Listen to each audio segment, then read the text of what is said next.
Ginger. That's what you need. A mouthful of the good stuff and you'll see the back of any seasickness. Oh, thank you for your support, John. Don't suppose you actually brought any ginger? No, I don't get seasick. Terrific. Don't worry, Sherry. We've almost arrived at Cordona. I can see land through the porthole. So much for docking by tea time.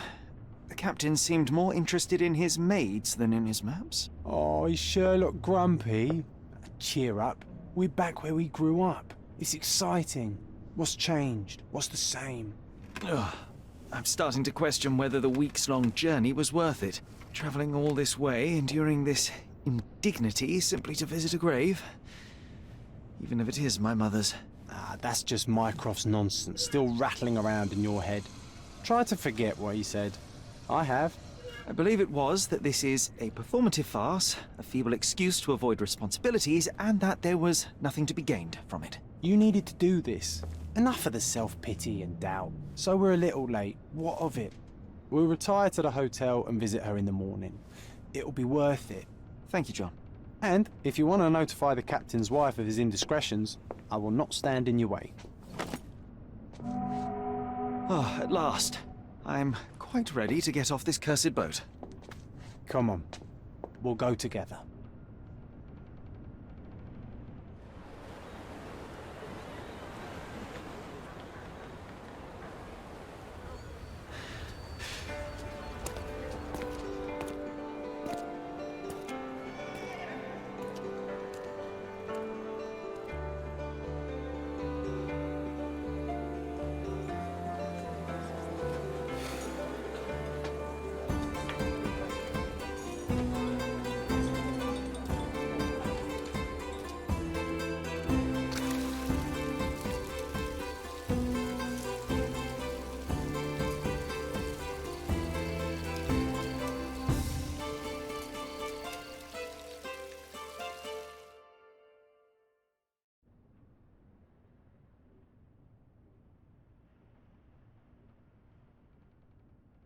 Hey, Sherry.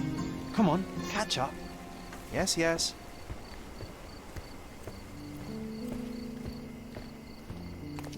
Welcome to Il Palazzo de Lusso, sir. If you need something, sir, please inquire at reception.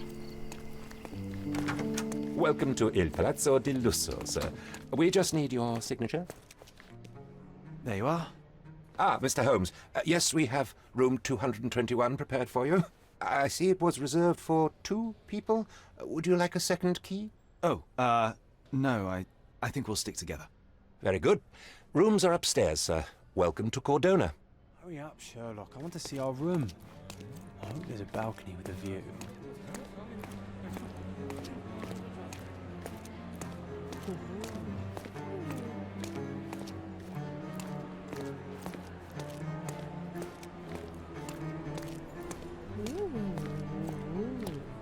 Bacchus would find this place incredibly dull, don't you think?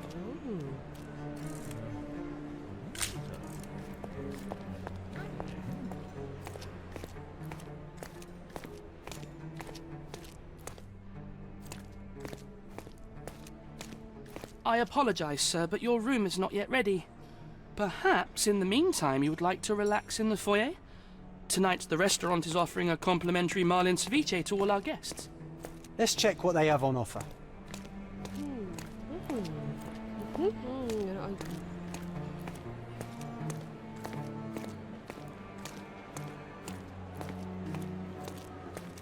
Hey, Sherry. Just our luck.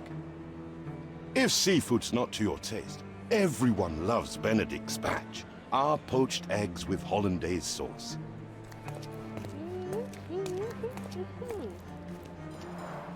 A medium, John. Haven't we been through this already? Come on, it's not like we've got anything better to do.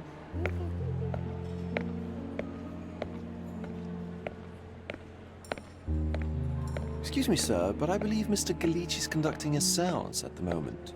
Perhaps you'd care to have your portrait drawn while you wait? Why? Pardon me? Why should I sit for a portrait? Sir, it's art. It doesn't need a why. It is its own justification. All things require justification, be they objects, systems, or beliefs. How about art as the lens through which we see the truth of the world? That's backward. Truth is not subjective and not complicated. It's just the truth. It either is or it isn't. You do not need a lens to see it, just an open mind. Ha! That seems rather close-minded. Truth, like beauty, is in the eye of the beholder. So tell me, what do you see? Mediocrity.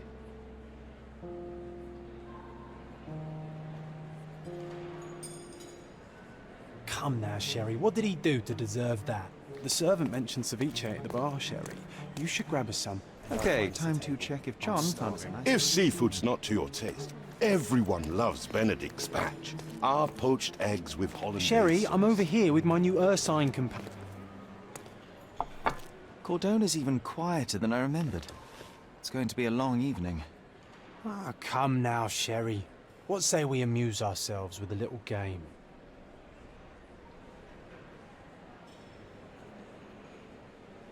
What were you thinking? Oh, promise me it isn't nonsense. After being cooped up on that boat, I am itching for activity. No. As you can see, someone left a cane on our table. I simply thought you could identify its owner. Ah, so it is nonsense. It'll take me a minute, John, at most. Well then, you can deliver it to him as well. Deliver it to him? Then what are the staff here for? Aesthetics? Stubborn, Sherry, too stubborn. You wanted something to do. Slapping oneself in the face is also something to do. That doesn't make it worthwhile. But all right, let me take a look.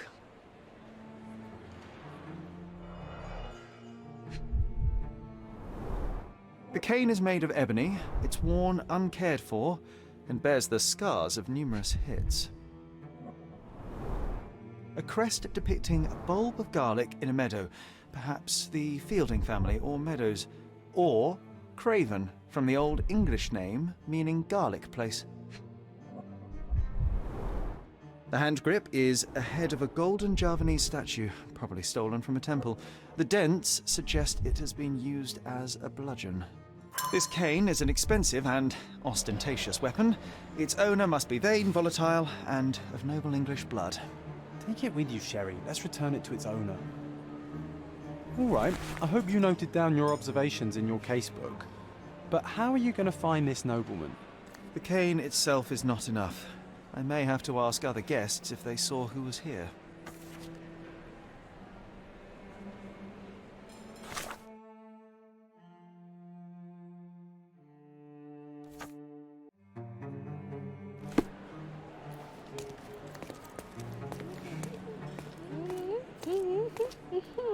Is this familiar to you? I'll help you, sir. You have my full attention.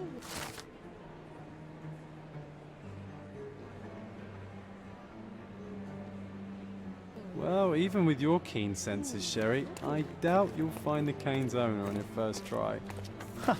And would you be confident enough to bet on it, my friend? Why not? Let's see how good you really are.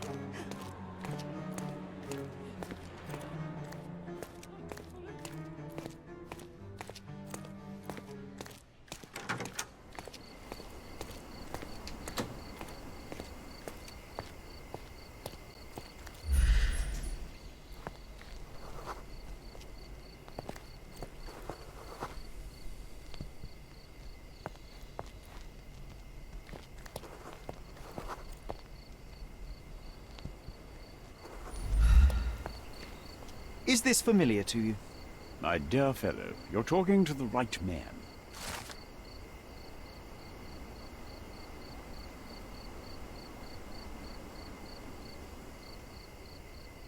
Hey, Sherry, don't we now have the perfect excuse to visit the séance? I'm just going to give the cane to its owner. You will not persuade me to take part in this show.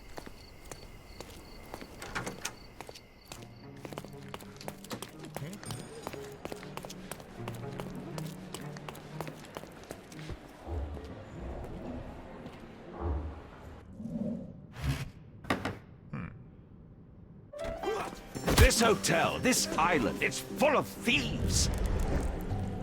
First my cane, now the diamond. Take your hands off me! Do you even know who I am?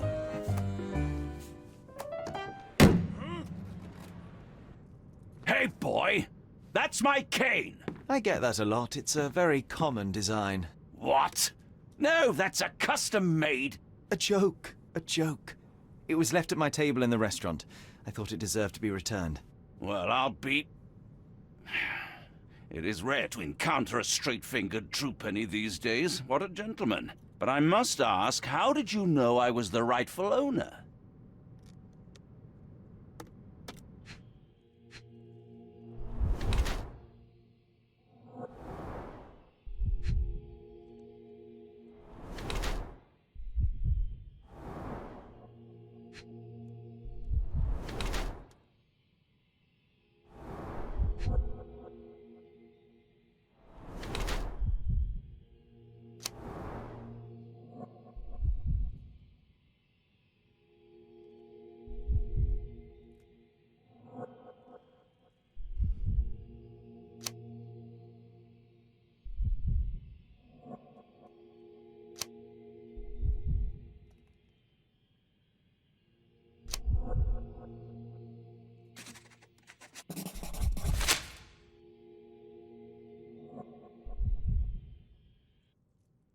Simple deduction. Your cane told me everything I needed to know. I was after a strong, middle-aged man with a keen interest in adventure, noble blood, and affection for strong drink. And if one were to go further, one may even be able to extrapolate your name from your heraldic symbol, Lord Craven.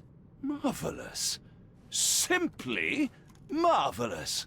That's me, Lord Andrew Craven. You are the real medium. You hear that, Emma? Well, you found my cane. Perhaps you can locate my diamond, too. Yes, you should do it. It will be child's play for you, Mr. Holmes. And if a child can do it, then I'm sure the local police can suffice.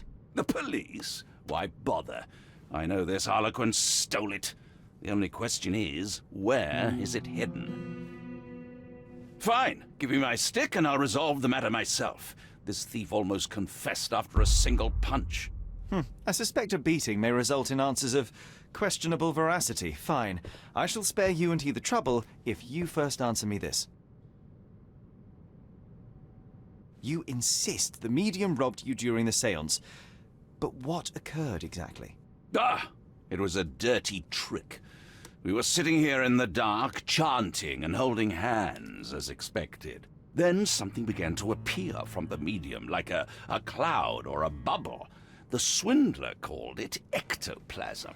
Ah, yes. Common in the spiritualist trade, and quite the spectacle. Indeed, perhaps too much. My beloved Emma screamed in horror, and I stood to defend her, attacking that cursed ghost. How brave. But my hand hit nothing. The medium jumped away from me, and Emma fainted. I lit the candle, and the diamond was gone. How does a priceless diamond become the subject of a séance? It is an unusual accoutrement. Emma wished to speak with its former owners. My grandfather told us it belonged to a Rajah, an Indian king.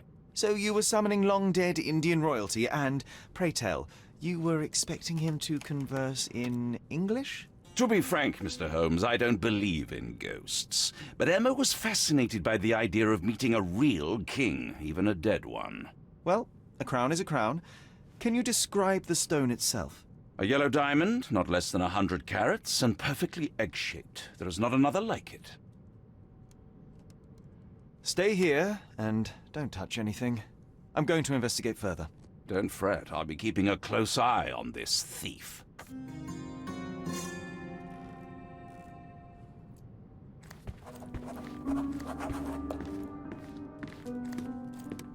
Thank you for helping us resolve the situation, sir. This hefty chair has nearly broken after hitting the wall. Could one man even lift it? At Cambridge, I was captain of the rugby team. It was no place for weaklings.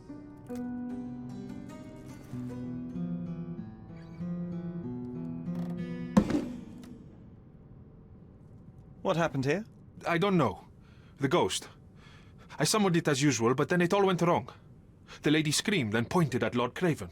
And there was a shadow. Such a mystical force. It terrified the lady. And it must have taken the diamond. Who else could have? Do you feel the presence of any supernatural entities at the moment? Are you joking, sir? My nose is broken, this maniac wants to kill me, and you're asking about the spirits? I suppose this can wait. I will investigate, and the culprit will be identified. But the stubborn brute Lord Craven blames me right now. As if I could do something like that. Perhaps you can reason with him? Please? Was this covered on purpose?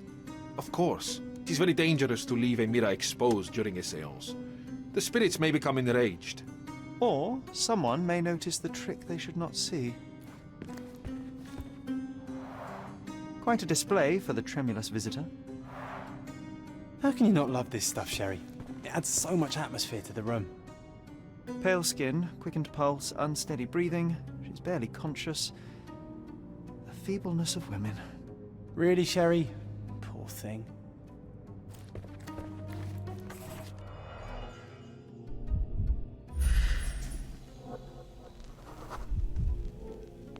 The diamond was placed on the table so that all participants could reach it.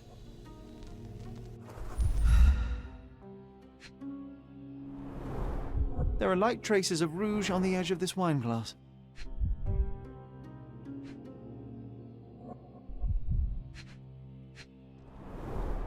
Half a glass of Balblair Scotch and the remains of a Paul Larranaga cigar. What else does a gentleman need? This must be the ectoplasm. Too bad there's not enough for a proper chemical analysis. Ectoplasm. The ghost was here, Sherry.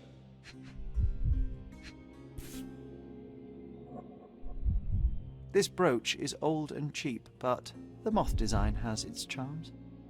Ah, seems like you're ready to delve into your mind palace, Sherry. I'm sure you'll make some good deductions.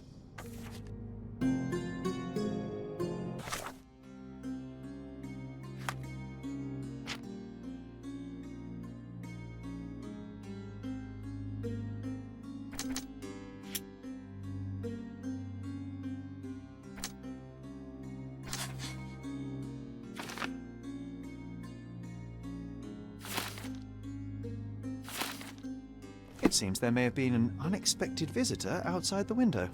Ah, I hope it was the ghost of the Raja.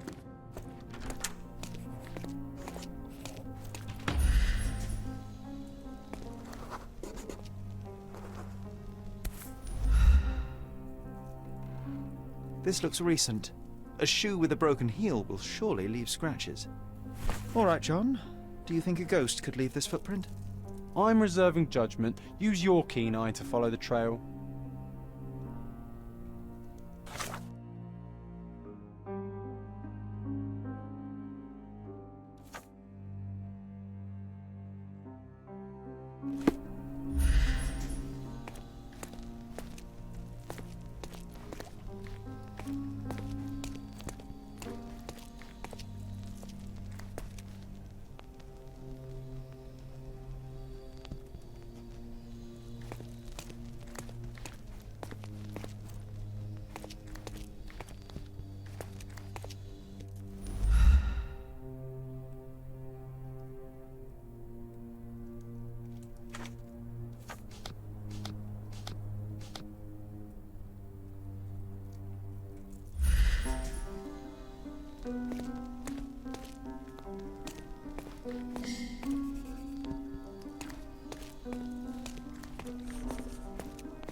Size 4 with a broken heel. Rose D'Amour. All the maids in the hotel wear this exact shoe. So, definitely not the ghost of a Raja? Unless... No, what a shame. Our witness was a nosy maid. Searching the entire hotel could be difficult. Perhaps the other maids can help us find her.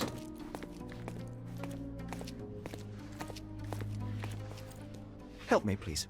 Oh, yes. I can tell you everything, sir.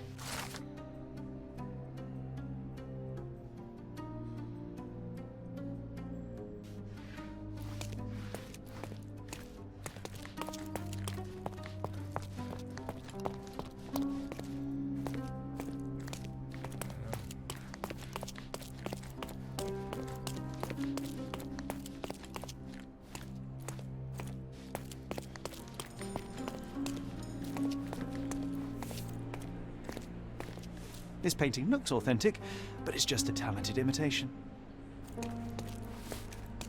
Finally, there you are.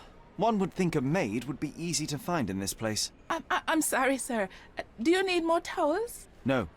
You are the maid who saw the ghost in the seance room, yes? How did you know? Simple. You changed shoes after breaking a heel while fleeing the scene. I'm sorry, sir, but if I may ask, who are you?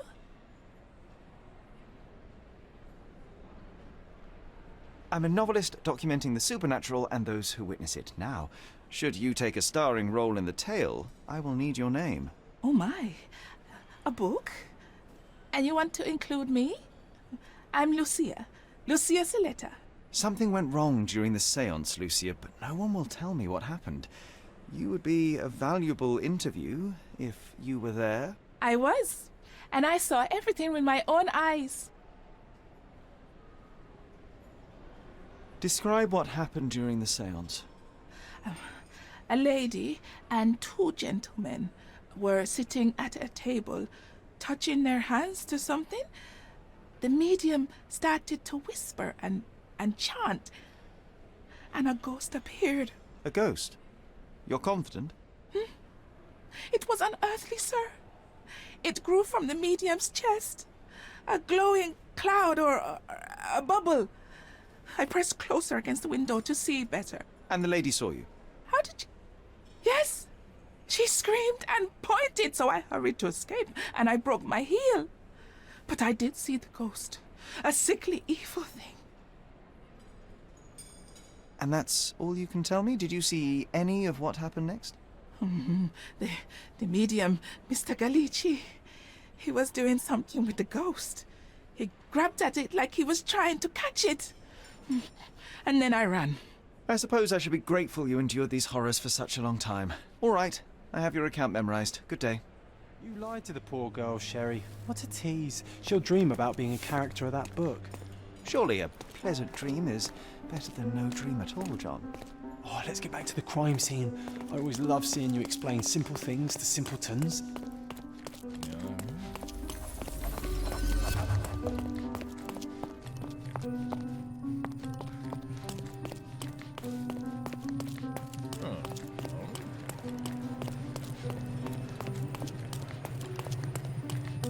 Lady Craven retired to her room to rest. Lord Craven remained here until the staff reported that the medium was locked in his room.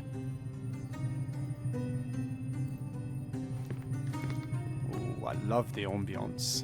Nice and creepy.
It all began when the lady screamed and pointed at the window.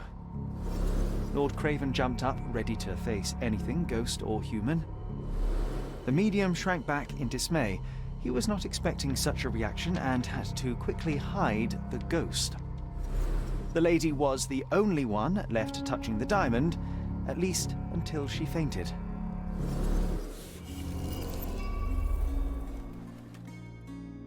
Amazing. It's like you saw it with your own eyes, sir. Oh, I forgot that you were here.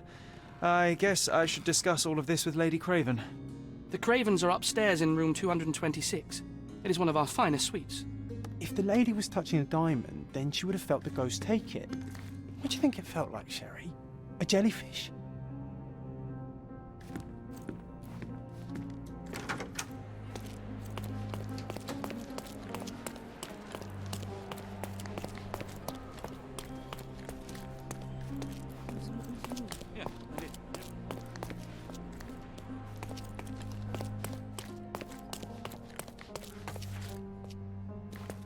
Lady Craven is not who she seems. Remember her behaviour in the hall?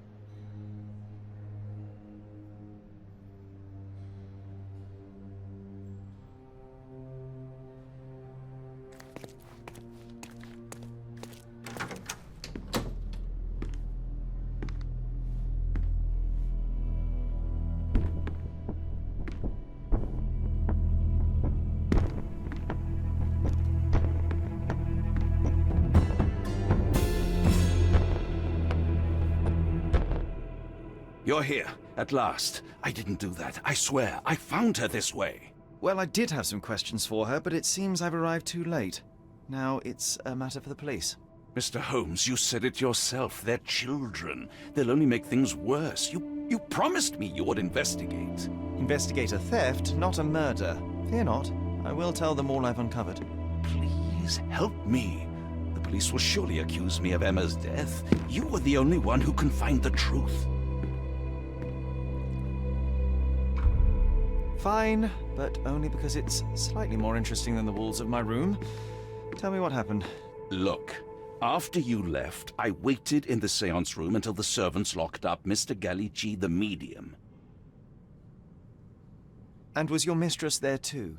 Oh, so you know? I suppose I shouldn't be surprised. Regardless, the staff took Emma to her room. She was still feeling dizzy. So you didn't follow her. Interesting. Where did you go instead? To the bar. It had been almost an hour. I see. And how long did you stay? I partook of a well-earned whiskey or two before retiring upstairs. Ask anyone there. Is Mr. Gallici still being held? And where did the servants secure him? He's in room 225. But that pigeon-livered man at the reception desk refused to give me the key. Well, I will have to visit reception myself then. Perhaps he will listen to reason. Now we arrive at the tragedy at hand. So what transpired after your detour to the bar? I headed up to my room to find Emma on the bed. I didn't pay her much attention at first. I was still preoccupied with that damned medium. But when I realized she was silent, I drew closer and discovered she was dead. What's more, the diamond lay right there beside her. Oh, well, that is splendid news. Splendid? The return of the diamond will be cold comfort if I live out my days in a jail cell. You must help me. Let me see what I can find. Barely an hour has passed and you already have yourself a murder mystery, Sherlock. Why am I not surprised?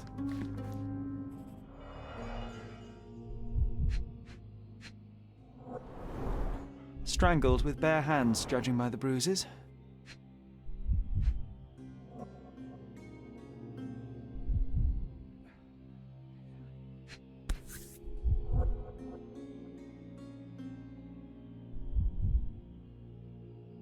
This must be the missing diamond. A tremendous specimen, now forever tainted.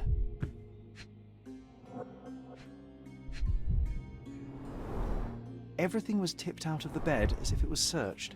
You think she stole the stone? It's certainly possible, but we won't get her confession now. Well, there is a professional medium right next door.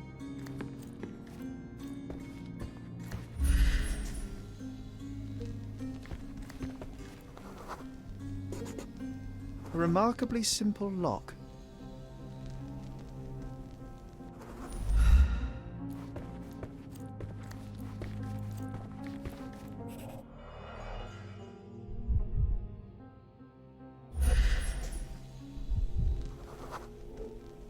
Aha, a neat hiding place. Why would she conceal all of this? Several £1,000s, that's quite a fortune.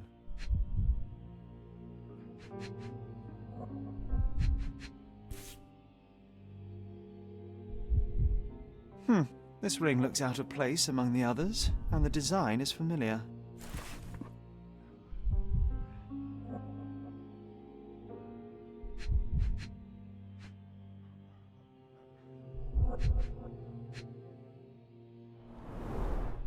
Fard Rouge Calomel Mascara, a real altar of beauty for the travelling temptress.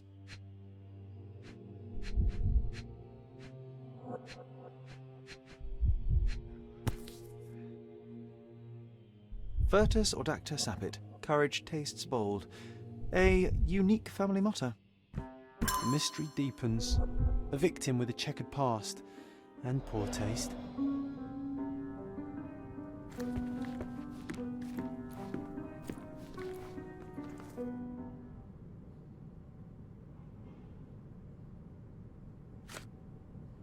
Do you recognize this ring? Should I? It's a third-rate piece if ever I've seen one. I'd never buy something like this. Did you ever see Miss Emma wearing it? No. And why should she? I gave her enough jewelry that she could wear a superior ring every day of the week.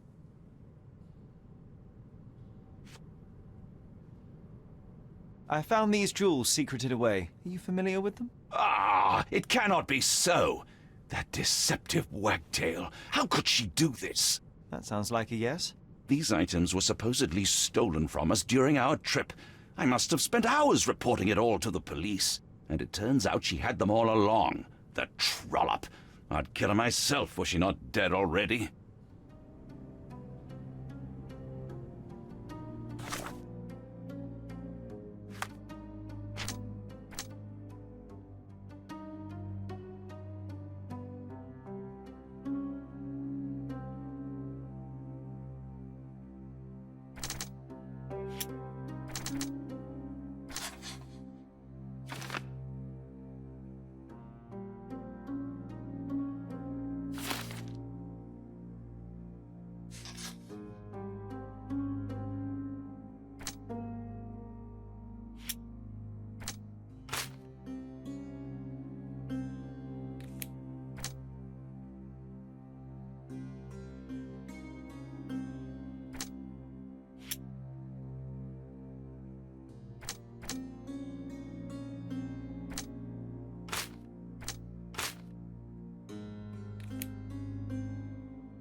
Someone was not happy with his post.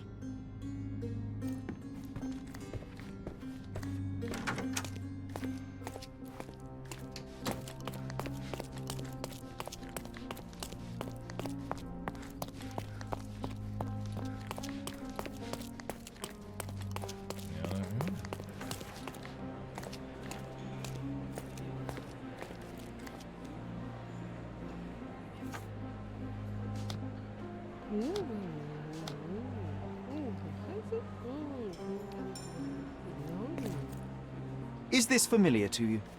You are fortunate to ask me, because I know that.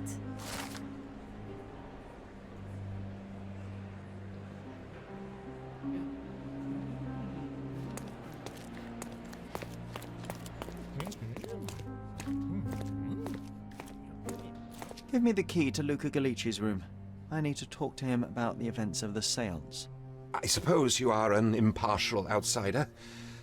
All right, but please do not give it to Lord Craven. We do not want to see our reputation damaged further. Awkward. They still don't know what a nasty surprise awaits upstairs. Hush. No need to cause another ruckus. The last thing we want is the police to come meddling.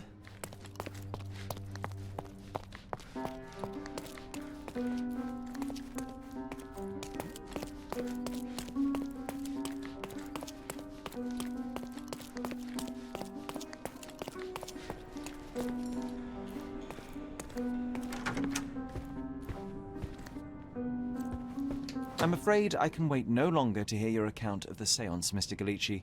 So please, tell me what you saw. Lady Craven wanted to meet the spirit of the Raja. My conjuration was successful. Perhaps even too successful. I am sure the spirit was the only one who could have taken the diamond. Lord Craven needs to leave me alone. Do you think the police will believe you? Of course.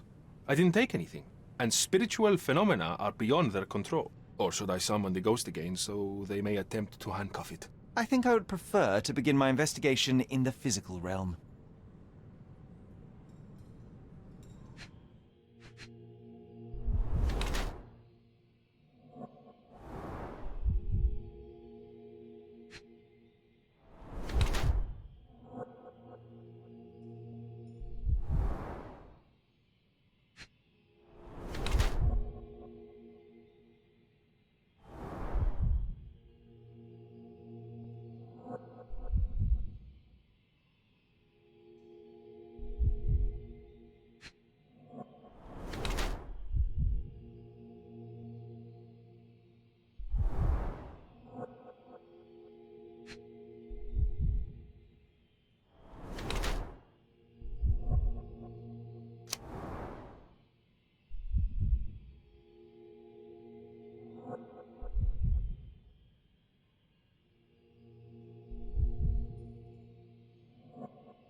I have shocking news that changes your situation entirely. Oh, no, wait. What am I thinking? The spirits will have told you this already. I'm not in the necessary state for summoning. The spirits preferred clarity of mind and soul. Please, tell me. Lady Craven died in the very next room while you were in here. Did you not hear anything? What? How? In fact, I did hear noises. That Craven is a very loud man, but I never thought he would do that to his wife. Well, you claim to be a medium. Perhaps you could ask her spirit why. What? No, it's too dangerous. Oh well, at least I can make the dead talk. Those scratches on your hands look rather painful. What happened to you? It was those savage servants. They were so rough bringing me here as if I was trying to escape. When I'm free, I'll demand compensation.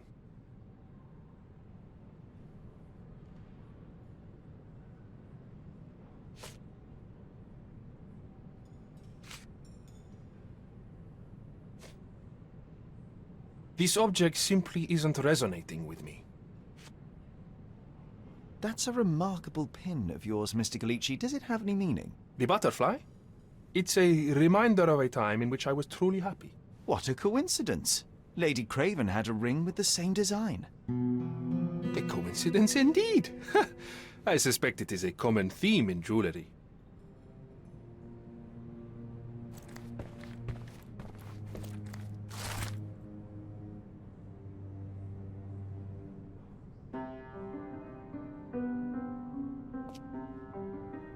A familiar substance. It's the ectoplasm that stained the seance table, but this time there's enough for analysis.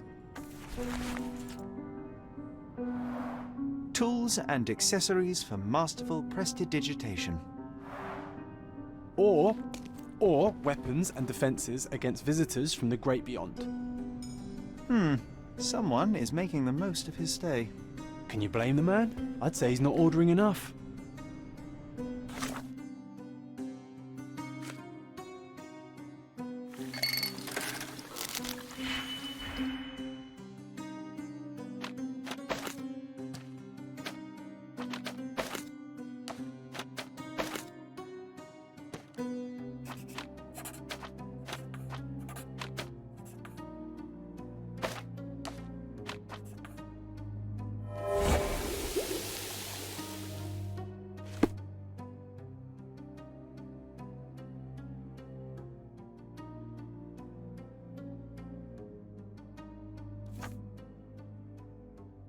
My faith in this medium has burst, just like a rubber balloon.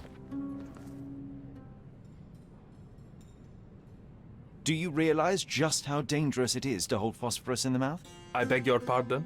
I'll bet it makes your rubber balloons glow impressively in the dark, but you'll regret it when the hypertension and vomiting sets in. You mock my talent, sir. You shouldn't be so flippant about things beyond your earthly understanding.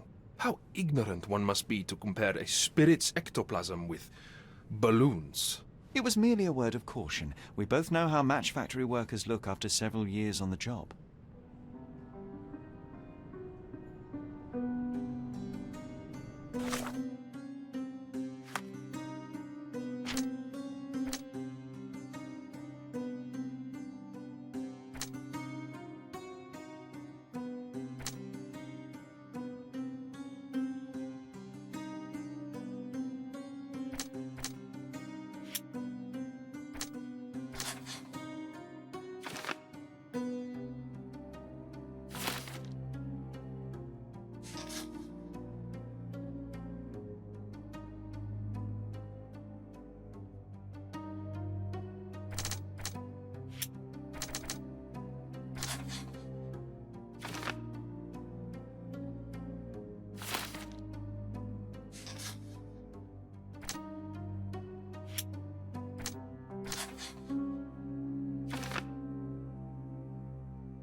This is all just a big misunderstanding. The spirits confirm it.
Luca Gallici, I know you murdered Lady Craven, and I can prove it.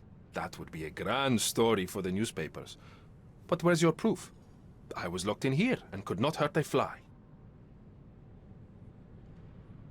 Yes, the locked room. Good of you to mention it. I inspected the door between the rooms, and the lock on it is piteous. You could open it with a penknife. So I am now a burglar, as well as a thief and a murderer? As for the motive, it's obvious that you deduced that Lady Craven was the real thief. Of course, it helped that this was not your first encounter with Miss Emma. I am... I don't know what you're talking about. How on earth can you believe this? I think the police will easily find the proof when they browse their archives. Your wrists are bloodied, and there's no way a servant's manhandling could cause such an injury. It was Lady Craven as you strangled her. You are fantasizing, Mr. Holmes. It is done, Luca. You will be arrested. Your best strategy now is to confess and hope your reasons were justified. I don't know how you figured it out. But yes, I killed her. I had to. This woman could not get away with ruining my life twice. Twice? I knew Emma before she was a lady. I mean, she pretended to be noble back then too. But only so our gang, the Moths, could steal from those snobs. She betrayed us, stole all our money and disappeared, leaving us to rot in jail. I was young. I spent 3 years in that hell. And tonight, she tried to set you up again. Did she recognize you? She didn't. I came to her afterwards, pleading that she drop this farce, but she laughed in my face. I just remembered my time in the clink, all I suffered while she indulged. And I grabbed her throat.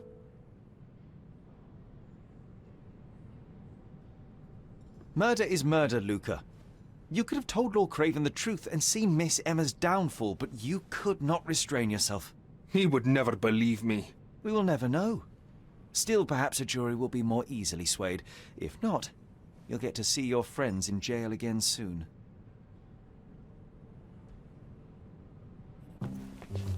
We'll meet again, Holmes. I will get you, in this life or the next. Get your hands off me. He murdered the woman who put him in jail. Should we be worried? Fear not, John. Unlike Miss Emma, I will see him coming. That was too much fun, Sherry. I'm buzzing. Buzzing. Wasn't it fun? A woman died, John. I was too slow to the truth, too hesitant to intervene. How can you... Oh, lighten up. Those people made their choices. If you swan about with a diamond in your pocket, that's what happens. Wealth is a weakness. So we must blame those who covet it. With enough money on the line, Sherlock, a man will do just about anything. Even murder. And then we get to solve it. I suspect you perhaps cannot grasp the true horrors of mortality, John. Oi, I am aware of my perilous existence, thank you very much. I must admit, even if the outcome of the adventure was imperfect, there was some pleasure to be had in the puzzle. Well, Cordona seems more depraved and decadent than we thought. I bet you'll get another chance. A bet, you say? A figure of speech. Just a figure of speech. Damn. Well, take one last look at the view, then we must be off. It's time to do what we came here for.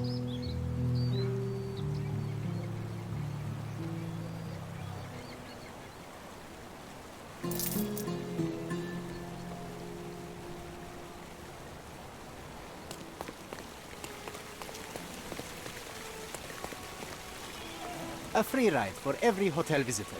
Just tell me where to go.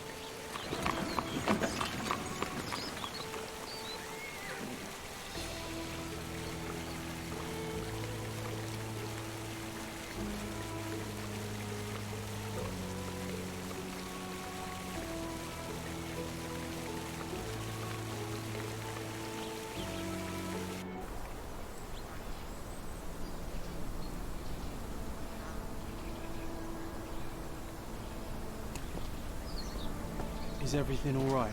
If you don't feel up to it, I won't tell anyone. It's just a goodbye, John. It won't be difficult. I've already come to terms with my mother's passing. So you really don't remember? To what do you refer? Funeral. Sherlock, you were distraught. At first, I thought this visit would dredge up those feelings, but you've been remarkably level. John, I think I was too young to understand. I couldn't fathom why she would leave me. Perhaps that pain is best left forgotten. On the contrary, it's why I'm visiting her grave. To remember her. I thought you wanted to remember, Sherry. Concentrate, and I'm sure it will come back to you.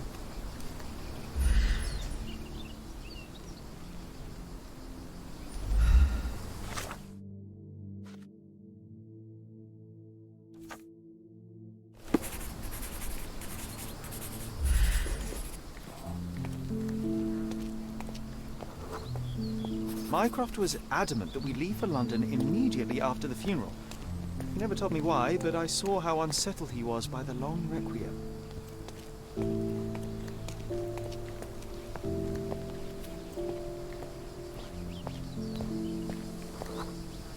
The service was sparsely attended.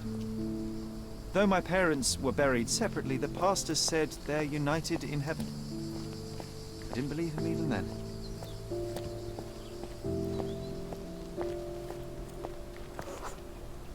I wanted to see her one last time before the coffin was interred and say how I loved her. The chance never came. I feel rather faint. You're fine, you're fine. It's over now. You remembered everything. It will get easier soon.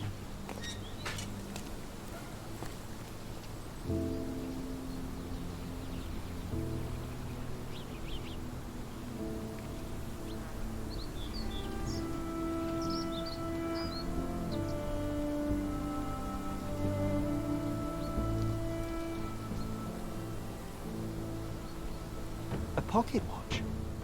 It seems familiar, John. Why is it here?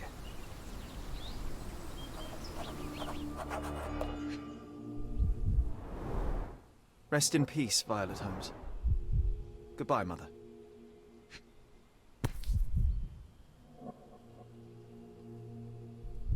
This watch was a gift. My mother's initials are engraved on it. The piece is in good condition. It must have been placed here only recently. A candle in a small puddle of wax. It cannot have been lit for more than half an hour. Is this really how you want to spend this time? This is my mother's pocket watch, John. Who put it here and why? Are you not in the slightest bit interested?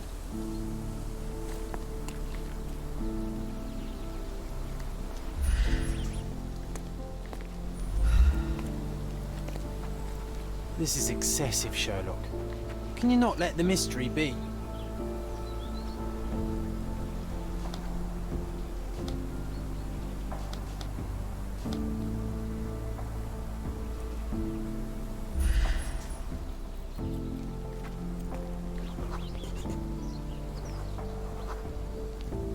A man in fashionable shoes stood near the tomb. The size of the prints suggests he is approximately 5.5 feet tall. You were about to tell me the make and model of tyre, but let me assure you, I do not care. Well, it was going to be very impressive. Come on then, the trail continues ahead.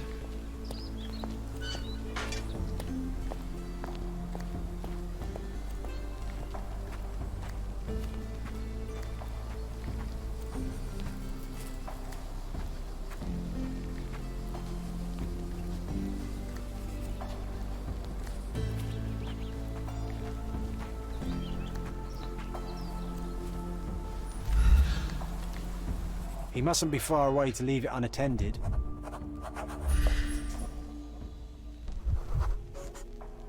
A portable easel was kept there.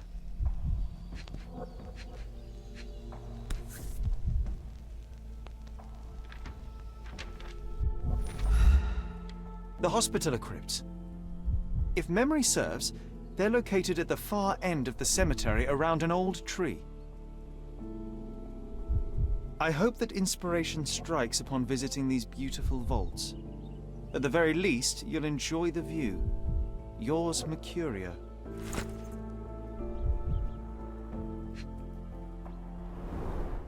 It's stained with oil paint. An artist working in a cemetery? Do you think he'd paint my portrait?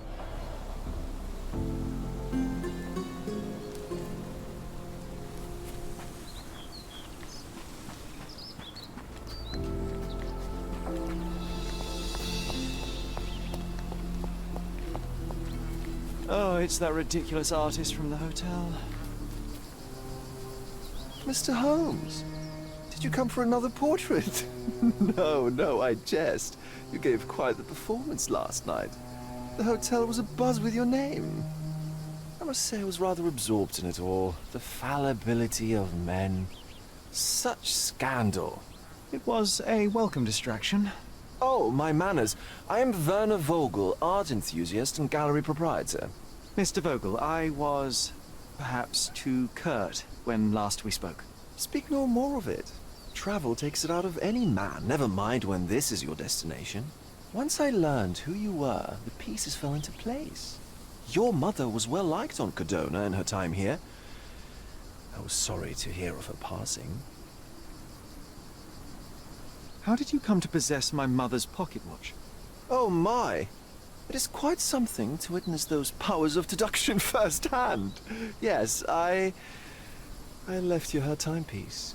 After her death, there was an estate sale. All of Cordona's elite picking of her remains. I couldn't let such a lovely thing go to those vultures. When I learned your name, I could no longer keep the watch in good conscience. It is yours by right, and I knew you'd find it here. Thank you. I'd forgotten all about it, but the moment I saw it, I knew it was hers. Amazing what the young mind forgets and the older can recall.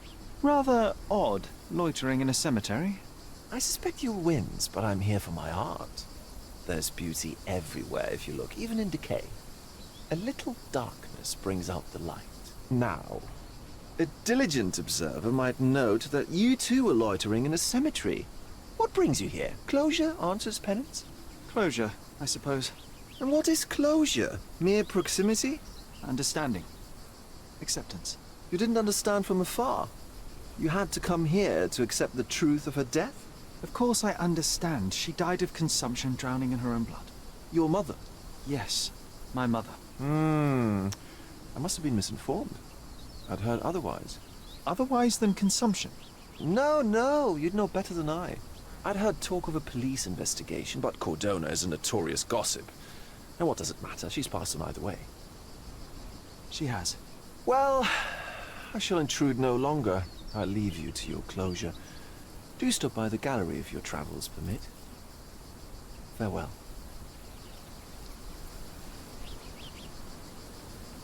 Are you all right, Sherry? Take as long as you need. Whatever I need, it isn't here. We should explore Cordona. Perhaps there are archives that may shed further light. He's odd, Sherry. Even odder than I.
Stark do this, Stark do that.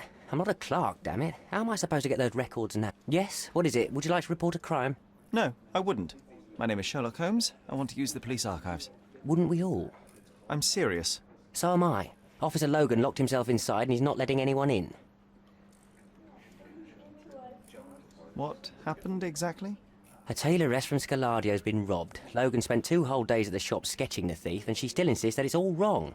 That shrew drove him up the wall, she did. But why the archives? Won't that stall everyone's work? You bet it will.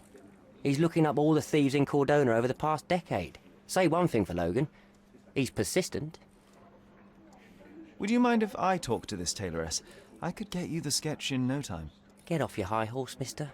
You think you're better than our sketch artist? Actually, I'm quite certain I am. Let me prove it. Well, I see no harm in it, as long as it gets Logan out of there. In fact, I need to look up some records too. Here's the address. Good luck.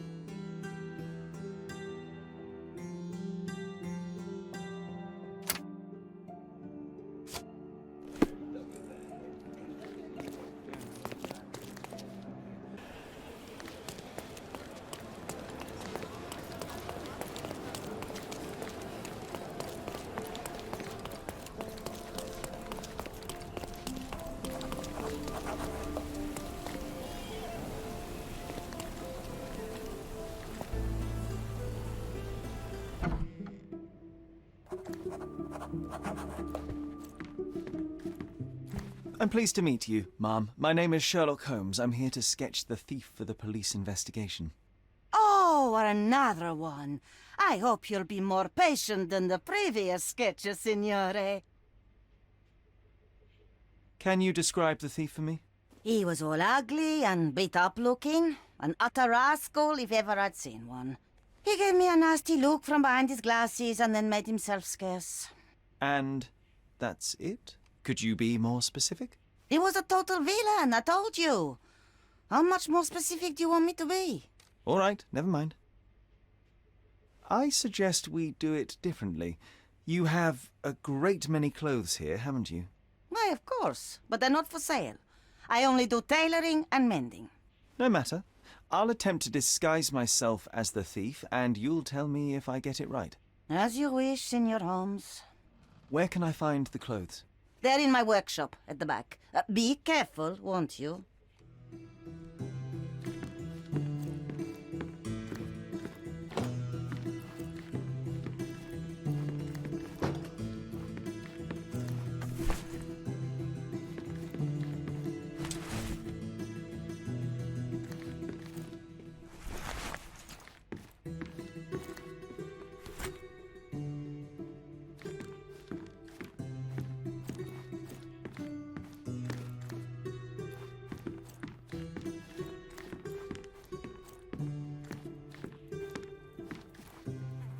Look at this old chap putting on airs like some Italian doge. Why don't you disguise yourself as him instead? We have a job to do, John. Oh, come on, at least do him first.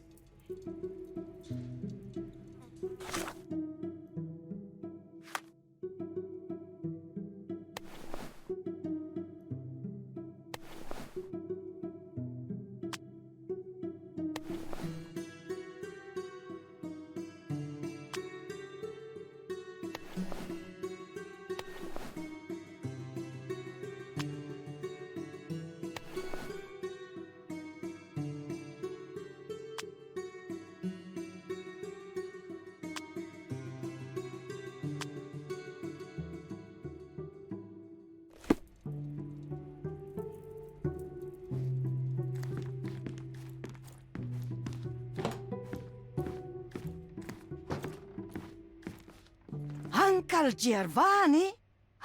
Oh, signore, you look exactly like my uncle.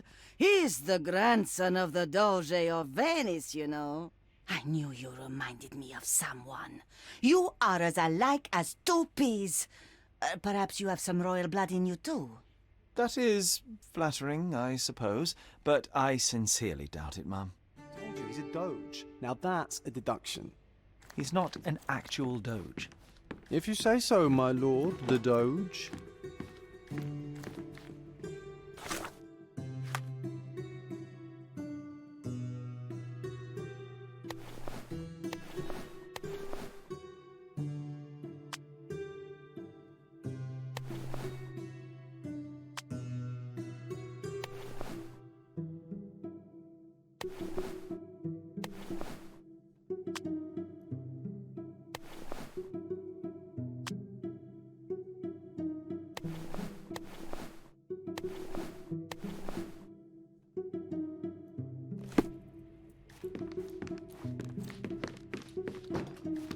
He did wear glasses, but not like those.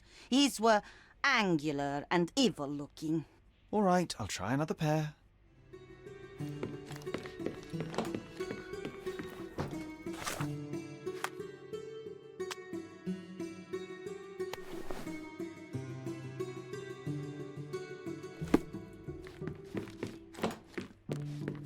Your face is too innocent now. What do you mean, too innocent? There was something evil about his face. Like a moustache. Yes, the kind that all villains twirl as they plot their evil plans. I'd say that not all villains wear moustaches, but I get your point, Mom.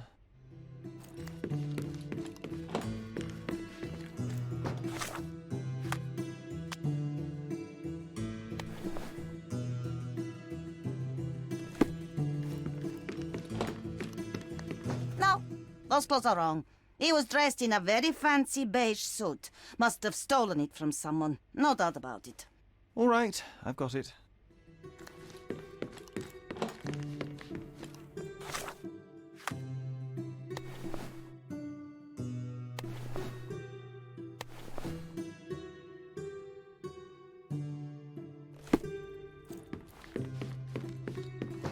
No, signore. That hat is wrong. I told you it was a regular bowler. You didn't tell me it was a bowler. But I did. You ought to pay more attention, signore.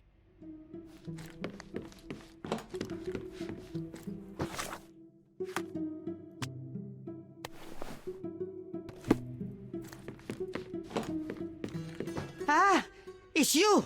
I mean, it's him. It's him! Excellent. Now I can make a sketch and take it to the police. Yes, sir. Please do. That rascal is still on the loose. I hope they are better at catching than sketching. Before I go, Mom, are you quite certain that you don't have any clothes to sell? Well, I suppose you can take the police uniform. An officer forgot it here years ago, and I don't have any use for it. If you want to buy clothes, visit the outfitters. You can find them all over Codorna.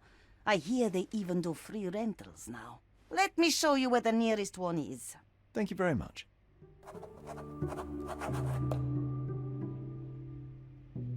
Thank you, signore.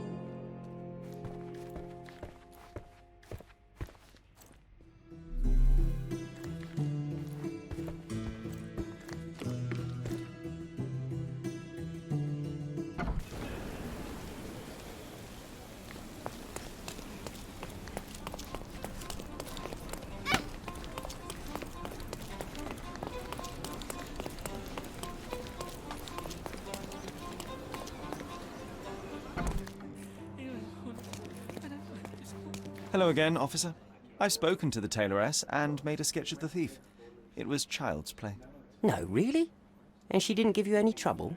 No trouble at all. She was quite tolerable. Huh. Who would have thought? Hey, Logan, we've got the sketch. Come on out. Can I use the archives now? Well, they're generally not accessible to the public, but you really helped us out, so I'll just turn a blind eye. I appreciate it, officer. What did you say your name was? Holmes? Come and see me after you're done. I may have a proposition for you, Mr. Holmes.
John, I just recalled that we were living here on Cordona in a manor. And there was a policeman. Really? What else do you remember? What happened to our mother? The memory was vague, a mere flash. I have to find our house. Absolutely. Let's do it.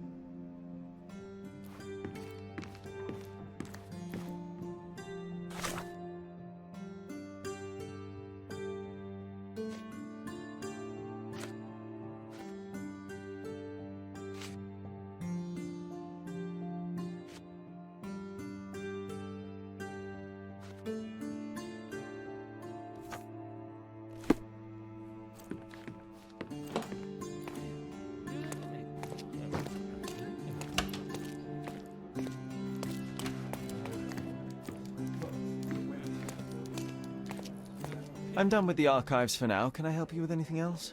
As a matter of fact, you can. The thing is, our chief inspector has vanished, as if we weren't undermanned enough as it is. Wait, what do you mean, vanished? Gone missing on a case. Shady business, but that's besides the point. See that board?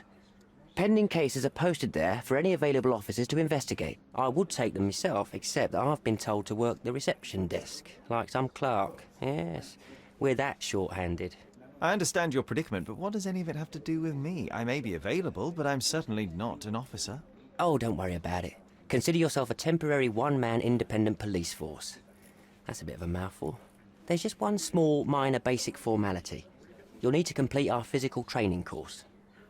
Easy. Well, I'm not one to balk at a spot of exercise. What must I do? That's the spirit. Sergeant Ermy will show you the ropes. Follow me.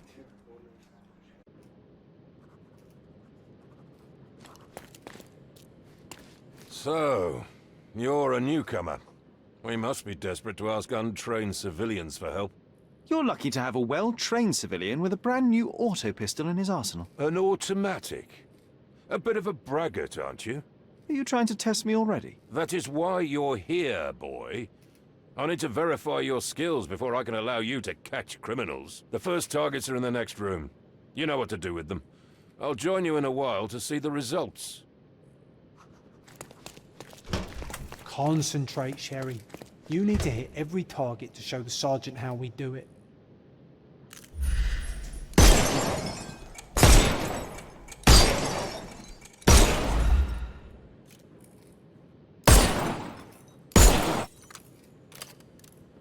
Hooray! Proceed to the next room. Meanwhile, I'll fill out the paperwork. Come on, Sherry. It's just like in childhood. Steady, Sherry. Steady. And my favourite mannequins for attack. Let's strike them ninja style. Aim for where you might take advantage and don't forget the environment. I could do this all day. Please don't, Sherry. We don't have that much time. Let's move on. Our enemies might be stronger than us, but we rely on our wits. Shoot off their armour.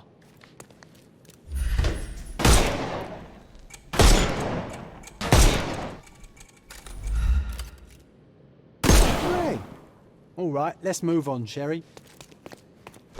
If you stand here and use your snuff box on them, you can definitely overcome them, Sherry. It's all calculated. Look at that helmet of his. You won't be able to get the powder past it. Helpful advice, John. I would never have guessed. You could have Good killed job, the fella new boy. if he was alive. Well, I'm almost finished with the paperwork. Let's talk about your results. Well, I must say your results aren't as bad as I feared. Perhaps you're not completely hopeless, but true combat is quite different from shooting stationary targets. I'll handle it just as easily. Well, that's what we're going to find out. Now, we'll test you against our men. Your task is to detain them, not to kill them. So don't go shooting anyone in the eye. That goes for in the field as well. Even though you'll be working with the police department, that doesn't mean you have a license to kill. Here, take these. They are blank rounds. So, are you ready? Always ready. Then let's get cracking. Worried? Not at all. I can hit them all with one shot. Good luck, Sherry, and remember, the surroundings are your playground.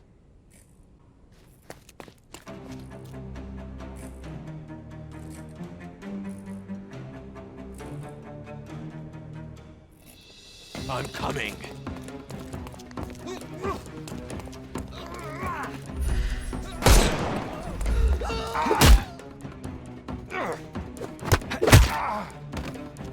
Too simple. I'm coming.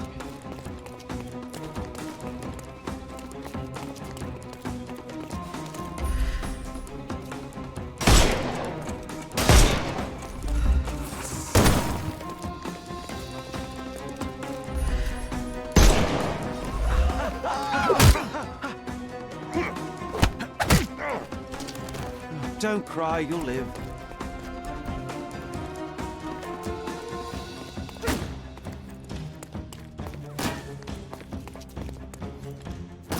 The snuff's ready.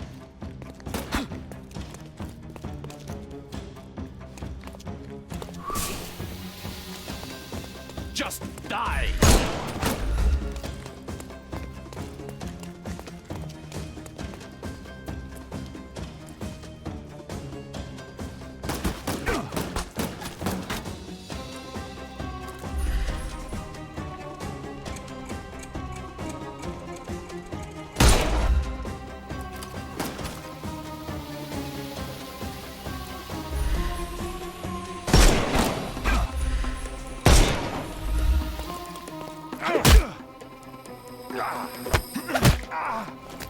Too simple.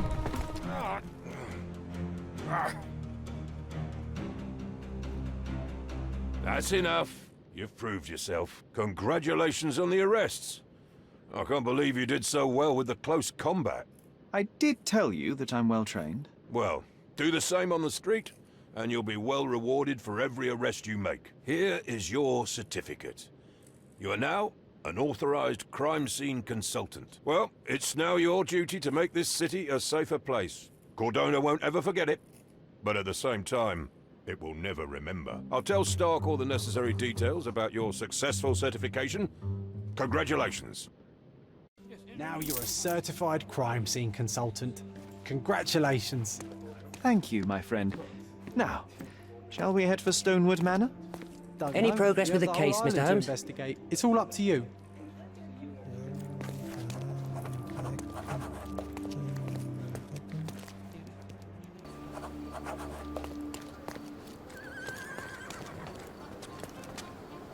Can I ask you a question? I would help you if I knew, sir.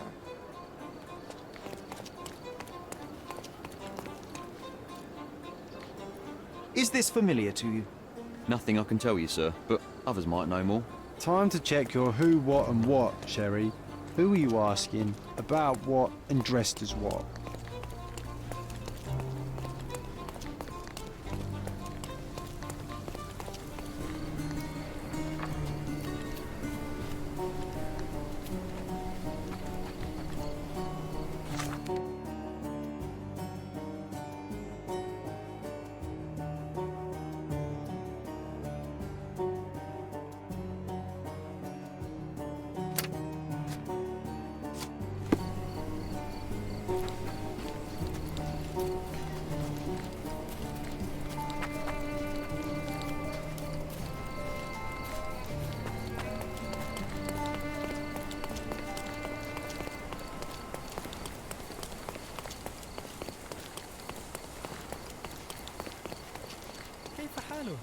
Can you satisfy my curiosity? Yes, sir. It'll be an honor to help you.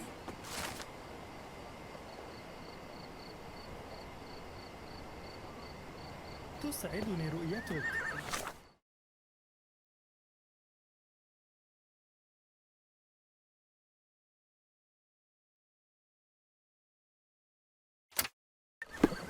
It's going to be raining soon.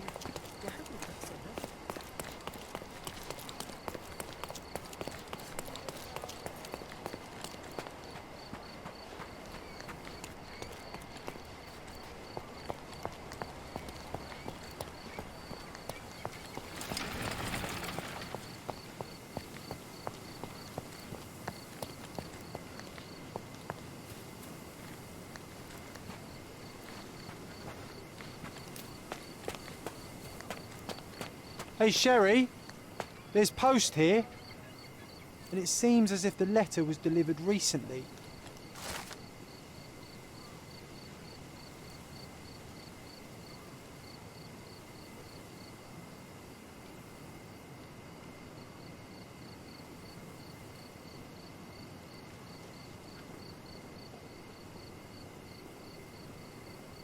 After reading that, I am even less eager to return home than before. Let's investigate our manor. That's the...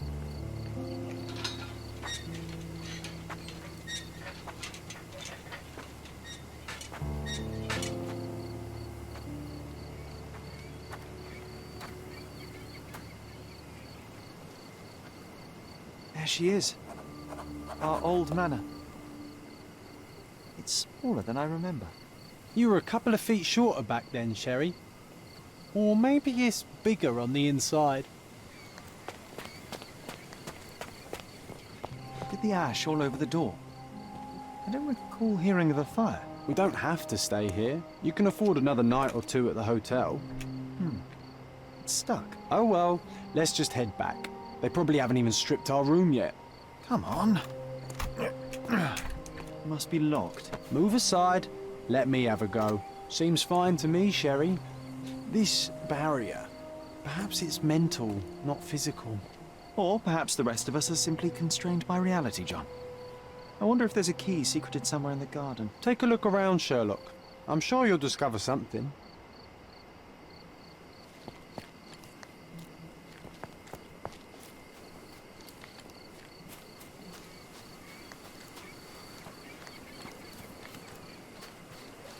Why does this barn give me such an unpleasant feeling?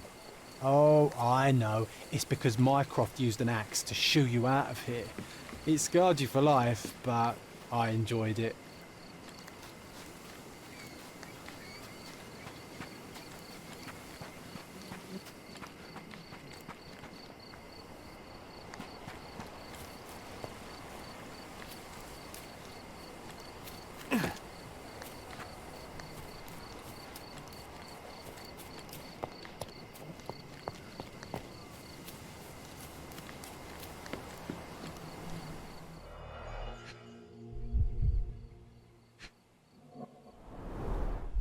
Hey, that's Wooden Joe. He was always the best at playing criminals. I did not expect these to still be here. It was enjoyable to practice using real handcuffs to make an arrest. And this must be the reason our suspect was apprehended. Wood and glass, very precious. An irreplaceable tool for catching a thief. Funny, Wooden Joe reminds me of the trouble we once got in with the police. Do you remember, John? Somewhat.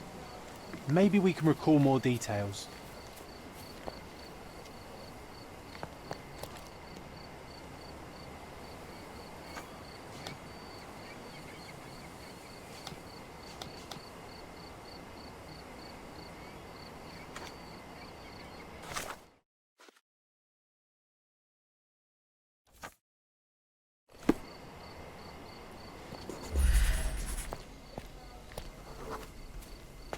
The policeman brought us both home, John. That's why he was here.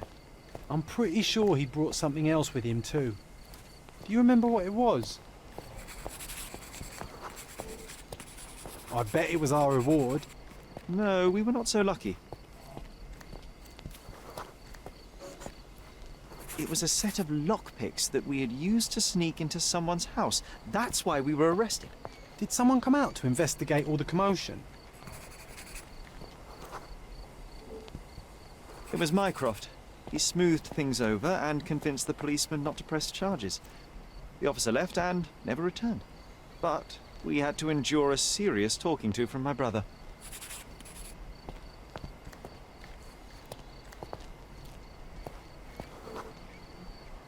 Mycroft wasn't happy about the fact that we were arrested. It felt like he lectured us for hours. Did we give him something afterwards, Sherry? Oh, yes. Yes, now I remember. It was a letter. That's why we snuck into the house. Mycroft asked us to. He wasn't angry we stole, but that we got caught. Oh, that's right. It must have been only a couple of months after we moved to Cordona.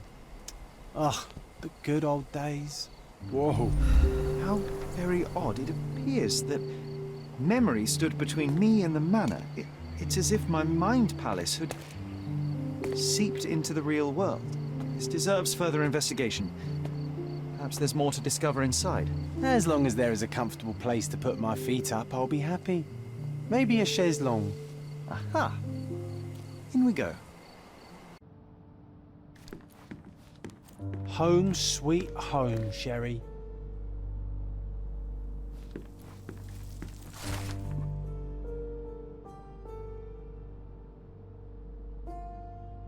And I was wondering why it's so empty in here. There may be a small chance that some of our property could be found among local traders' wares. It is worth a look, wouldn't you say?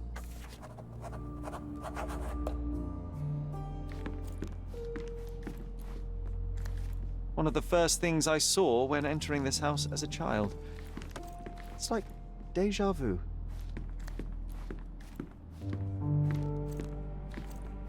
Hey, this is the luggage we brought from London, isn't it? Hey, this is the luggage we brought from London, isn't it?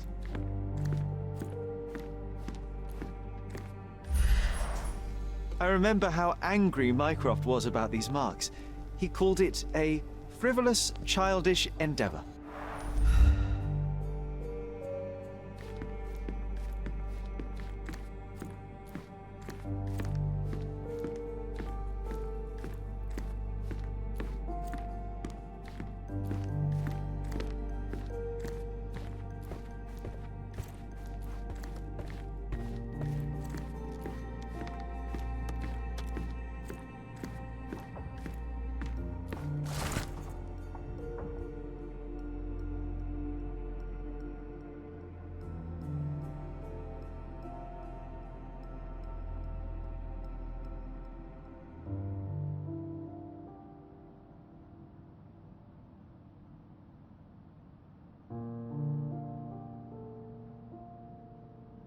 Something did happen that day, but no one can tell us the details. How can that be?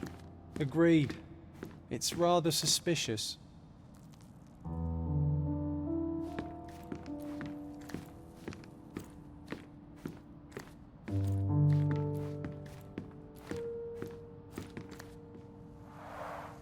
Mycroft's umbrella, the only outgoing thing in his wardrobe.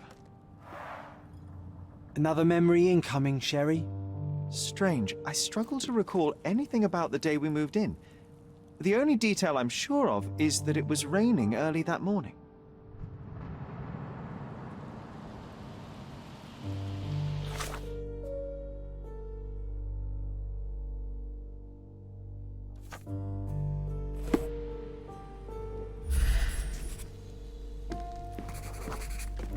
Our mother brought a slew of belongings with her. She refused to leave a single thing in London. Mycroft had to spend the whole day dealing with it. There was always a hat on our stand, but I'm sure it did not belong to Mycroft.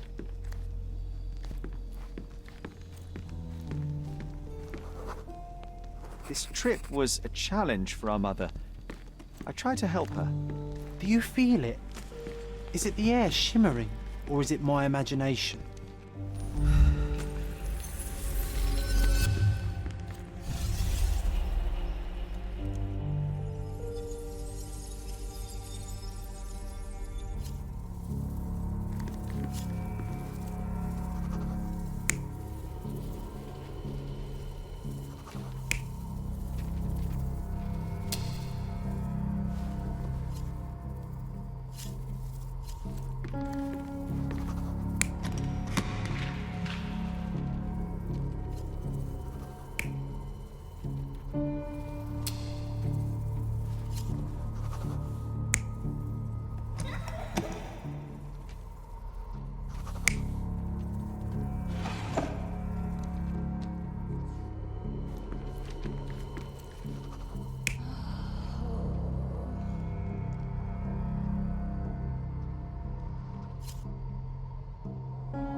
You're not even trying, Sherry.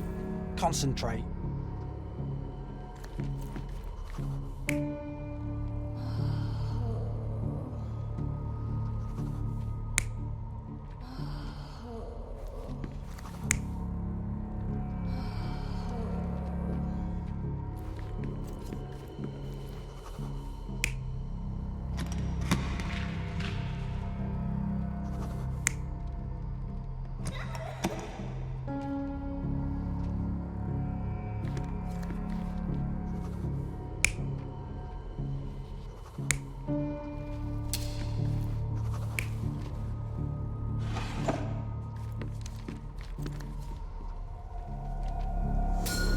Your neighbors will be told that Mrs. Holmes is suffering from tuberculosis. It is common to move closer to the sea in such cases. Thank you, Dr. Richter. No, Sherlock, step away from her. Upstairs, go to your room. Lean on me, Mother. Take your time. Actually, I never heard her coughing. I remember now.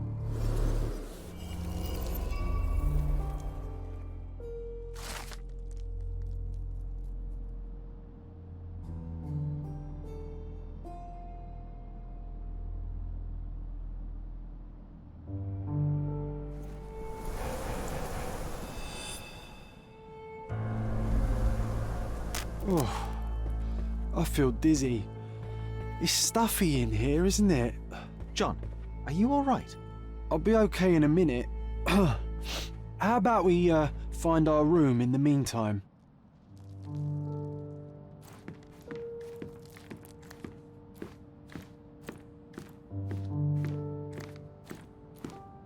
I think our family portrait used to hang here.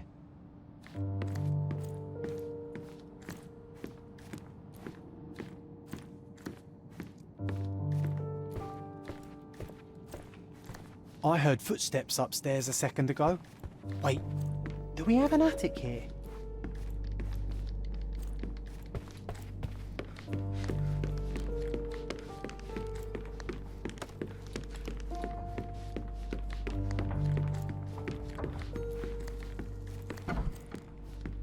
Look at this. It's like traveling 10 years into the past with a single step. Oddly satisfying. The first chemical laboratory I ever made. I almost miss its elegant simplicity. Coal dust from Miner's End, sandy dirt from the old city. We scoured the island top to bottom for these soil samples.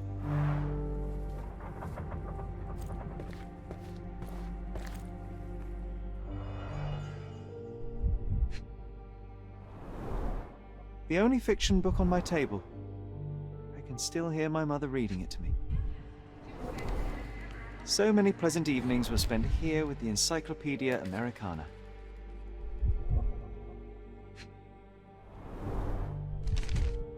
Interesting. What's that over there? This doorknob has a cross-shaped end.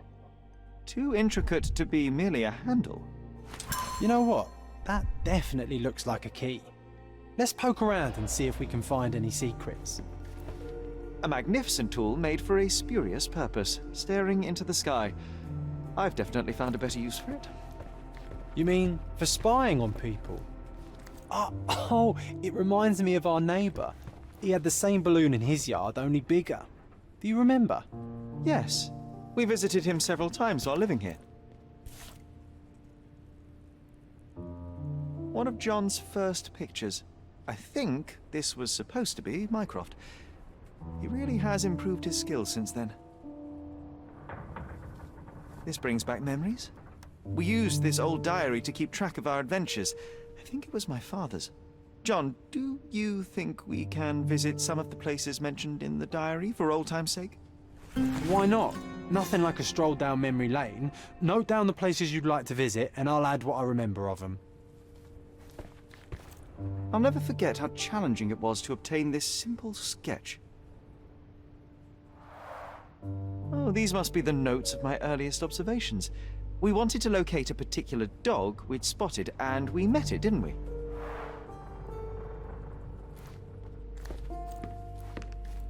Need to repeat this one day, but with bullets.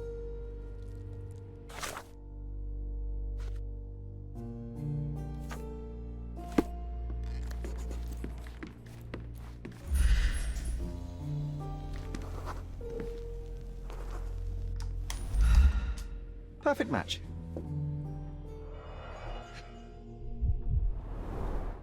My small archive of crime clippings. Maybe I should pick up this habit again. Made of cherry wood, Father's favourite. Still has a faint odour of tobacco, one of the few things on this island that smell like home.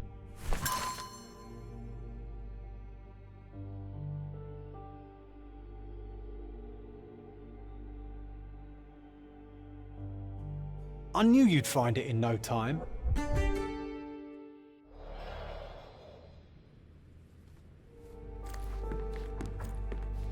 This time I was first to pick beds. This one's mine now.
Wasn't that neighbour missing a finger? That does sound vaguely familiar. Wasn't his name, Theodore? Theodore Gilded, perhaps? It's the perfect time to investigate.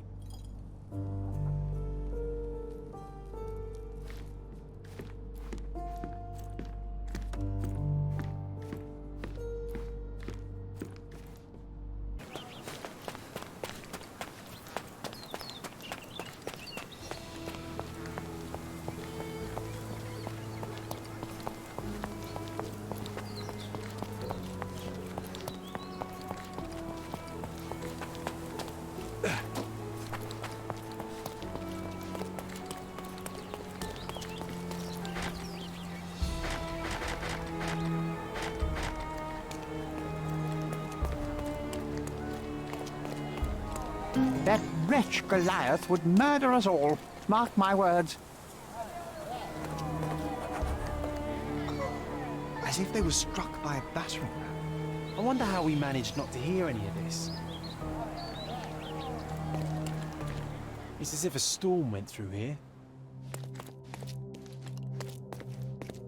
Destruction and trampled ground.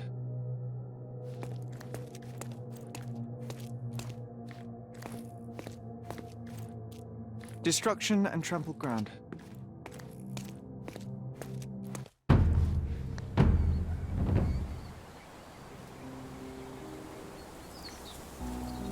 Oof, a contortionist you were not. A kneecap reduced to splinters.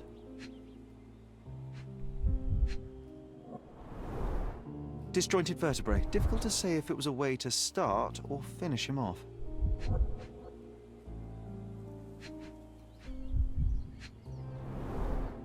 A belt from a dressing gown. Curious.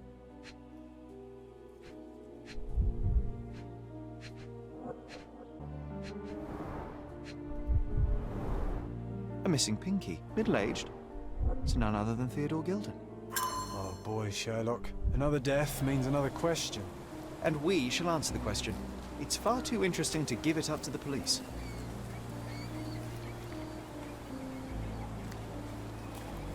He was certainly under pressure.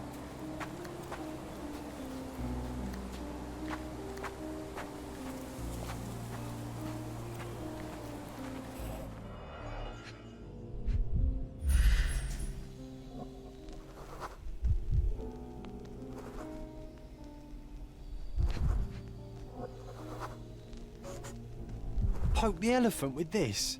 Really? People are hopeless. A pool of blood and saliva, possibly as a result of impact.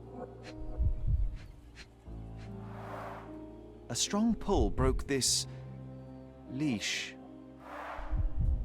Sherlock, take a picture of the footprint. It's valuable evidence. This photograph can help us find the old article about the elephants. The front page was fascinating. It was hard to believe as a child. True. We may need it in our investigation.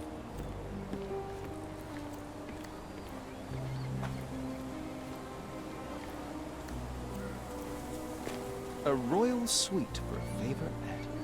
Plenty of food to satisfy even the most fastidious.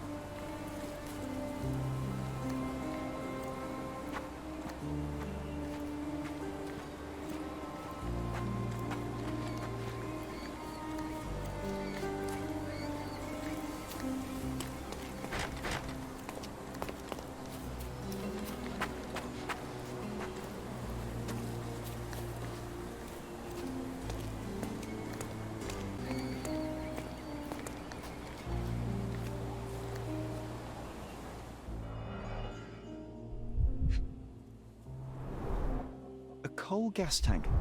Enough to pump up an airship.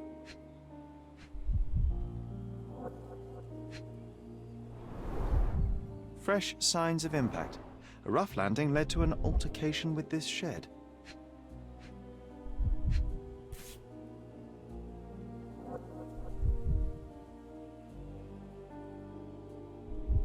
A sailor's knife useful for cutting wet and thick ropes.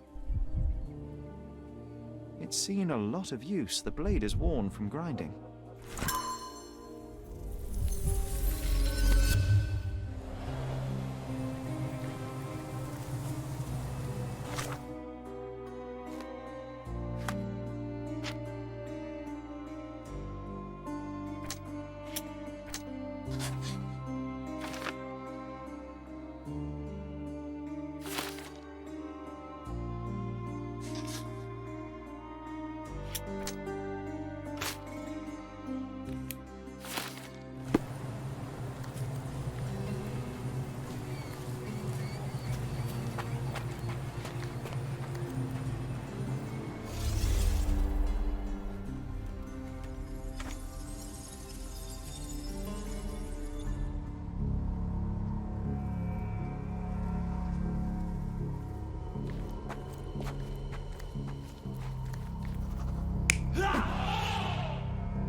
In a fit of rage, the elephant broke the chain and threw its victim on the ground with a fierce power.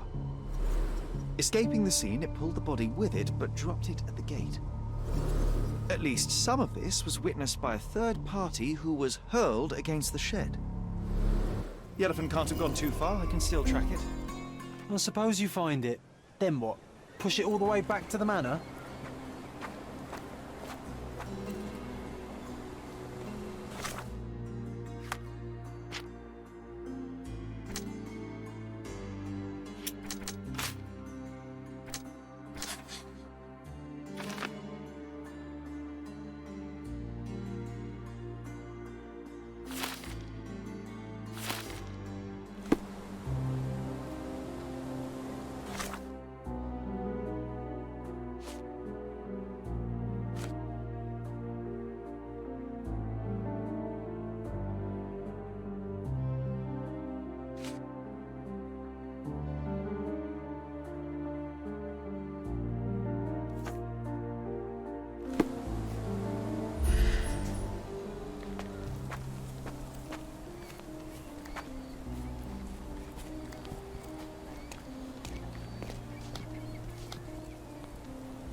use it. What's up? Can you believe it? It was tough, but I made it. Do you know anything about this? That's a question I can answer.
Stop the presses. Who is Cordona's handsome stranger?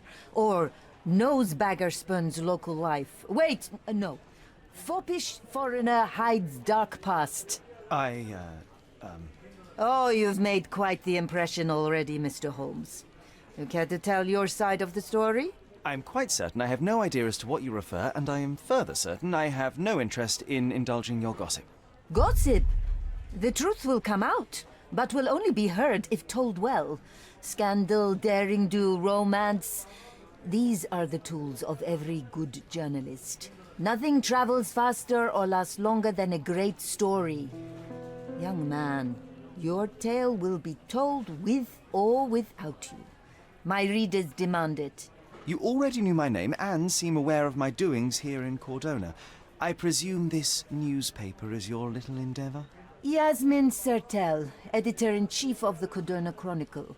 Advocate of the free press, voice of the people, scourge of the silk stocking. Charmed, I'm sure. As an advocate of the free press, I trust you'll permit me to consult your archives? There are gaps in my knowledge of Cordona. Oh, so my work does have merit. Well, I think we can strike a bargain. I shall provide you access, and you let me keep writing about your exploits. So be it. Brooding bachelor builds bridges. Now that's character development. I guess I owe you my gratitude. What can I say? I've always enjoyed working with the Holmes. They whisper such interesting things.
That's the article.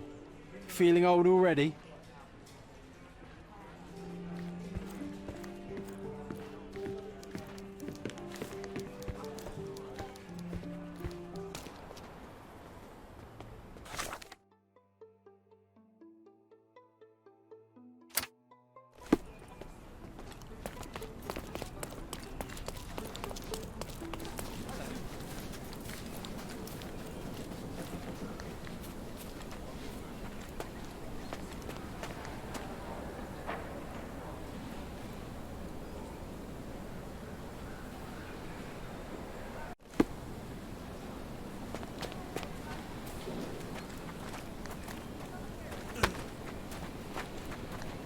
May I ask for your assistance?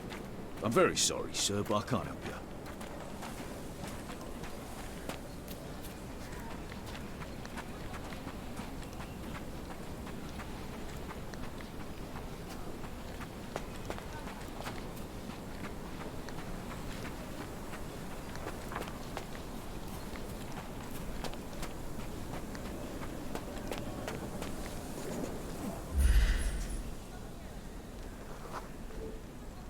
Okay, hear me out.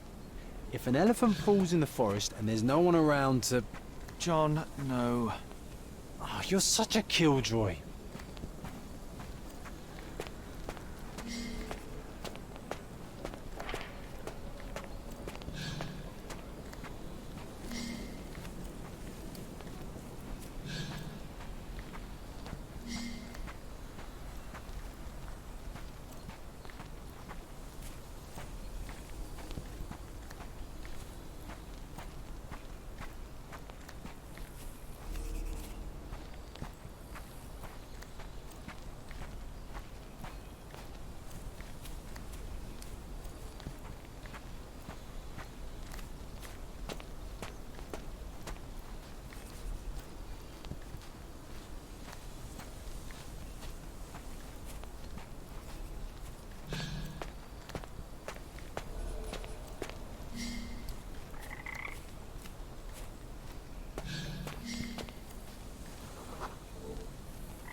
Strange. It was hung with care.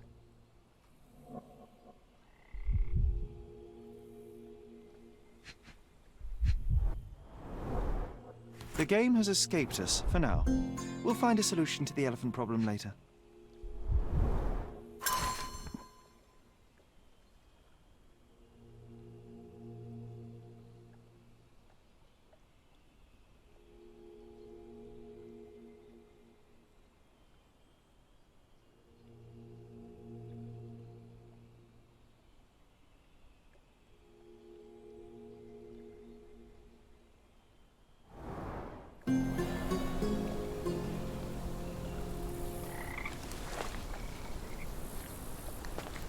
Want to go for a swim?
I can always recognize the spirit of a true artist.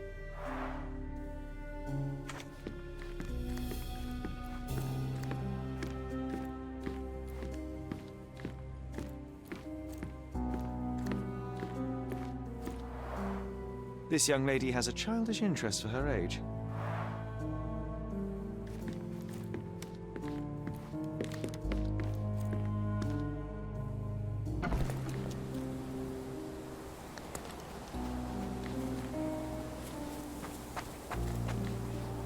Oh, why do I get the worst jobs?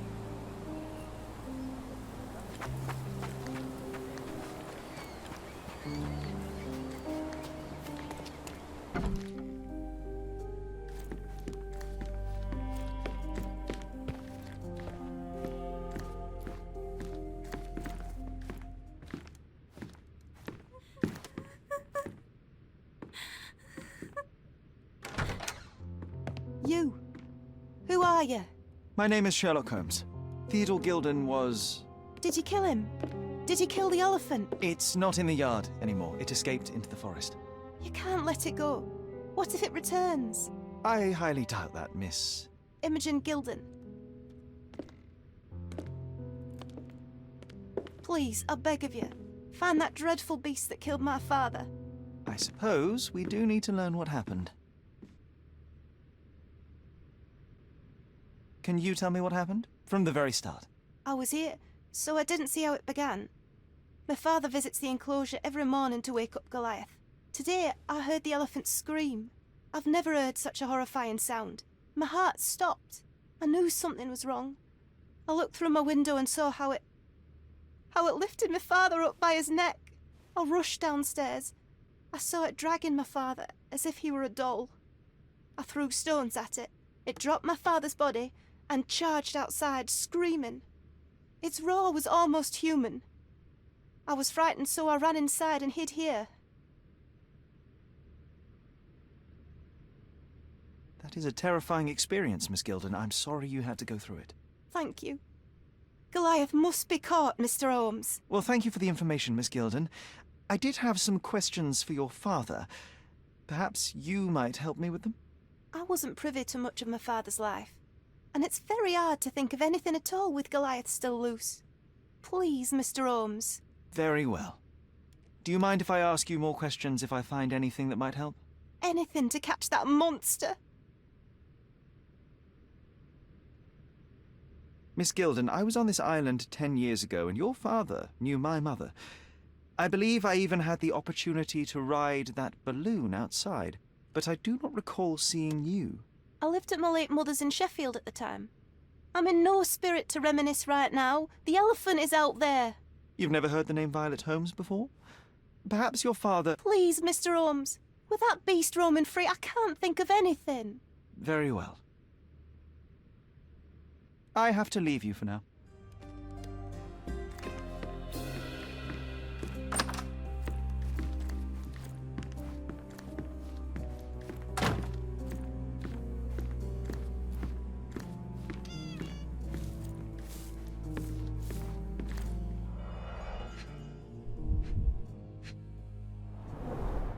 She packed as much as she could carry.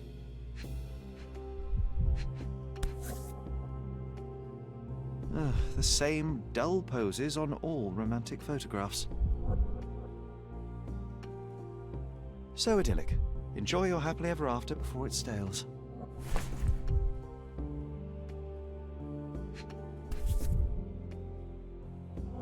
False idols? Oh, sounds utterly dreary. Hey, Sherry, we need to talk. You found false idols. We need to find the remaining two. What does bazooka even mean? Would this paper be good for anything but blowing one's nose on? They're not rubbish, Sherry. There's something more. I'm serious. Very well. I doubt it'll be worth it, but I will find them for you, John. You'll thank me later. They're some of the most imaginative books I've ever read. What did you say? Speaking aloud helps me think.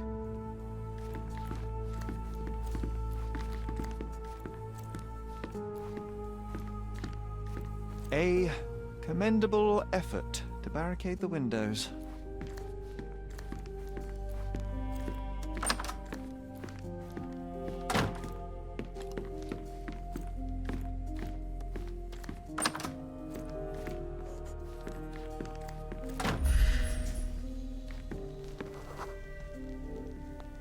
The nicest spot in the room.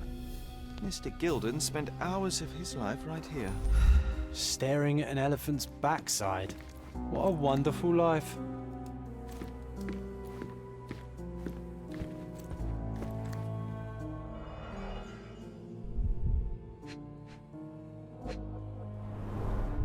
A relatively functional choice to replace the finger.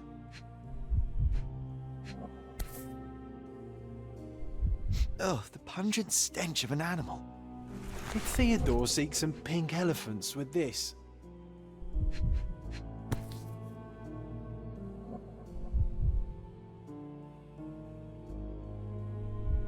I think Miss Gilded has barely matured.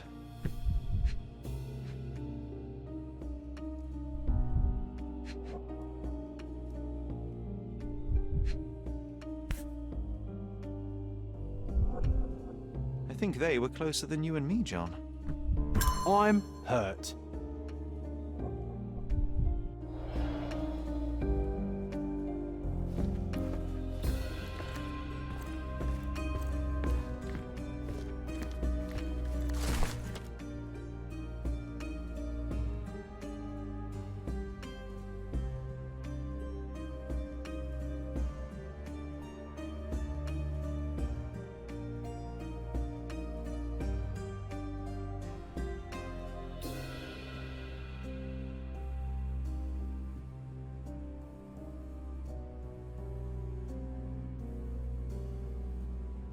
His second child? An apparent son and heir, I'd say.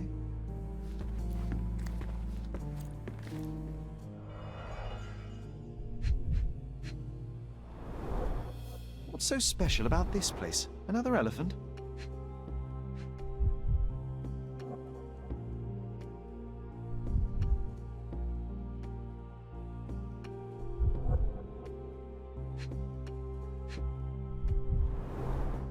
A partnership annulled with a single stroke of a pen. A catchy title. I should take a photograph of the plans. I don't want to carry them around.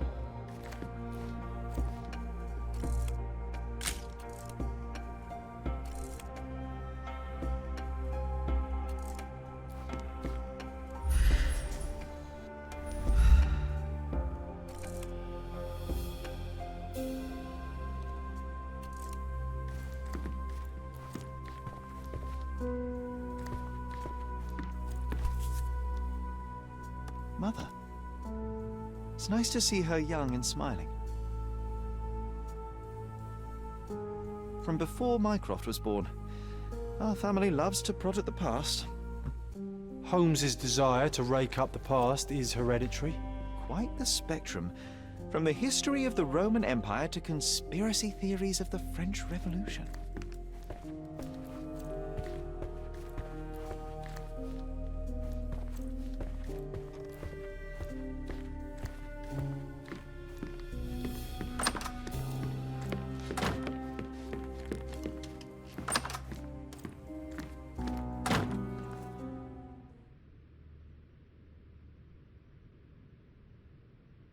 A. Swift, is this name familiar to you? Your father had it removed from this plan. Oh, that's Arthur Swift.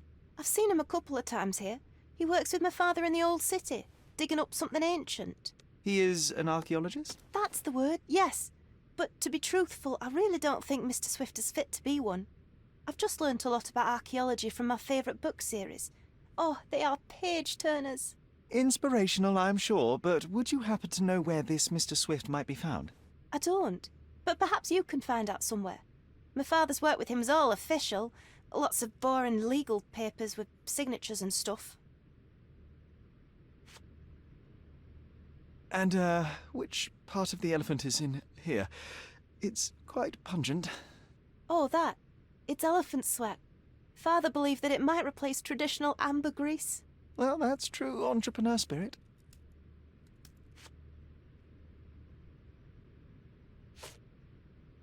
I found this. Who's this young lad next to you, your faithful knight? Paul. He's my pirate. He's not really a pirate. I just call him that. It probably sounds very silly. Your secret is safe in my hands. Does Paul work somewhere? What is his surname? His name is Paul Perks. He and his yacht Whirlpool are the champions of the Salacia Yacht Club. He sails there. I'll show you where it is on the map if you need to meet him. A yachting champion? Well, that will be a first. I prefer dry land. And so does my suit.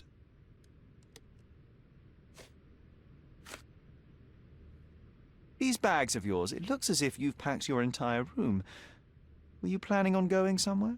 My partner and I, we wanted a change, a fresh start abroad.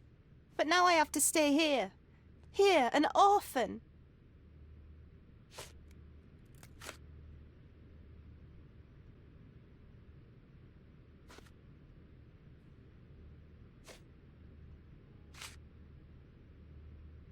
Did you observe anyone else in the yard? Any of your servants, perhaps?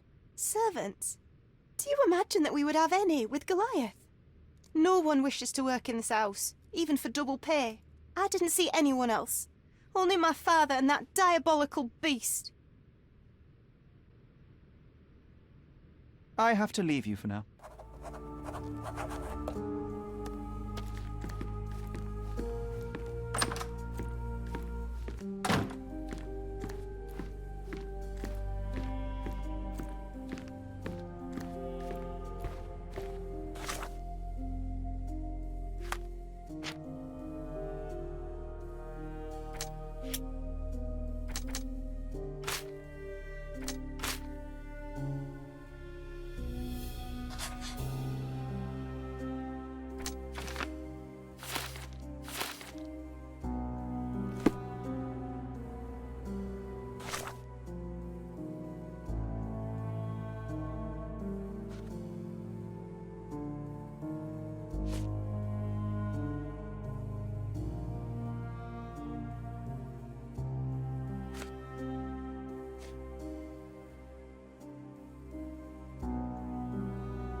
Does it look remotely familiar to you? Should it?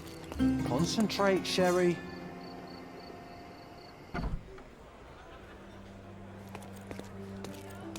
Are you lost, sir? Not at all. I'm right where I need to be. I'm Sherlock Holmes, by the way. Ursula Oni, the chief archivist. How can I help you exactly?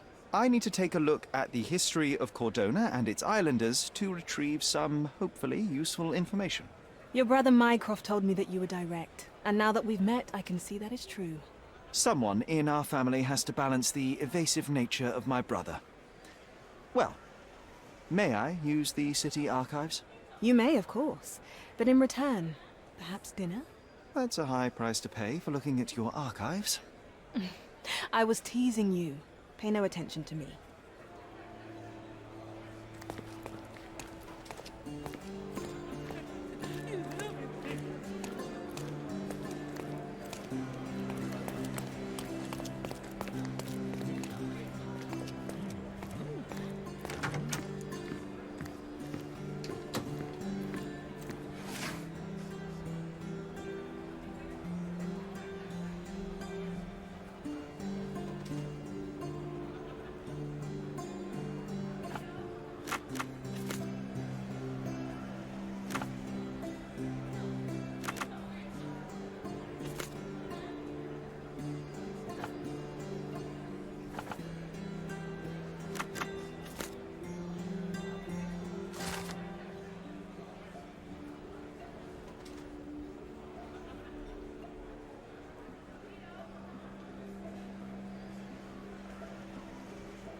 With your love for archives, you would have made the perfect bureaucrat.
I'm curious, how did Mycroft recruit you? I doubt you're a field agent. I imagine you work with intelligence. That's correct. Your brother noticed me when I tracked down a spy at the archives. That's how our cooperation began. And you? Did Mycroft force you into this? Not at all. We simply have a mutual interest in someone. Or something. Of course.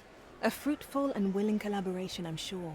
Well, I'm his younger brother. I have to accept the consequences of being a close relative of an official figure. I suppose, in a way, we are colleagues, Mr. Holmes. In the remotest way possible, Miss Oni.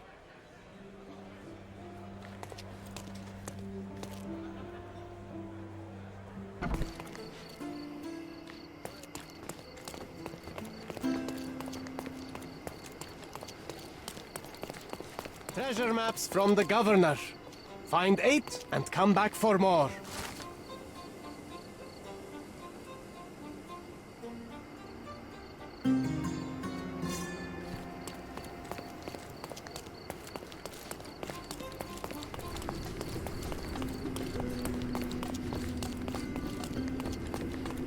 From day to night, Aiden stands there, recruiting non-rebellious workers for the dig.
The market square, beating heart of the old city. I wonder if they still sell that heavenly Turkish delight around the corner.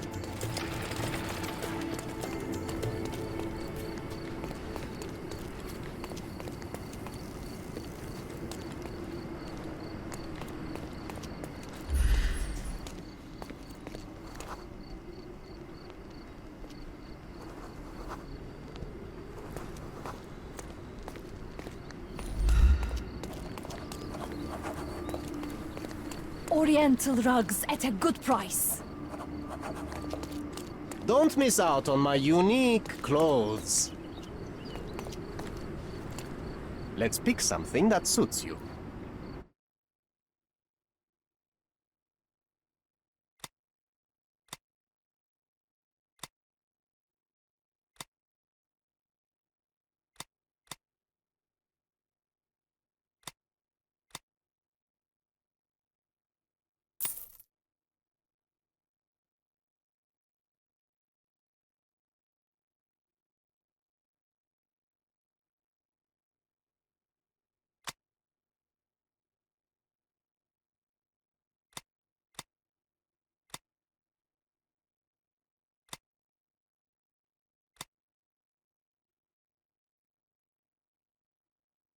A good choice. A good choice indeed. Come, come. Decorate your house in Oriental style. Sir, kind sir, might I steal your attention? I'm not buying. Ah, that is the thing. You won't waste a single mangir. I am a digger, you see, and I have heard of a dig site so deep it clogs your ears. I want to be there. Why are you telling me this? I have heard of a man recruiting for such a dig. A man with a scar, such as the one that you're hiding. And your boots are dirty with the deep clay I am so familiar with. Oh, I hope it wasn't too rude of me to point that out. You have a good eye. And you just want to dig? Dig deep and that's it? What's the catch? Are you in desperate need of money? Oh, there is no catch, sir. I won't even ask for advance pay. Just give me a shovel and I'll dig a hole like you've never seen. Huh. Is that so? Well, I have to ask you an important question first. Would you be fine working for Brits? I am all for them. Well, you say that, but can you prove it? I'll sing you a very special song. God save our gracious queen. Cut it! Or people here will make you their queen. I can also speak in limericks. Please don't. You might be a little bit weak in the head, but a natural born digger with a keen eye is what we need. Take this permission slip and go to this address. The guard will let you in and check with the professor once you're there.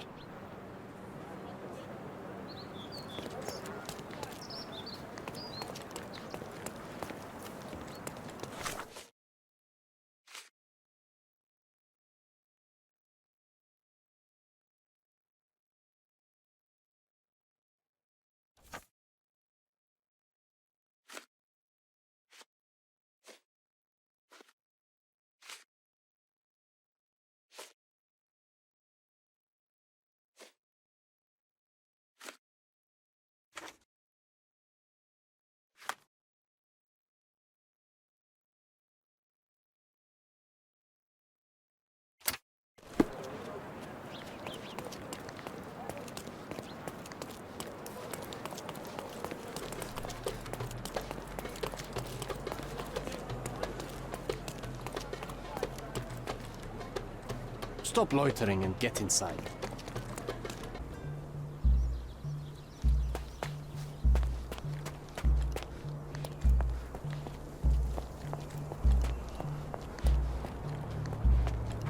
Newcomer, talk to the professor first. He's the old fellow with the glasses and the plans. Where's the fire in your eyes? Where's the smile? I am sick and tired of seeing apathy among the new workers. Sir, believe me, I do have the spark. I want to start work straight away. It's as important to me as it is to you. Ah, that's the spirit. I'm on the verge of a great discovery. How did you meet me? Don't ask questions. You'll have to find the answers yourself. I'm not a nanny. I'm a busy man who is changing the course of history. I am ready to work. Splendid. Do you know what I am working on? Archaeological treasure. You're hoping to find something priceless, something that will change our history. Bravo, young man. I couldn't have said it better myself. It's true. We're looking for Vitus Lemonius's tomb. I'll help you. That is my goal as a worker. Good. Listen to me carefully, then. I hate repeating myself. I am Professor Swift. We have 3 rules here. Don't touch anything, always return the tools, and don't distract me unless you find something. Sounds simple enough. Are you the only one in charge here, Mr. Swift? Yes, I am the only one, and no one else. You hear anything other than that, it's a lie. People of your kind can have difficulty understanding who's in charge. Take a minute, memorize my face, and then get to work. Oh, I will definitely take a closer look to memorize my superior.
I wish I could be as passionate about something as you are, Mr. Swift.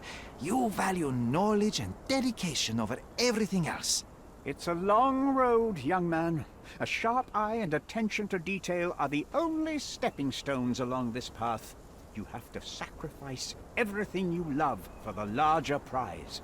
Exactly. So much in life is superficial. I wish more people would understand. I never heard a truer word, lad. Folk will ignore what truly matters in life, and for what? Convenience. Bold words indeed. I doubt that many scientists would be willing to support their bragging with fieldwork. The academic world is full of restrictions. Our honorable professors are too afraid to dirty their hands. God forbid if they have a stain on their shirt. You can follow in my footsteps. You can start learning by returning to work. Show me what you can find. Don't touch anything here. Get back to work.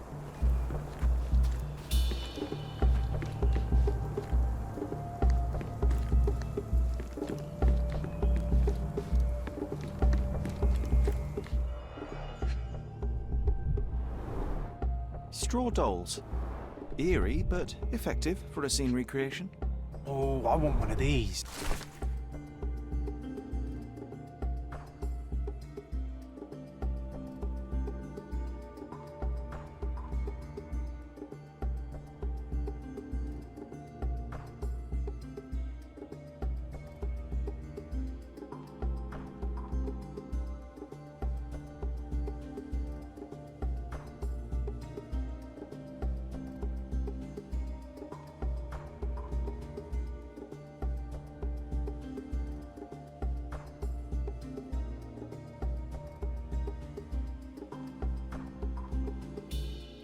Or two.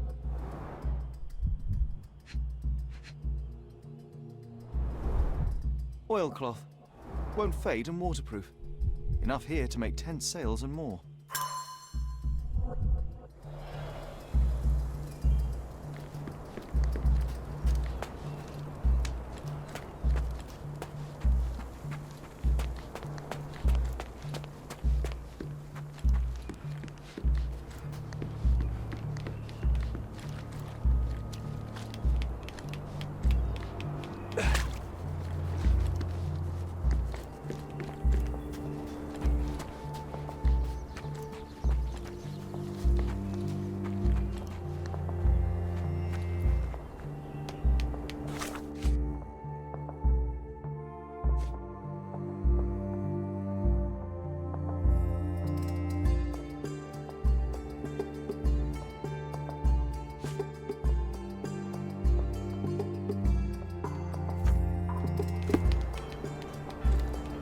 May I ask for your assistance? You and I are the economic foundation of this island. We should help each other. But I don't know what you are talking about. Swift lost his temper when he learned what happened to the statue.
Somehow the text remains legible. Let's see if I remember my Latin.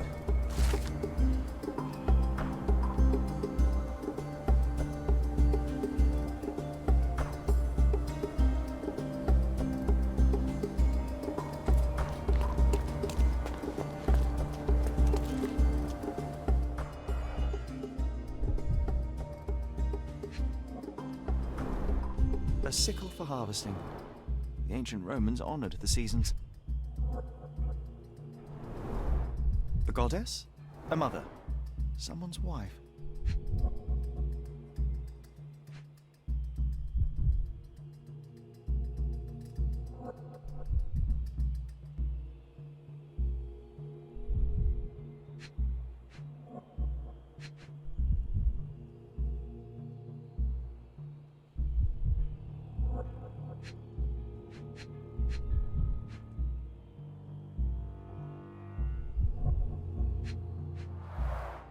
There were 4 statues here originally.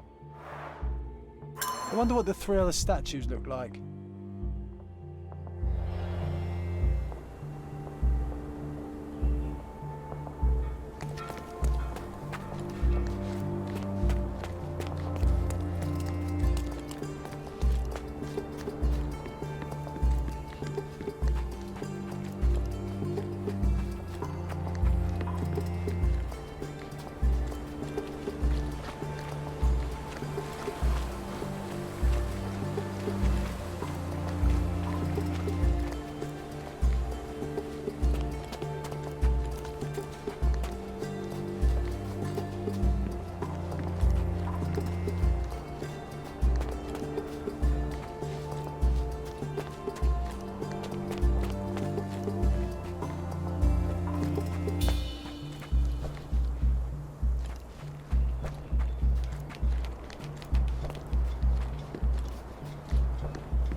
Vitus rests nearby. Beware the one who wishes to disrupt his sleep, for he is guarded by the gazes of his brother and the autumn wind.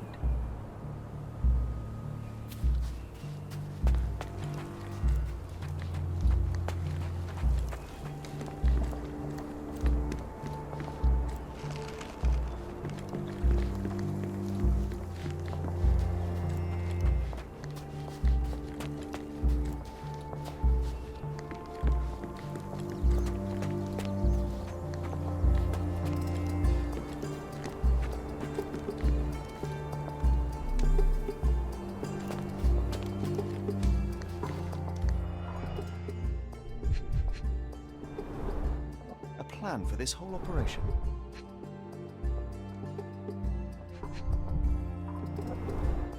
This reminds me of my father's room.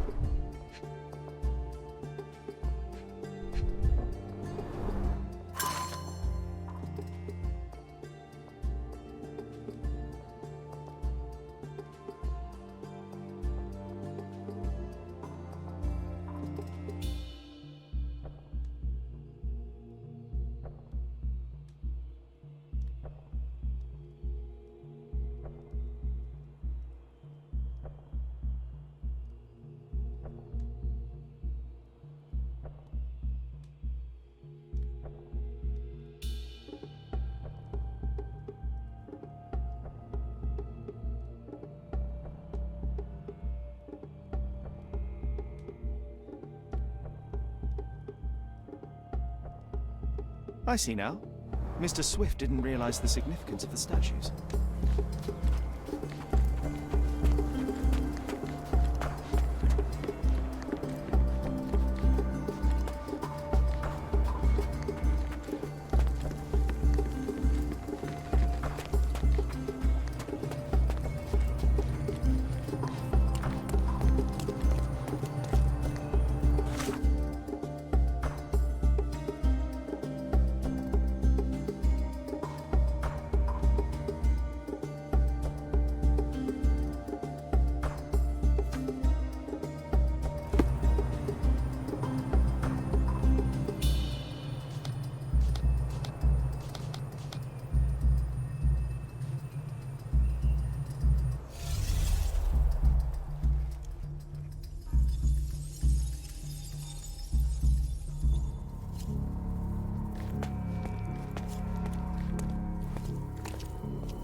You're not even trying, Sherry.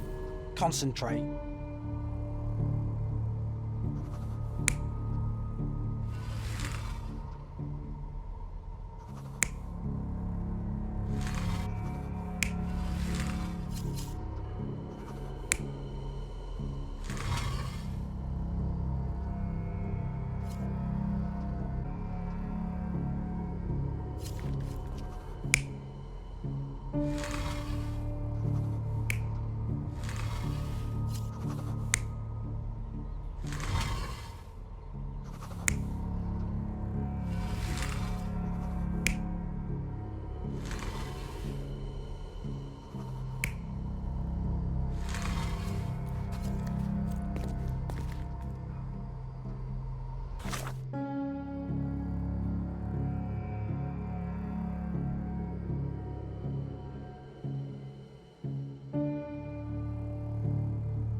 It seems everything's in place.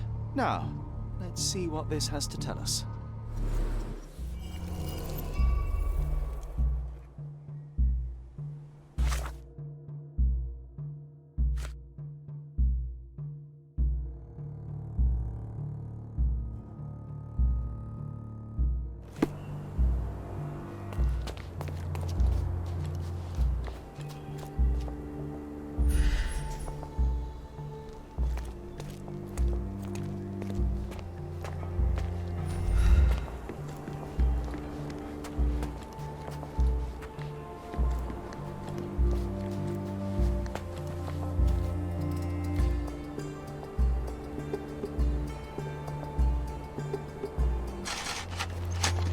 Here is your discovery, Mr. Swift. Hey, look at this.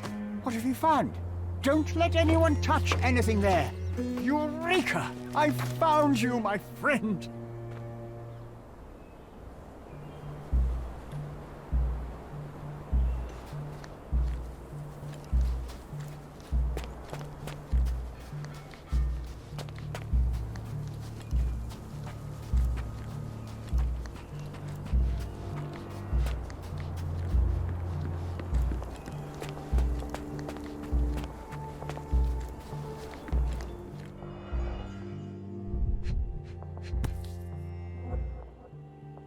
A box of darts. Handy against rodents of all kinds.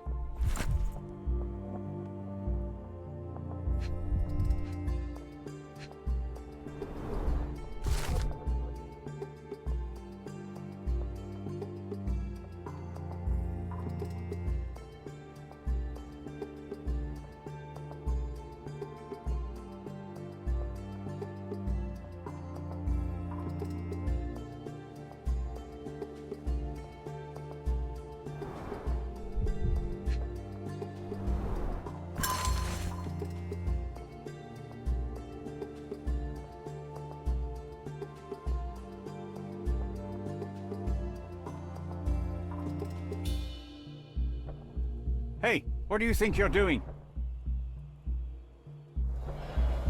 Trying to take over my research, are you? I come here to pick up my diary, and I find you snooping around. Explain yourself. Mr. Swift, if that were true, I would have been on my way to the newspaper.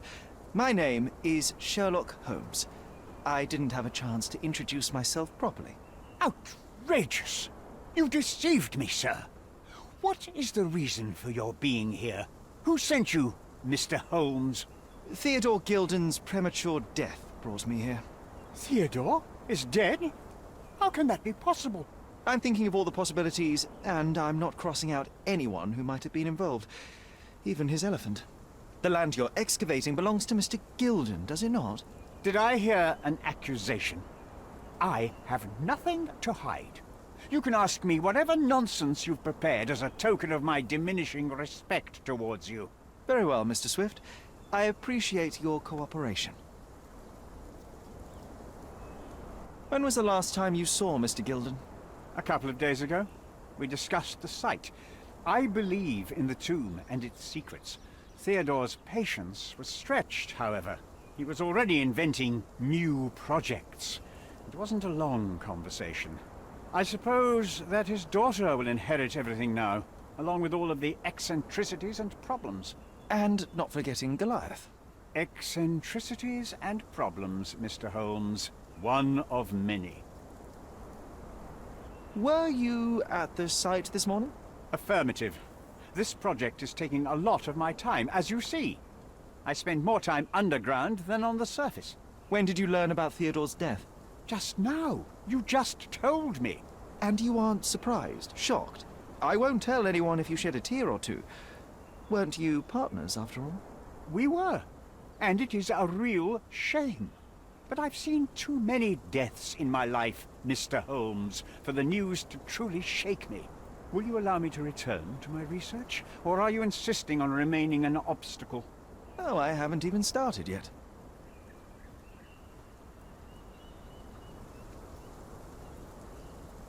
With this book, you attempted to plan an attack on the elephant? Your insinuations are out of place. Goliath is a frightening animal. All I wished to do was to understand the creature. As any scientist would do, I researched, analyzed, and drew conclusions. And what conclusion did you draw? That Theodore Gilden made the animal miserable. He couldn't provide the proper environment for the beast. My interest in the subject ended there.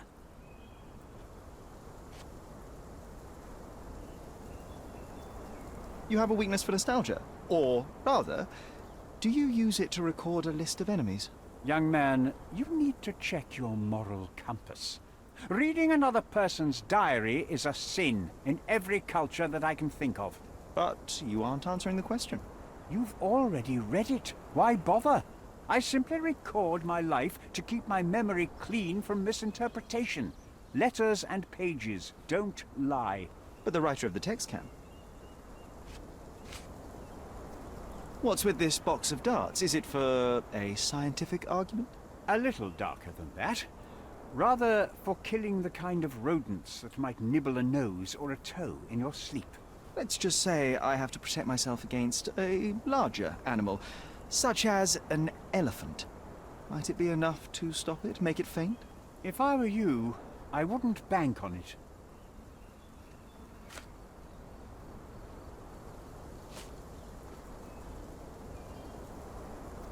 Moving on.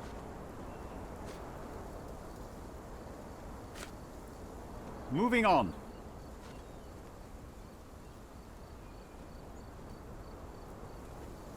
Remember one of the rules? It seems that you didn't return a tool. Is this knife yours? Do I look like a fellow who carries a knife? I don't need it. There are plenty of uses for it on the site, and outside of it. I have other people to cut ropes for me, Mr. Holmes. I've nothing to add. Have you seen this person before? The one beside Imogen Gilden? No, but he's with Imogen, so I suppose that he's a friend of hers. That girl always has her head in the clouds. I could have said Theodore was different, but that wouldn't have been entirely true. Away with the fairies, was he? That's one way of putting it. Either way, I don't know much about Imogen's life or her friends. The type of elite that pretends to be educated. I've nothing to add. Did this plan cause a rift in your business relationship with Theodore Gilden? Nothing like that. Admittedly, we didn't share a common vision of what is more important, the past or the future. In my opinion, we can't build a future without knowing the past. So you wanted to save the tomb of Vitus here, or perhaps your control over the research? Only the knowledge that rightly belongs to humankind, nothing less and nothing more.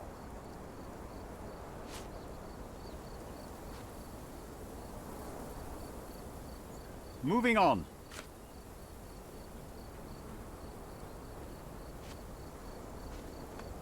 I'm a busy man. What's with this intricate recruitment process? Pro-British workers charge less? As a head of this organization, I need to secure a productive environment.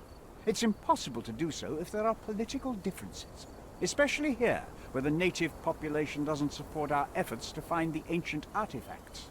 Decent pay can also stimulate productivity and shut down any political discord. Hadn't you thought of that? You're young. You have time to fritter and fight with everyone you meet. I don't have such a luxury. Our workers receive enough pay for what they do. So don't start a discussion you know nothing about. I'm a busy man. Gilden's elephant is quite an unusual addition to Cordona's fauna. What is your scientific opinion on that? No matter how much Theodore loved it, it still remained a wild animal trapped inside a stone pen. Goliath needs savannas, fields, lakes. I'm sure that Goliath did not have a plan to kill his owner to head to the savannas. What do you think? No, animals don't kill in a typical sense. I can only presume that it tried to protect itself from captivity, from Theodore. It was a gilded cage that was predestined to break.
May I ask for your assistance?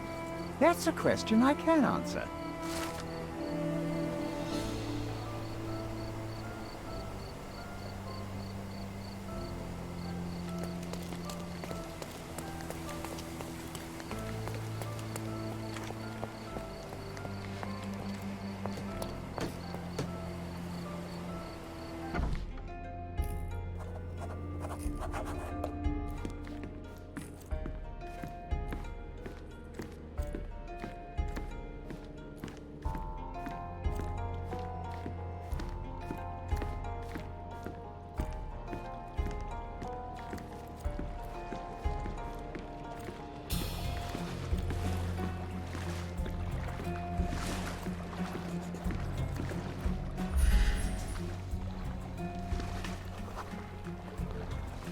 The Champion's Whirlpool. Pool's bread and butter.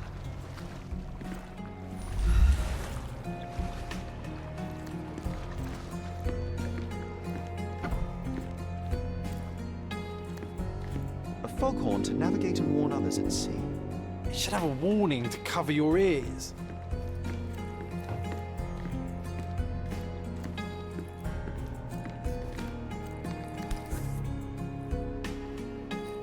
Sails of hatred. I suppose there is something for everyone, including champions.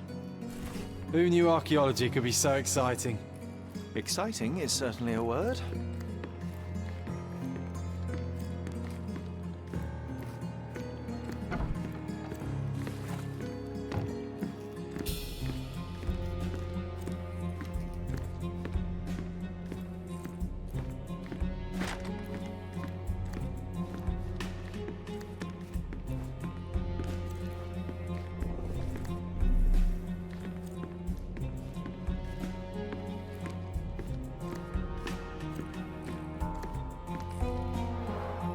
Bloodied bandages. Has someone been hurt?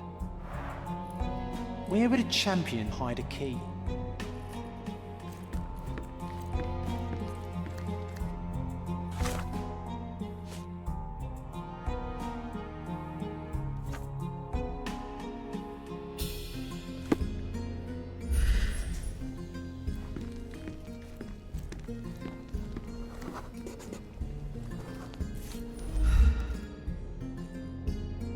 I hope Paul is more skilled at yachting than he is at hiding keys.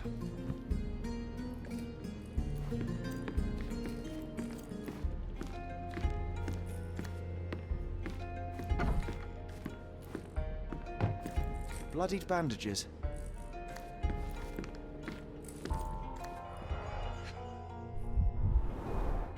To earn big, you have to spend big.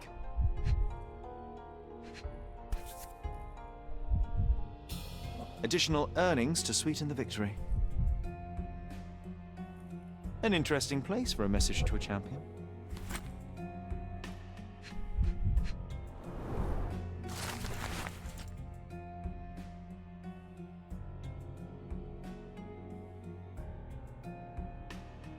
Mr. Gilded wasn't afraid to get his hands dirty.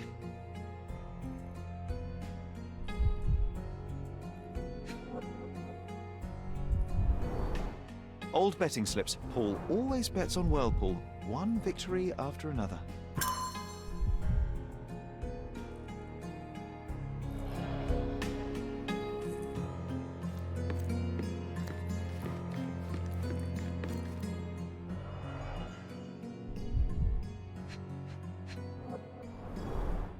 An expensive set of tools for woodwork. An amateur wouldn't know how to use these. A box full of darts. Each has a needle and can be loaded with drugs.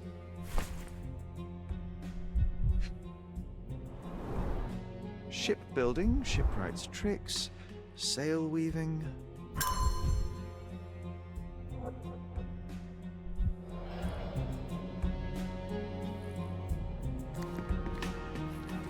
Too ordinary a room for a champion. There's no incentive to put in any effort.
typical tea tin. Undeniably psychotropes. Not for toothache, I think. I wonder what he has for biscuits.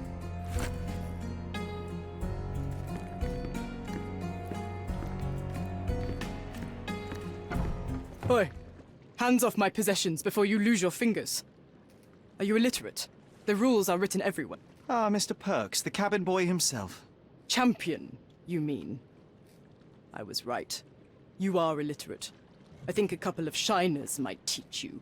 One last chance. Who are you? I'm Sherlock Holmes, a friend of our mutual acquaintance, Miss Imogen. Look, you artichoke. Imogen has no friends. Except for me. If you must try to insult people, it's better to know the meanings of the words that you're using. You fancy you could teach a sailor to swear? Go ahead. Show me how inventive you are.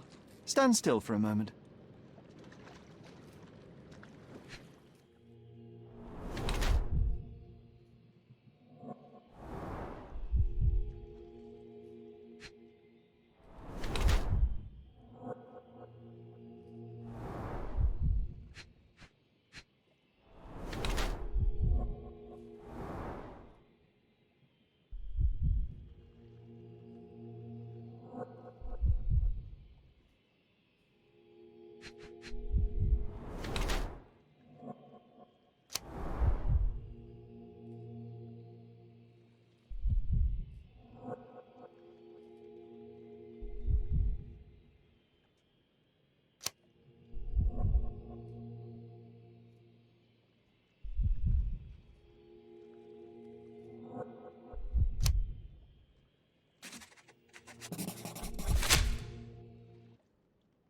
So, a woman wishes to become a real criminal, and smuggling is a stepping stone towards that? Is there not enough prestige in yachting? Or is it easier to compete with other fools like yourself? Everyone has a starting pistol, just shoot and run. Don't say a word. I don't know where you're getting half of this nonsense, but you're on some thin ice here that I'm willing to crack. Damn you, Paul. I'm sick of... Who's this peacock? Does he know who I am?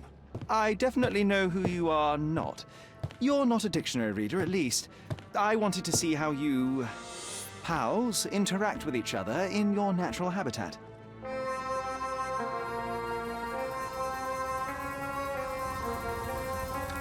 But I'm afraid I have to interfere.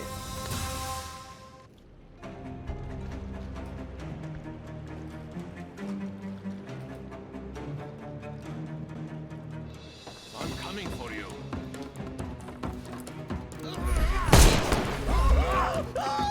I couldn't miss the party. Too simple. I'm coming.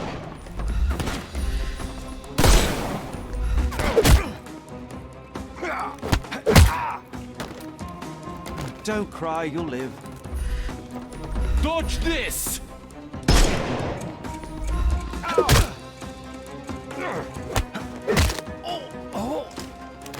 Don't bother moving. The snuff's ready.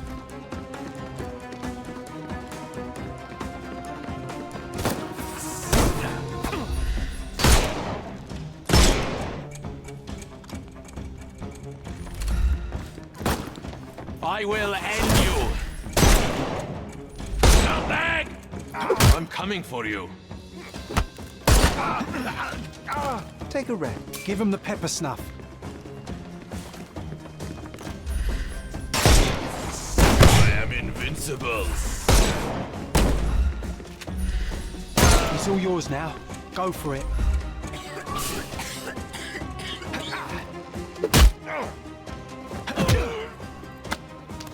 Don't cry, you'll live.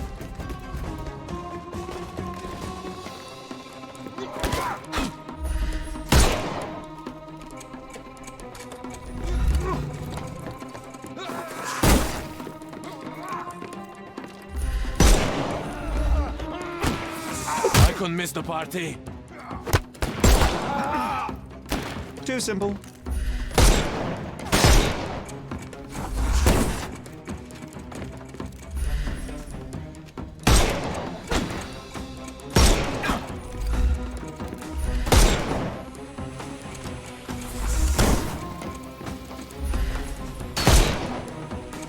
Time to knock this...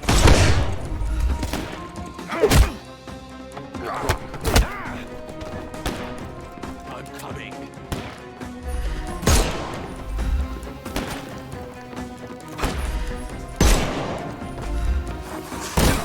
I'm coming for you. Oh, ow. No more. Give him the pepper snuff.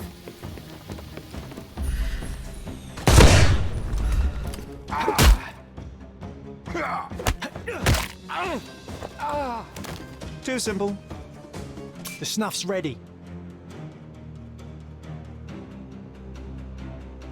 And there's no reward for risking our lives. Paul's explanation will suffice.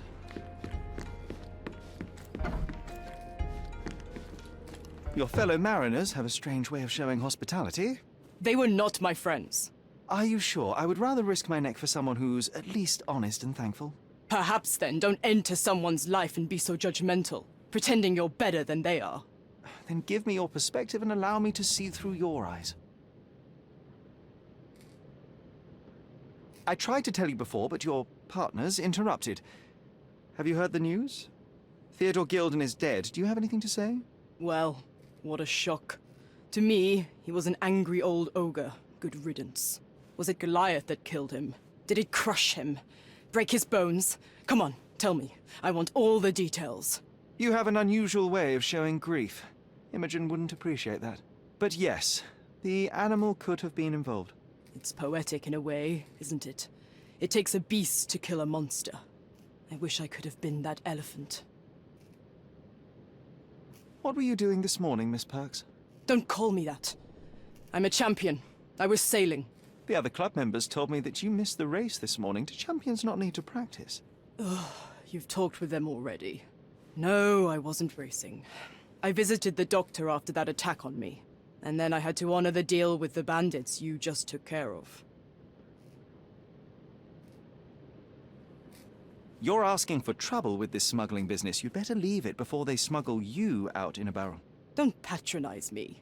I've only ever had trouble with law-abiding citizens like Gilded and you, never bandits.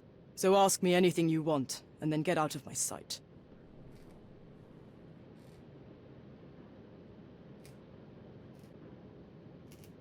I'm clueless.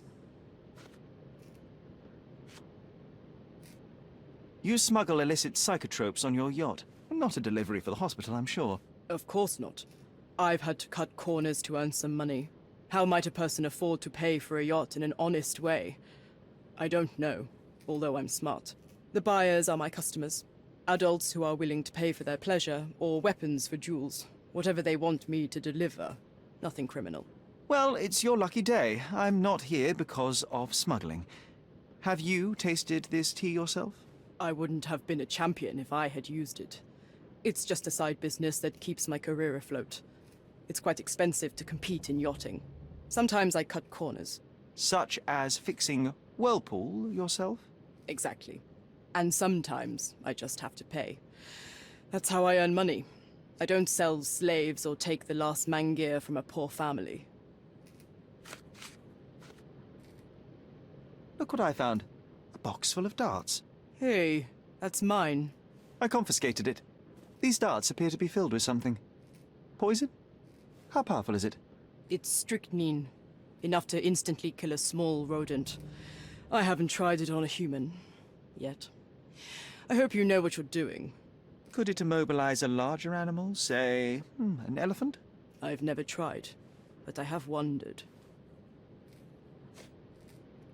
It seems as though Theodore Gilded hung a sword of Damocles over your life and career. Were these only words, or something more serious? Check my forearm. Pulled muscles and bruises. Small cuts. Nothing that you could call serious. I doubt that a man in his late 50s could wrestle you. It wasn't him. He behaved like a rat and hired brutes. His boys tried to lock my hands behind my back, but I was faster and I escaped. Was he so protective of his daughter, or was it your feminine secret that provoked him? My guess is that he was protecting his property. As he saw it, he owned Imogen, and he treated her like a piece of furniture. He didn't want his daughter to be loved by anyone.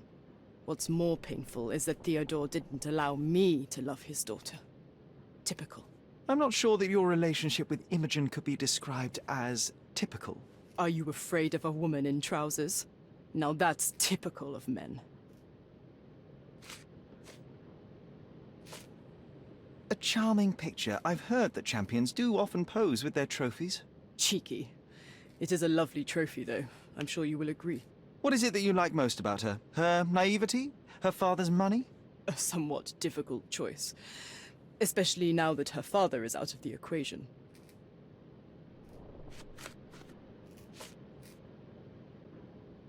What can you tell me about the elephant? He's smarter than some people here, including his owner. Although I feel he could be dangerous, no matter how much he's fed. Why is that? Have you ever seen Goliath attack anyone? Well, not exactly. But I saw it, abusing some poor tree during one of its walks with Theodore. The expression on that old Nini's face was priceless. But it wasn't funny to look at. Believe me, it was frightening.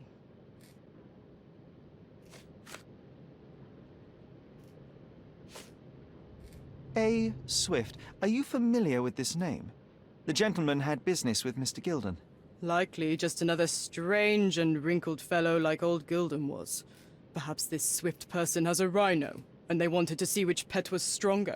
In other words, I don't know who he is, but I bet he's crazy like Theodore. I doubt that court owner has ever boasted a battle arena for that size of mammal. You have an interesting imagination. Does this knife seem familiar? I didn't find it in your competitor's back, to be clear. This knife is as blunt as your humor. It's a bosun's knife, but it's not mine. I wouldn't be so careless as to mislay my tools.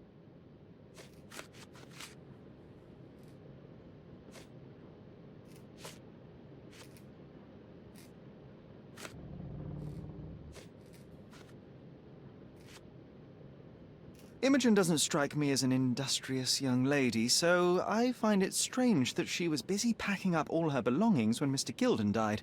That's some favorable wind in your sails, isn't it? Is it so suspicious that a couple might embark on a trip? I wanted to thank her, so we planned to go traveling. A Theodore-free place, without elephants. The timing of it is suspicious, however. Your lady friend becomes an orphan and heir, and there's a planned trip directly afterwards. An improvised romantic dinner will never please a spoilt girl. A planned voyage might. It's not spur of the moment.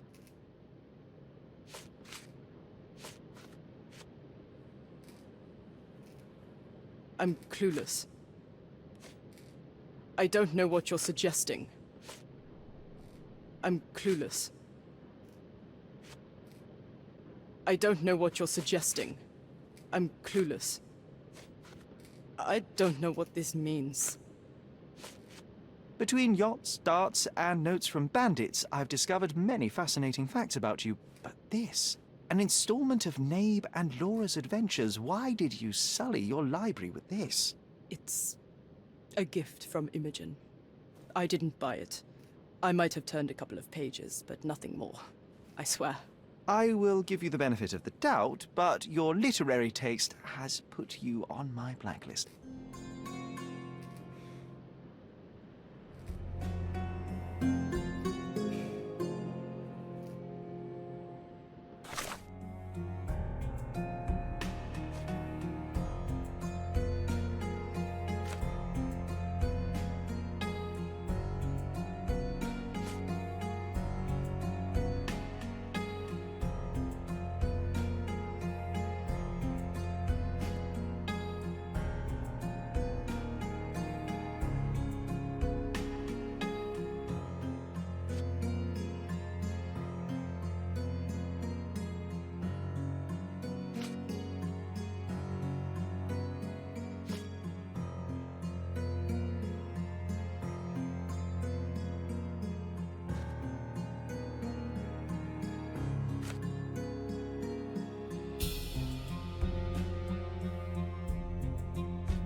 nothing to say about this. Had Goliath been aggressive before? It's dangerous, but it was never aggressive near my father. My father would do anything for Goliath. All the elephant had to do was clap its ears. You envied him, the elephant, I mean? Our house is called the House of Ivory. I've heard some people refer to me as the Ivory Girl, and my room stinks of the animal, as if it's me who lives in a pen and not Goliath. It's not envy, Mr. Holmes. It's just incredibly difficult to live like this. I'm afraid I can't add anything useful. Are you aware that Paul smuggles drugs for a dangerous gang? Mr. Holmes, I've already told you. I call him a pirate in play. He's not an actual pirate. He's a champion and a brave gentleman, not a thug. Let us agree to disagree on that. But don't be surprised if one of his clients knocks on your door. How can you read something like this? It's hard to swallow, and that's not due to the hard cover. You're hardly serious. Any library without Nabe and Laura is incomplete. If you can read, then these books are an absolute must. Love and adventure. They're about life. Oh, I wasn't aware that exploding pyramids were a part of daily life on Cordona. You haven't seen life, so you might try reading about it at least. Have you seen what your father sent to Paul? This is despicable. My father was never a gentleman, but this crosses the line. I knew that father wasn't fond of Paul, but this is just awful. If only he could have seen how good Paulie is to me.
Stop shirking. Get dressed properly and come inside.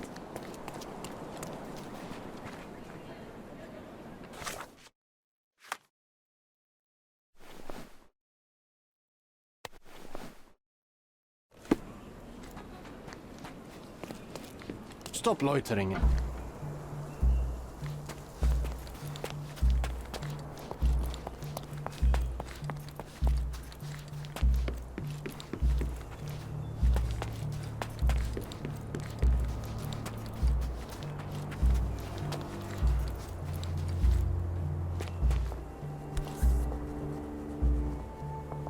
Sharpest pickaxe. A guilty pleasure of the real archaeologist. Missing your Laura, Mr. Swift? Hey, a word about the trilogy. Right then, you literary expert. What was so important about these books? Or did you simply need some kindling? It's inspirational. I have a plan. Are you listening? I wish I wasn't, but I am. So, we catch a monkey, a langur, for example, then we extract some blood from it. What? Why? It will make us forever young, Sherry. Page 127 of the second book. Oh, I am so done with this. No, wait. Then how about we make a wax statue? I've stopped listening, John.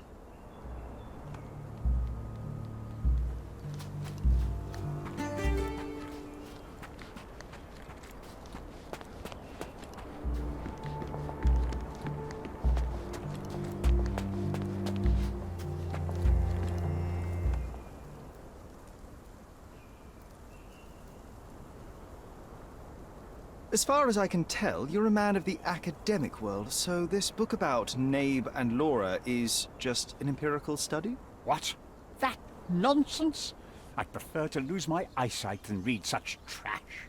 So, you know nothing about it? I know nothing.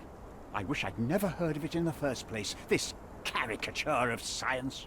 Do I hear traces of envy? You're still relatively young that you might find your own Laura. Perhaps I envy Nabe, for I cannot simply blow people up for distracting me. That's all. You happy now? Wonderful. I've nothing to add. Your partner had a very specific attitude towards the things he treasured. Was this habitual for him? That would have been too much even for him. Don't get me wrong, he had a harsh temper.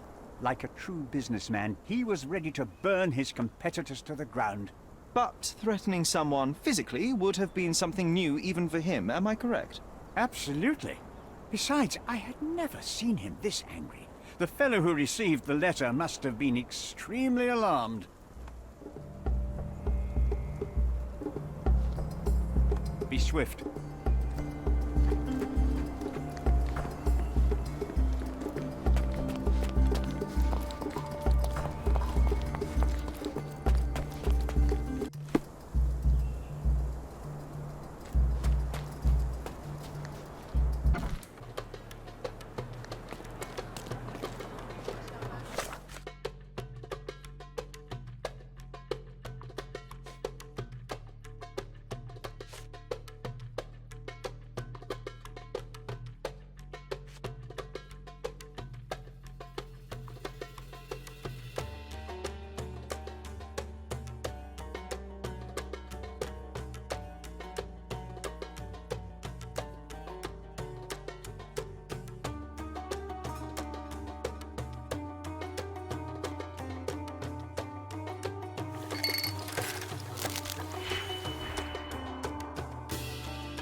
Stop loitering and get...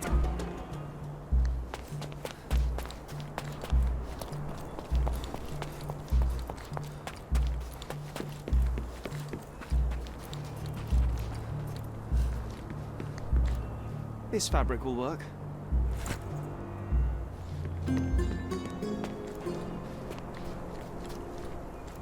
Be swift.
It might fool an elephant. Mrs. Nini seemed to know her sewing inside out. I bet she missed us. I hope Miss Nini won't misunderstand me.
Good day, madam. I've come to you with a special requirement. The tailors on the street can't help me, I'm afraid. Could you make a doll for me? Oh, Senor Holmes.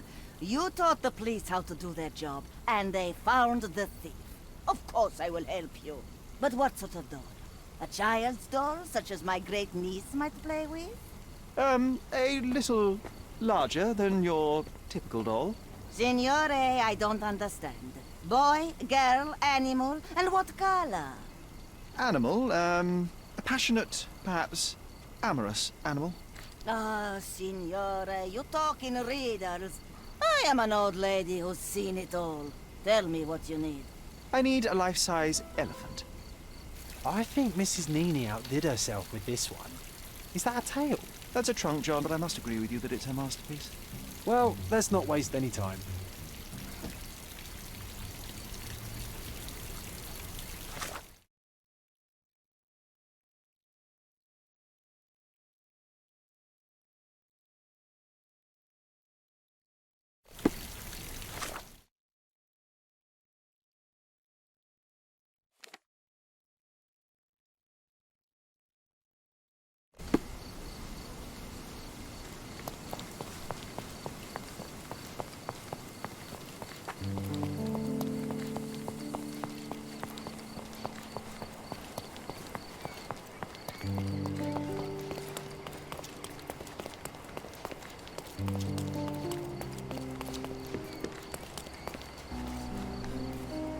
The game is on. So, what's the plan? I hope it all doesn't go horribly wrong. We know that the elephant is seeking a female. We can arrange that. A doll with the appropriate scent might do miracles. So you're a marriage broker? Well, I suppose that makes me a groomsman. Oh, she is a bit breezy, I must say. Well, Goliath is eager for a single female elephant in his area. It should be just enough for his taste. You'll need to trust me. Are we ready? I can't stand the tension. We're ready. Let's call the elephant.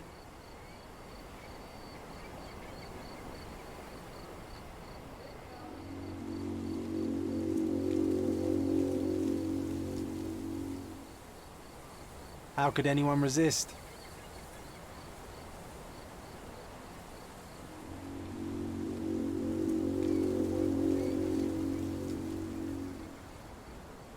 I knew a lady once who said just that.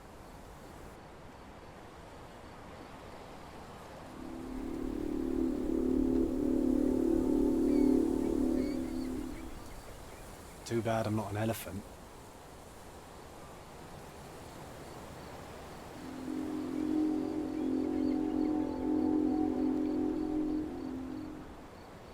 Take your time, Sherry.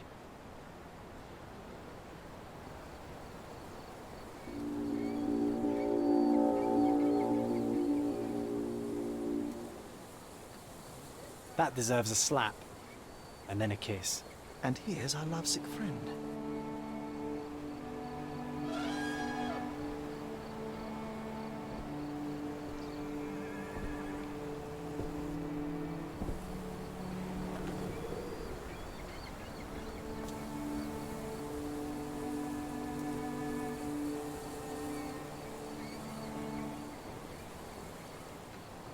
What is the meaning of this? Why are you bringing it here? I won't allow you to leave it. I assure you that it is only a temporary measure. It won't be long until the elephant is gone, I promise you.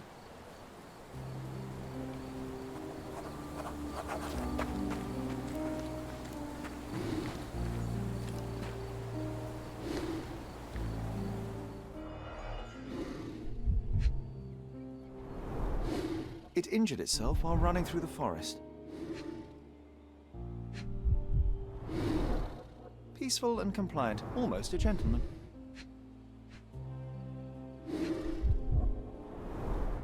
The left tusk is larger and more worn. You're a left-tusked elephant.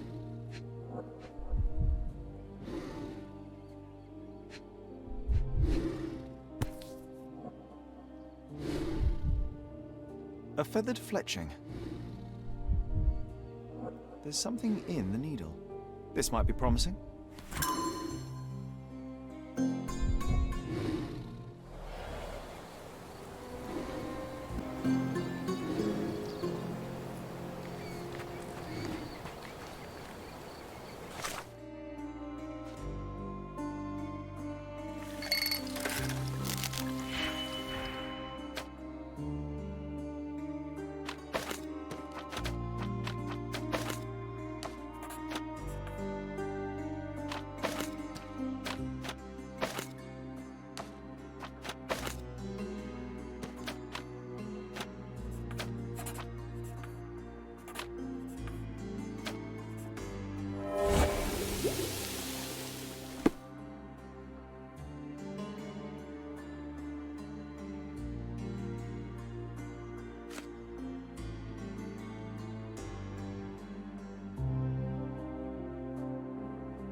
Stop loitering and get inside.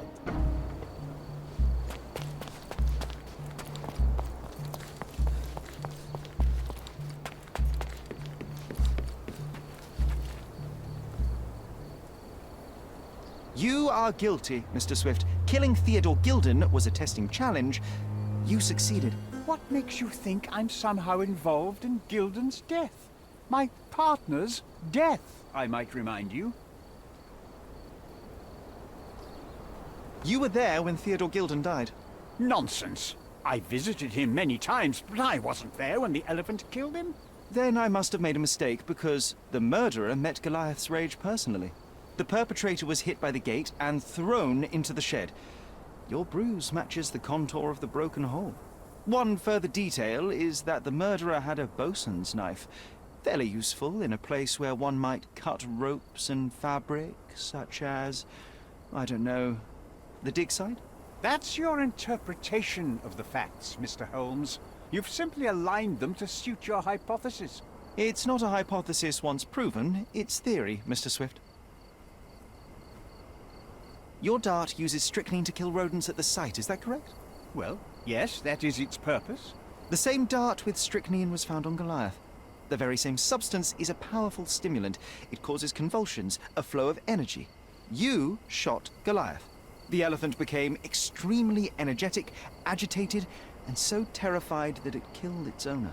For a man of your age, it was easier to hit a larger grey target than a small man. You said it yourself. Goliath killed Theodore, and your strychnine speculations are absurd. Only athletes use it as a stimulant, not elephants. True, but one dart of strychnine would not be enough to kill the elephant, and you knew it. Let me tell you a story. A man spends almost 5 years of his life locating an artifact. He puts every ounce of energy and money into his research. The same man even goes so far as to sign a contract with a ruthless man, a businessman. It was a risk, but the reward would be worth it. Years go by and there's still no result, so the businessman decides to end the man's research. He spits on the research, he promises to bury the site under an eccentric project. All of this is just his whim. Theodore Gilded could do anything he wanted with this place, and you were anxious about the fate of your research. You wished to protect it. You tried to tame Gilded's eccentricity, but you killed him instead. Theodore wasn't trying to sabotage my career. We had a disagreement, but it wasn't as dire as you describe it. He wasn't a pleasure to talk to, but killing him? Nonsense.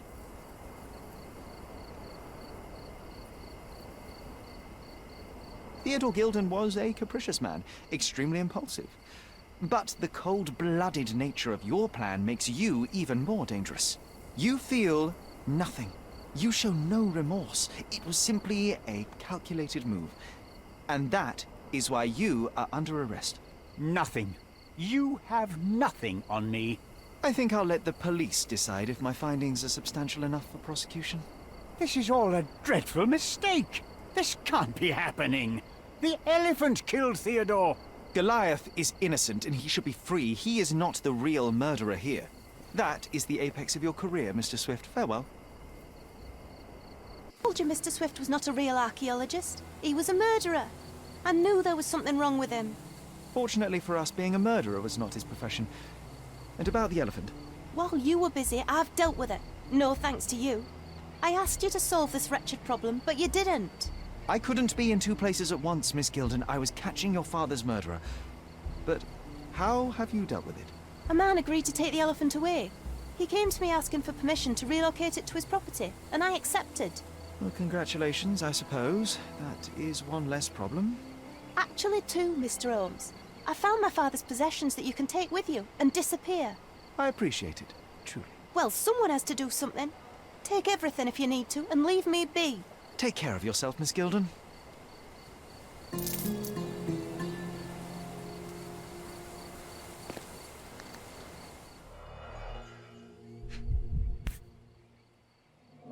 My mother always wore this around her neck until one day it disappeared. I was wondering where it went. She said it was a birthday present from a good friend.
I just had another glimpse of a memory, John. It's fuzzy, but I'm sure it happened somewhere in the manor. Finally moving forward. Shall we go?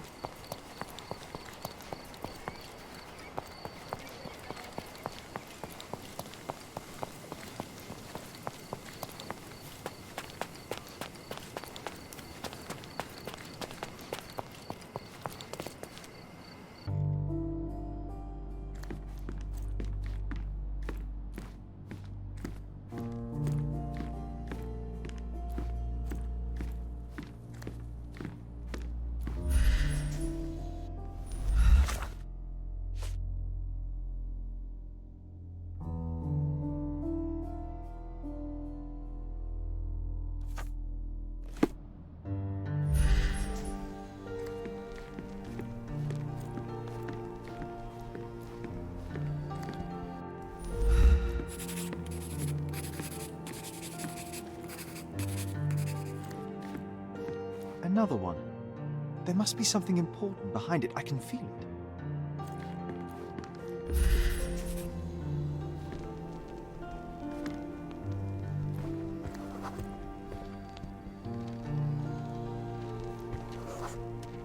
I had a surprise for my mother.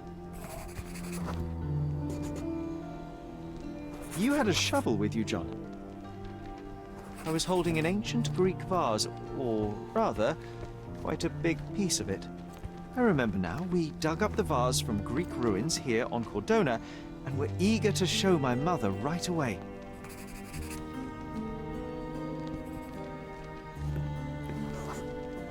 For some reason, the door was closed. We knocked. But nobody answered. We thought that she was busy. So we left the vase and ran downstairs.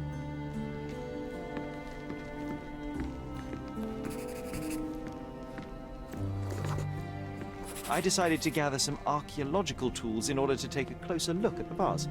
Then we heard something, didn't we? Yes. It came from upstairs.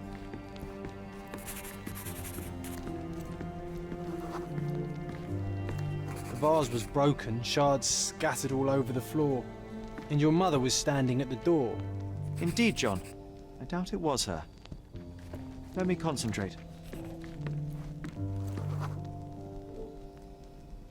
Otto Richter was standing there, furious at us.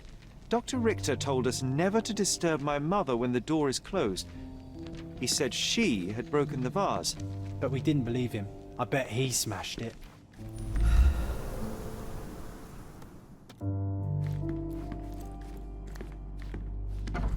Her things are still here. Presumably Mycroft never felt the need to sort through it all. Or couldn't bring himself to. No. He would have put it behind him and moved on. My brother is not one for sentimentality.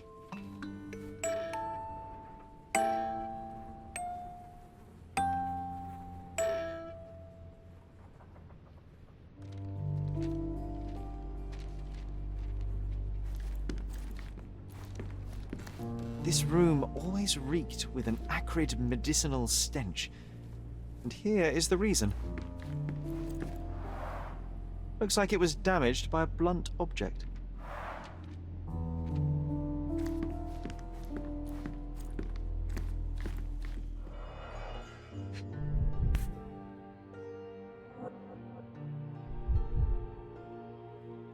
This picture was drawn by my mother. I recognize her hand. There's a date on it, 8th of December, 1868.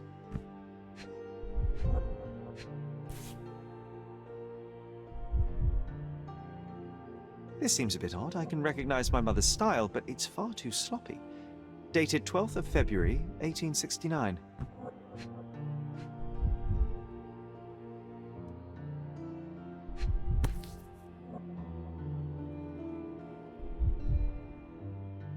It's difficult to tell what this is meant to represent.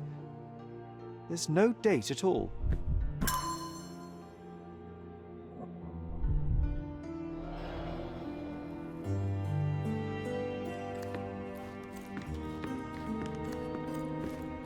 Straps on the bed. Just doesn't look right.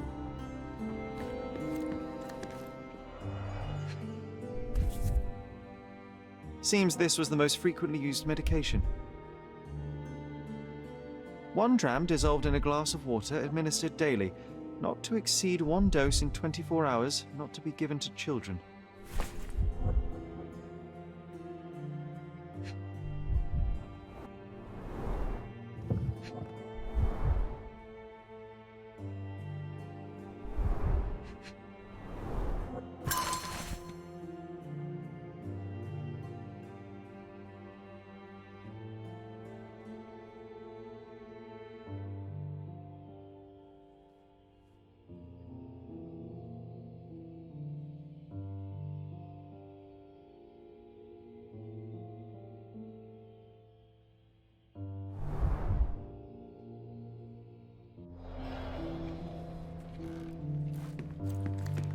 Oh, I would love to take a bath right now.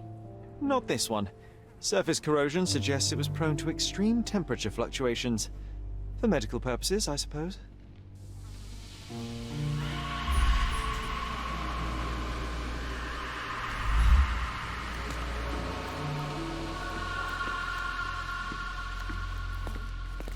Bars, covering the windows from the inside.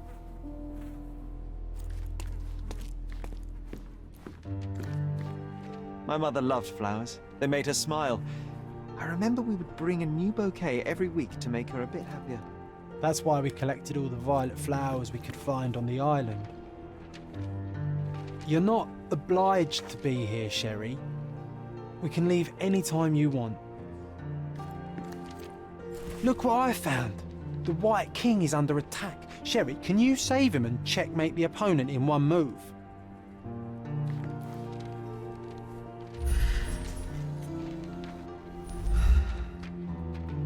You're not obliged to be here, Sherry. We can leave any time you want.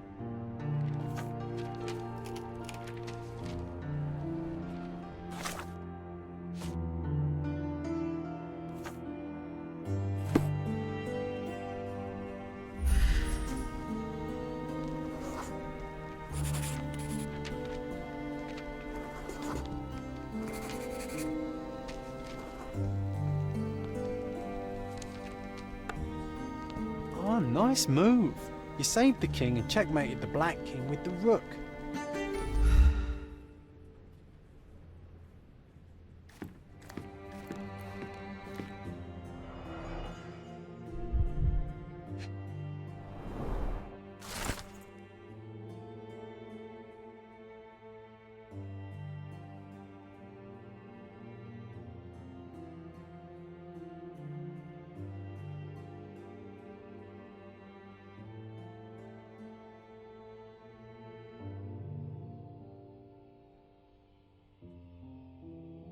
It's a strange feeling to read about my father's death in the newspaper. I can't recall anything except the deep feeling of loss. You were too young.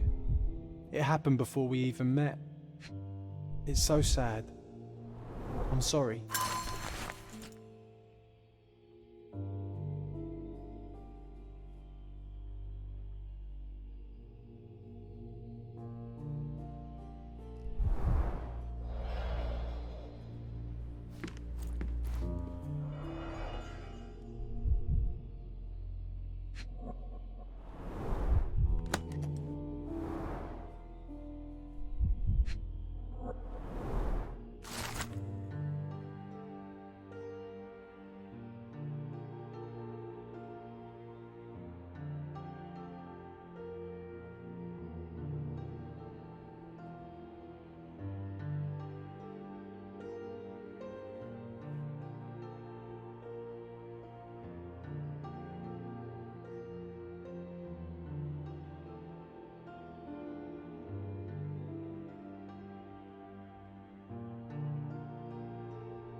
Do you think the doctor could have used these tools here?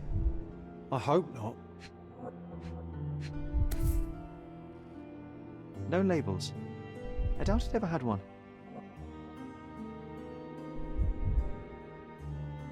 There appear to be residues of the bottle's contents at the bottom. Oh, it brings back some memories.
The broken plate shards were all over the floor.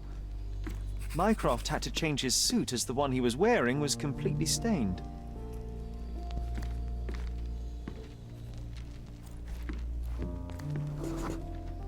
Mother was troubled that morning.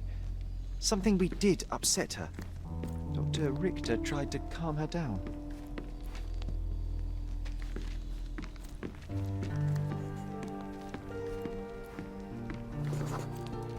We had to put the tray with Mother's morning tea down, but why? It's starting to ring a bell. I think it happened in the morning.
You're not even trying, Sherry.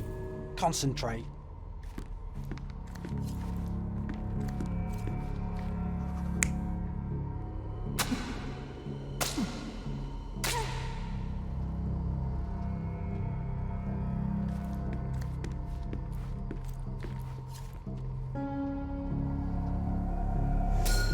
I don't believe you! Liars! Get away from me! It's not true! It's not real! What? Oh. Everything will be okay, Sherry. I promise. It was the morning of the 9th of April, the day my mother died.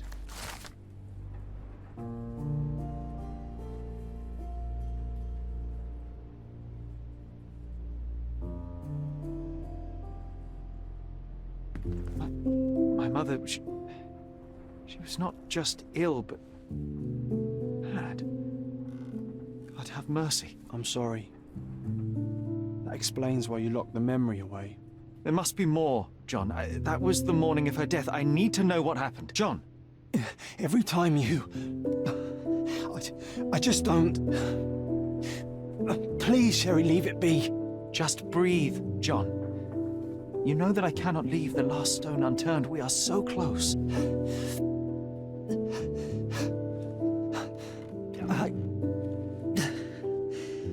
I know. But can we at least leave it for another day? It cannot wait.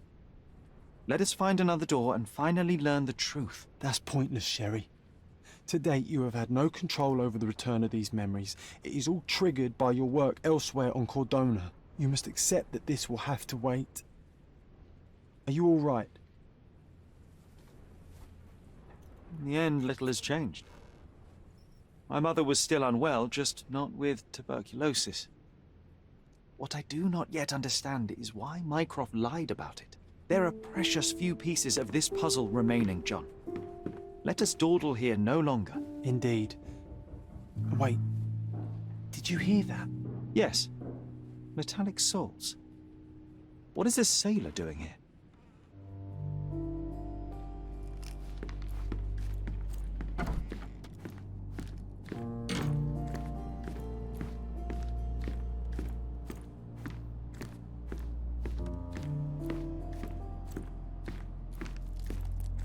Sherlock Holmes, isn't it? Always look. With whom do I have the pleasure of speaking? You can call me your new game. The rules are simple. I have something for you, but you alone must work out what that is. And that something is my prize, I suppose? You're a fast learner, sir.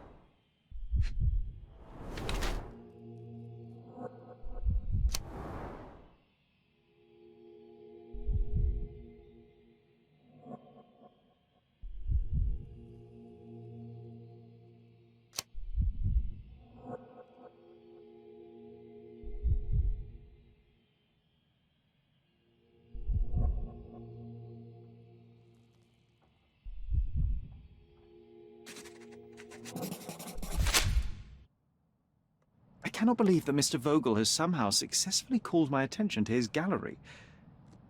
You're here with an invitation to visit it, obviously. My word, you are fast, Mr. Holmes. Could you explain how you came to that conclusion? Of course. Explanations are my favorite part of any conversation. Hands without any sign of regular physical activity, in contradiction to one who would most usually wear such a uniform. The paint in your hair is pink. I don't know of any military service that paints their ships pink, unless they have launched a new fashionable fleet. A sailor with the soul of an artist? I would suggest rather a gallery employee disguised as a sailor to mislead me. How many artists on the island know where I live and of my passion for deduction? Werner Vogel is clearly at the top of the list. And you've been attempting to conceal something square-shaped within your pocket. An invitation, I suppose. An invitation to Mr. Vogel's gallery. That was remarkable, Mr. Holmes. Mr. Vogel was right about your genius. I think he may have even underestimated you. This is your invitation. Please tell Mr. Vogel that the seed has been planted. He asked me to tell you to do so, if you win this little game. Farewell.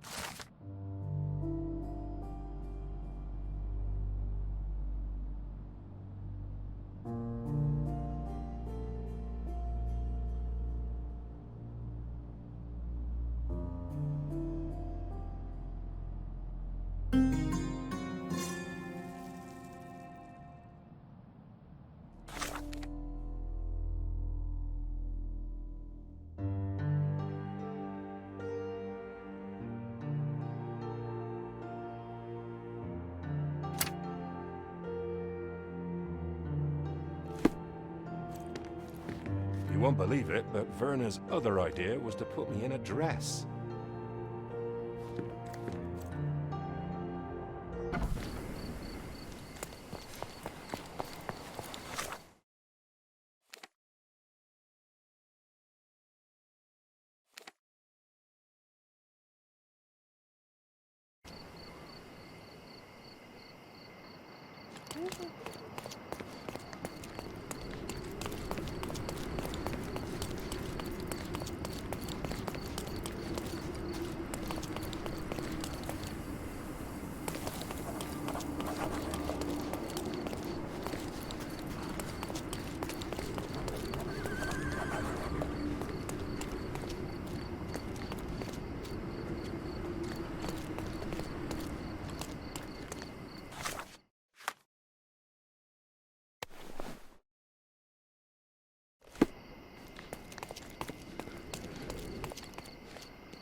Nasılsın?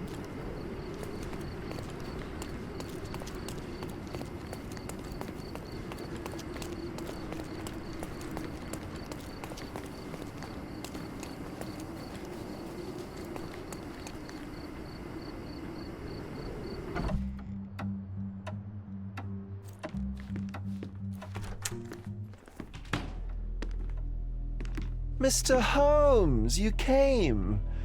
Oh, how kind. Though now, of course, I realize it is because of my game, not the works on display. It needn't be one or the other. Your man's disguise was easily debunked, Mr. Vogel, but I shall admit that you planted in me the seed of curiosity. Ah, terrific! I had no doubt you'd put the pieces together. Let us call it an opening gambit before the real game begins. So, this little game of yours, what's it about? An enigma to solve. A locked area in the basement with no windows found brutally vandalized. I have no clue how it was possible. What about this intrusion? What happened? Last night, I was about to leave the gallery when I heard a noise downstairs. I went to the basement, but I didn't see anything out of the ordinary. It was admittedly a rudimentary inspection. It is not uncommon to get rats down there, so seeing nothing of note, I left and locked up the building. When I returned this morning, alas, I discovered that part of the exhibition had been torched, and there was no sign of the intruder. The mystery being, of course, that all the doors to the gallery were locked exactly as I left them. And the door to the basement is the only entrance? Correct. Tell me you're not intrigued. And this locked area downstairs, what exactly was it? The under gallery. It's always shut, and I'm the only one with the key. Ah, so this is your private collection, not part of the gallery. Oh, no. It's an exclusive exhibition of eccentric pieces. Only a select cadre of artists, investors, and collectors are admitted. Not everyone deserves to have their eyes opened. Well, this matter is certainly within my wheelhouse. This intrusion troubles me.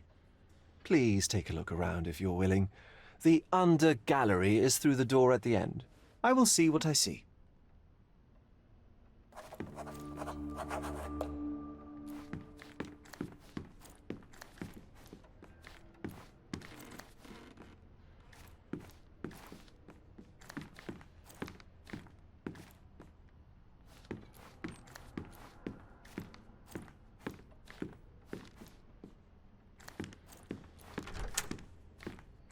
You sure you don't like art, Sherry?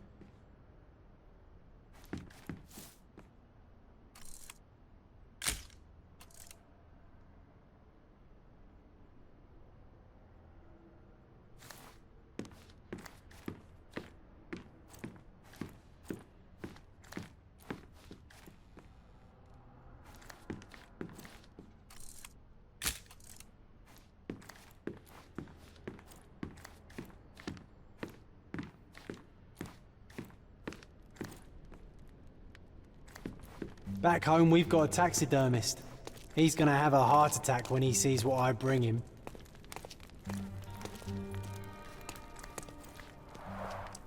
A simplistic attempt at provocation.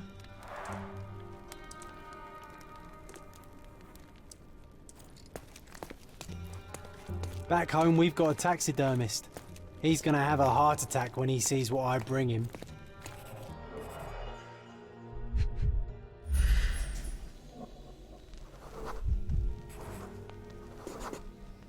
The left step's length is shorter than the right. It indicates that the walker was lame.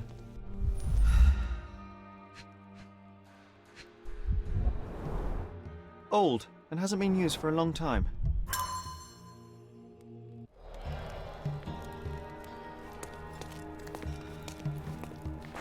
Closed with a metal bolt.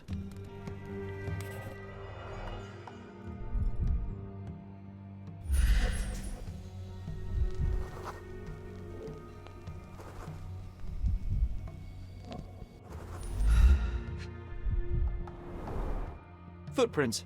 Size 9.5.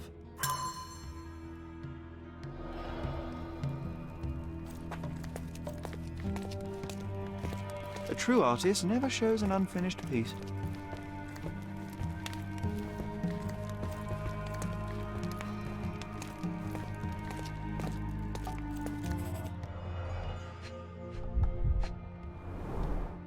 Sherry, how about some company in that dreary chamber of yours? Leave my loneliness unbroken, John. A handprint of the thing from another world. But it looks fresh, and its coal origin ruins the effect of the extra mundane.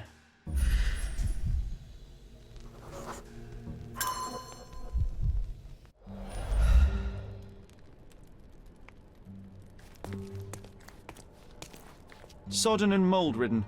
One presumes deliberately.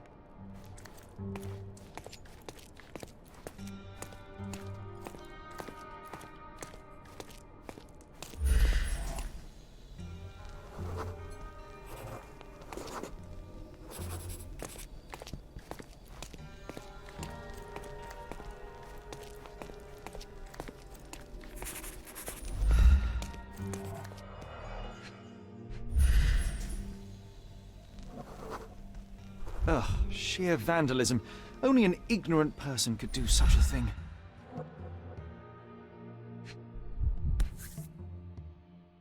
A Malpalbut. Coal fingerprints. I think we're looking for a man with a coal moustache.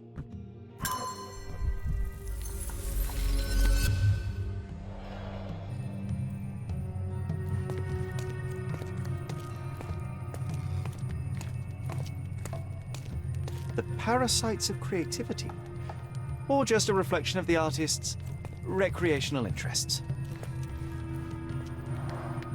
Saturn devouring his sun, of grim composition. Unflinching in its ferocity, yet somehow beautiful.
The intruder entered the basement through the coal chute. He used a magnet to open the hatch bolt. He accidentally pushed a shovel to the floor. Vogel heard the noise. At the sound of his approaching footsteps, the intruder hid inside the coffin. When Vogel entered the basement, he failed to notice anything strange and left without properly checking. The intruder waited until Vogel had left the caravanserai before burning the paintings in Wild's room, but the vandalism was a cover for the theft.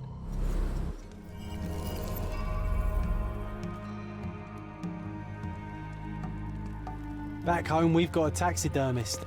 He's gonna have a heart attack when he sees what I bring him.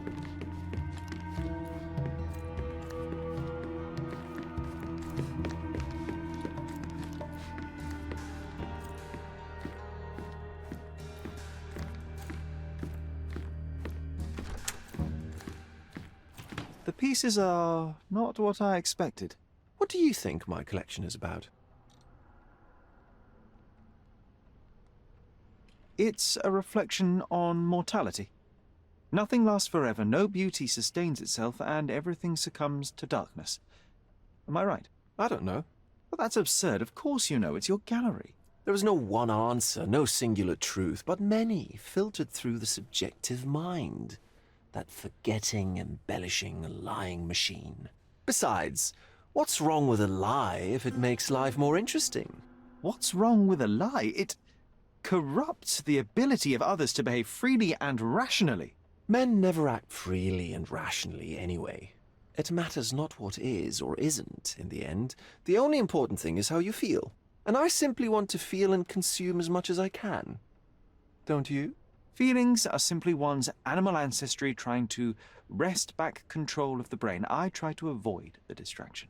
You try not to feel, even in a place like this? None of it moves you?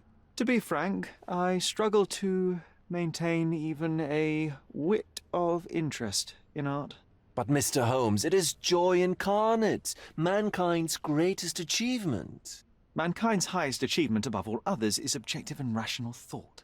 I see then why you dislike art, for it means whatever you want it to. Or perhaps, Mr. Vogel, I was lying. Uh-huh.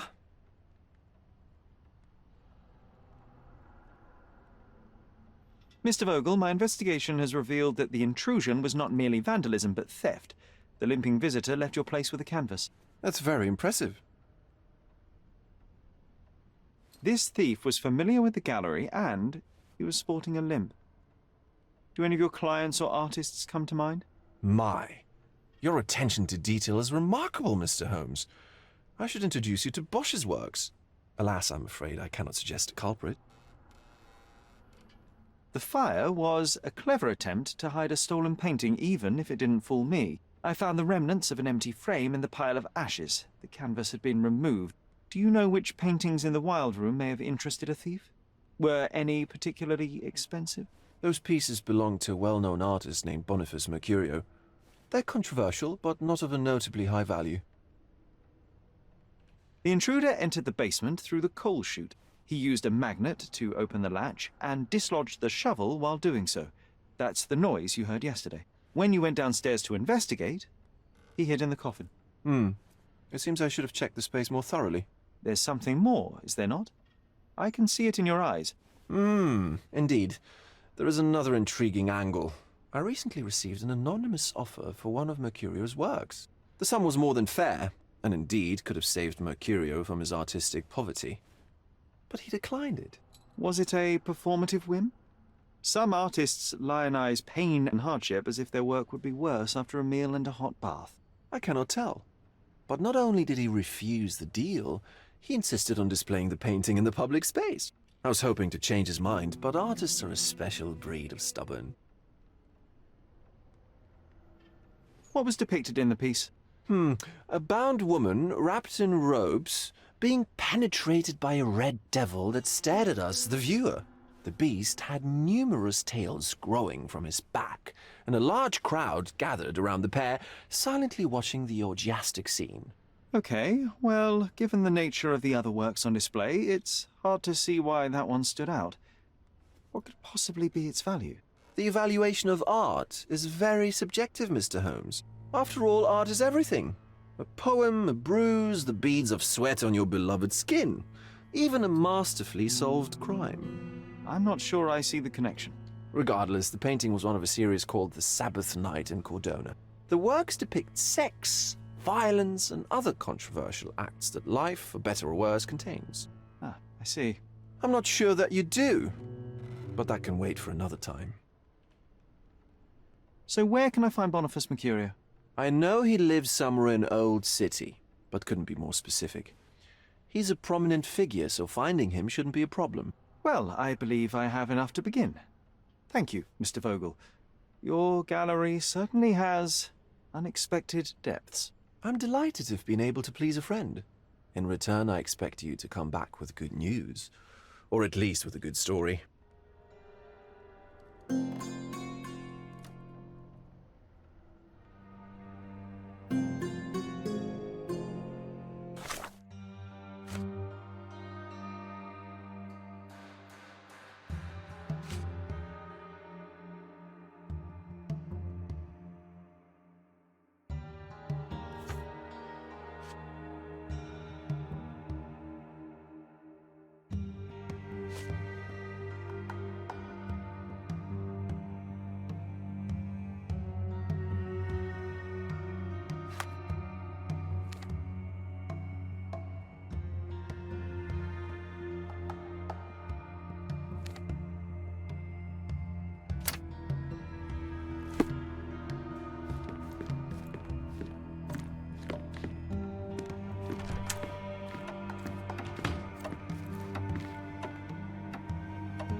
Mr. Holmes, I have something for you.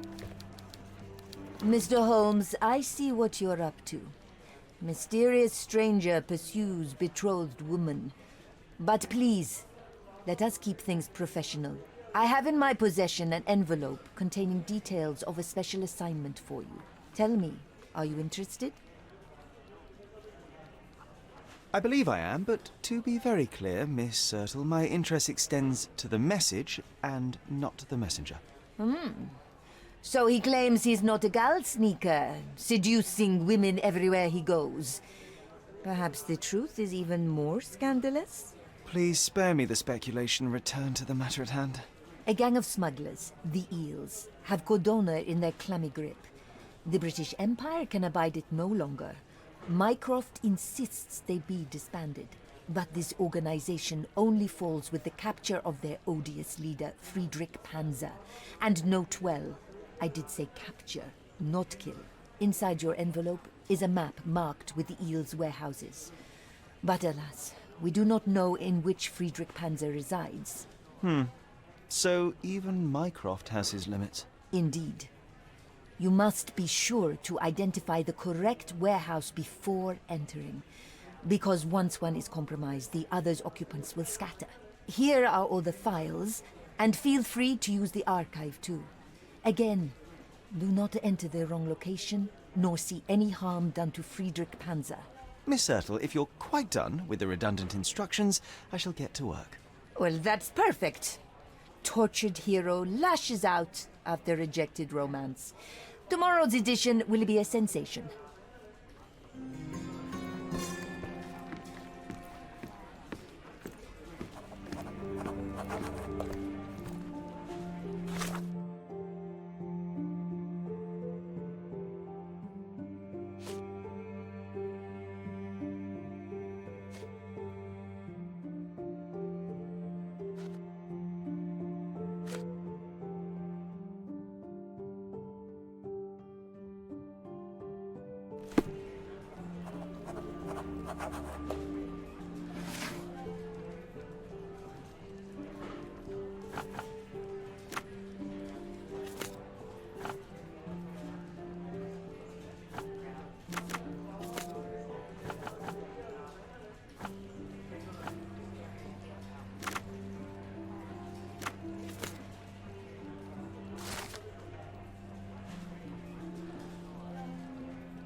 Excuse me, young man. Where do you think you're going?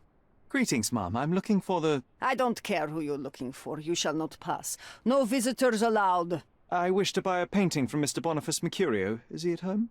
Dearie, tell me, because old age has made me blind. Did someone write Information Bureau on my forehead? Because I'm not here to answer your questions. Entry is for residents only. If you aren't a resident, please leave, or I shall report you to the police. No visitors allowed.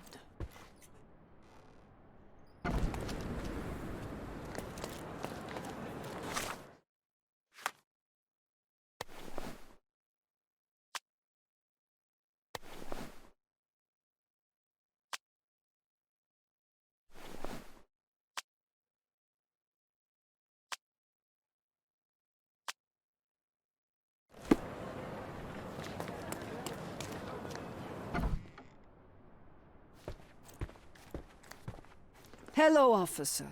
How can I help you? Greetings. I'm investigating the theft of a painting by Mr. Boniface Mercurio. He lives here, I understand. May I talk to him? Oh, how dreadful.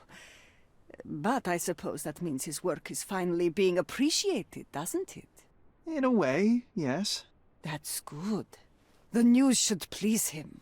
Thank you, Mum. So, where might I find him? Find who? Mr. Mercurio. His painting was stolen? You must be new to the police service. You see, dear, there is a rule. No visitors allowed. This rule applies to policemen as well. Mum, I am representing the law of this island. Please, let me through, otherwise... Do you know how hard it is to become a landlady on an island ruled by men? And if you think that I'm just an old woman whom you can frighten with your uniform, you're very mistaken. I have a lot of connections. If you do something stupid, my dear, it will be the last thing you do on this island. Very well, Mum. I'll work it out another way. Have a nice day, officer.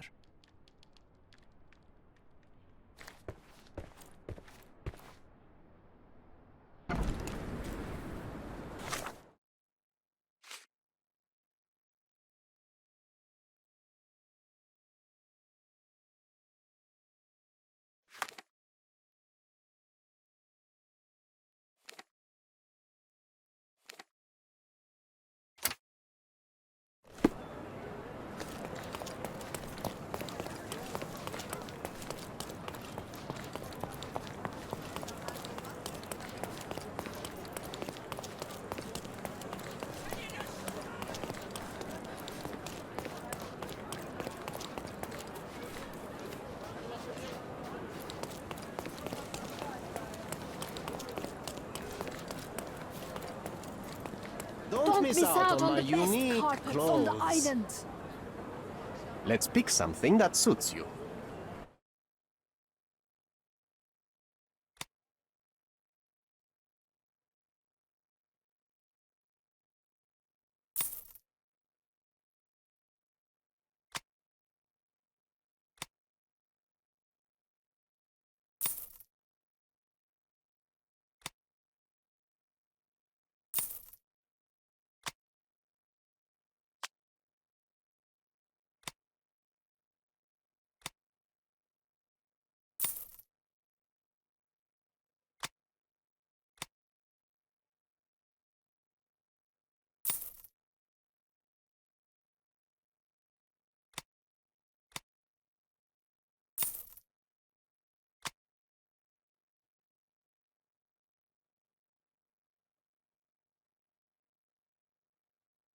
A good choice. A good choice indeed.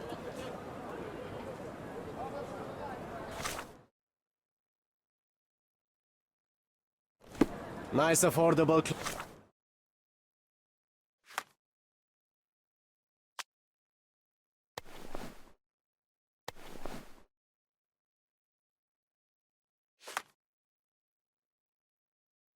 clothes. Step right up.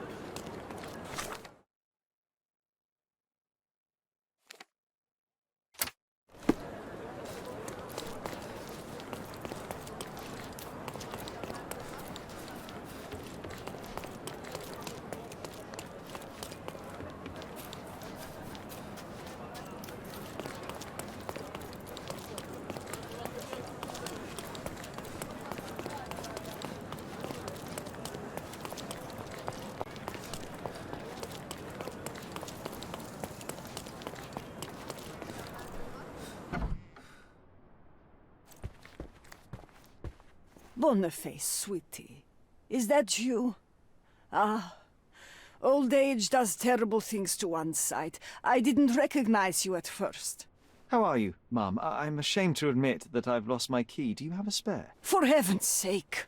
How many times will you lose that key of yours? Of course I have a spare. You artists all live in your own little world. Please, accept my thanks. I would rather accept your rent. You promised to pay me several weeks ago, and I'm still waiting. I will pay you, I promise, very soon. You'd better do, my dear. Or else I'll just change the lock. And I won't fall for those cow eyes. Do you know what makes a lady happy? Paid rent.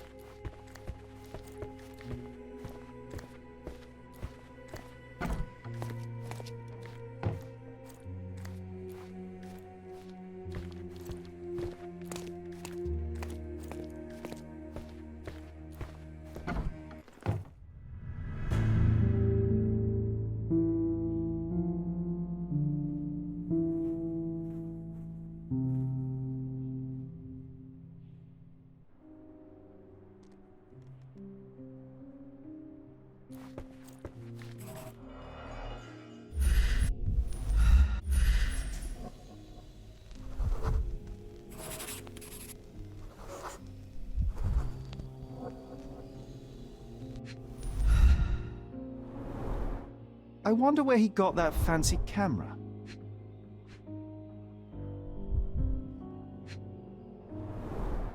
It appears the wine was truly awful.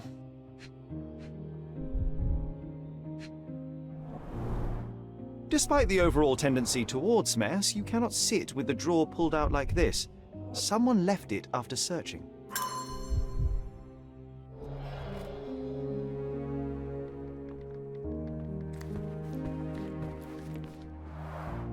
Aunt May whiskey, brandy bucks. Quite a collection he had here.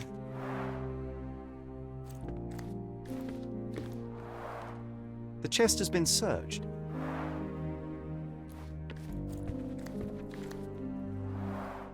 Red skin, tails on the back.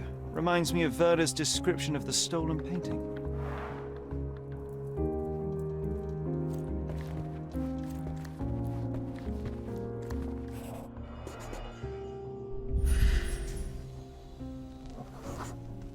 Judging by post-mortem rigidity, the body lay here for 1 or 2 days.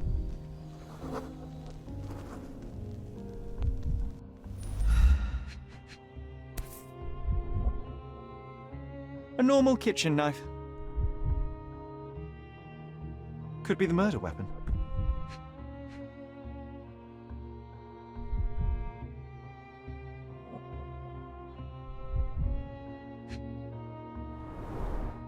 Soaked in blood.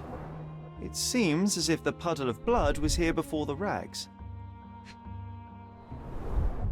The wound is precise. It was inflicted by a razor or a knife.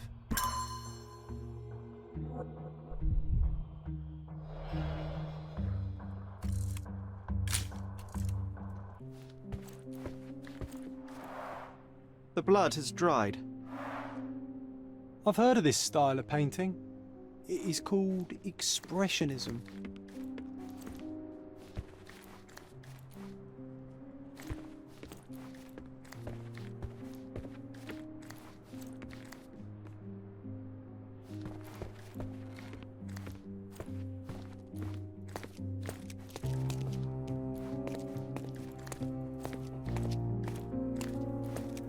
The photograph was not pulled out in time. Such a waste of material.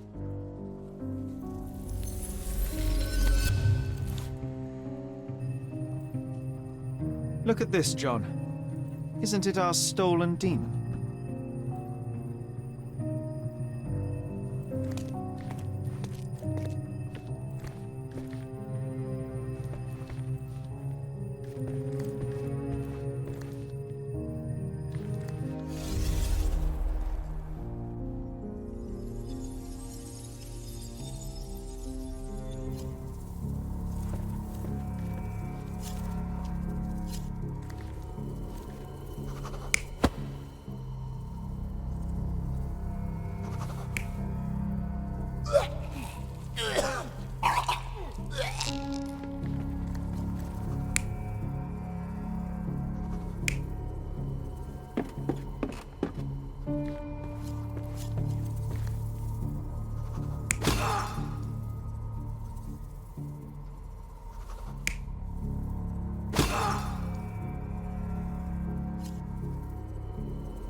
Mercurio was developing photographs when the intruder snuck in.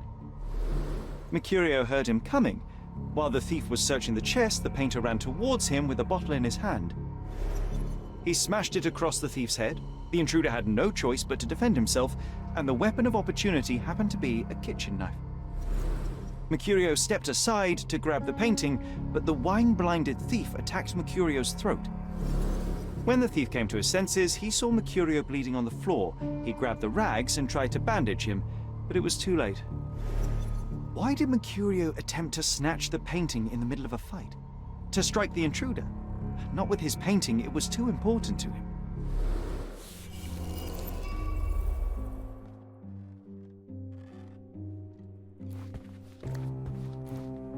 It's time for some chemical magic, John.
That doesn't look like the painting we need, Sherry. As expected, but that doesn't mean it won't tell us anything. Let's put it on the easel where it belongs. I guess this is his most ordinary painting. Spot the two differences, John?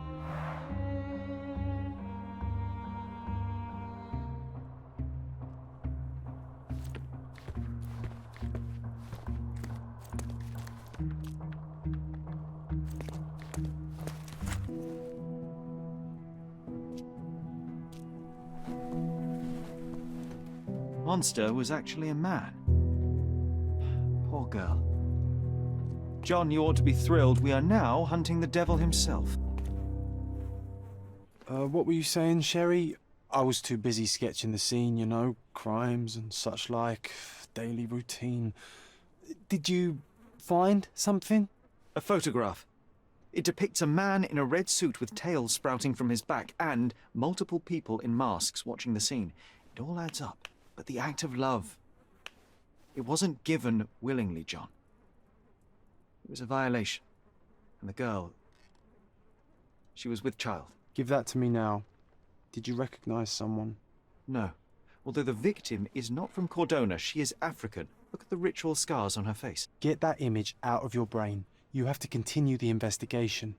I must speak to the landlady. Perhaps she saw or heard something. Sherry, you cannot tell her the truth about Mercurio. It will hurt her.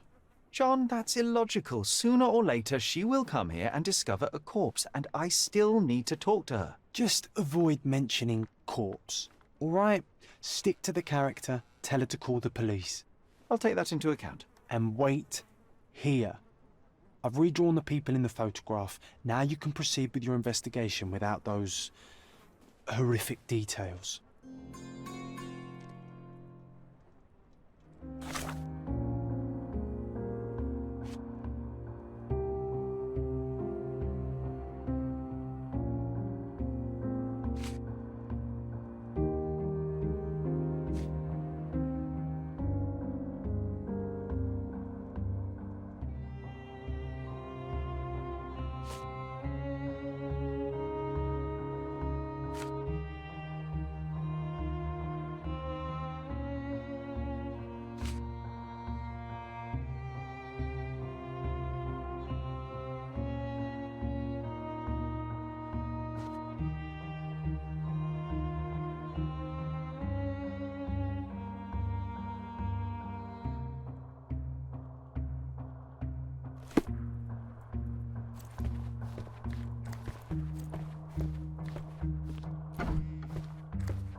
What's wrong, dear?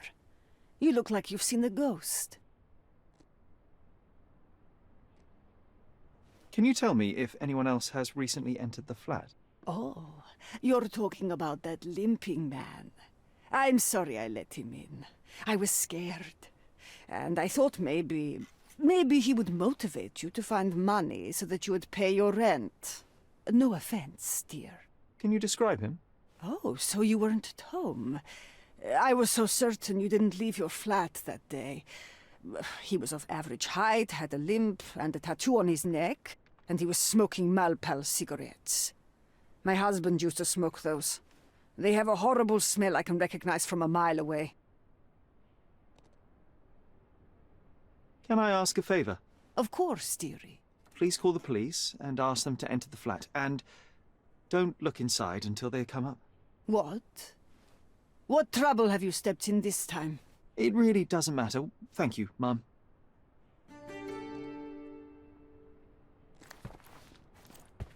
You're acting so strange today, dear. I hope someday you'll let me inside that head of yours.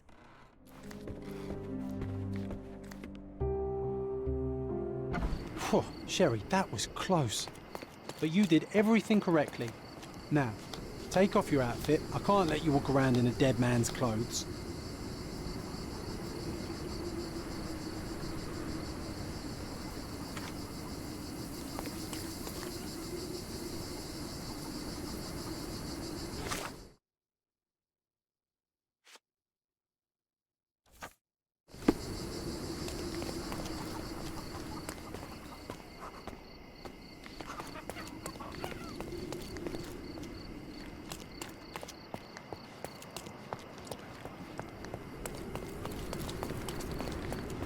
Is this familiar to you? A solid question, sir, but I don't have the answer.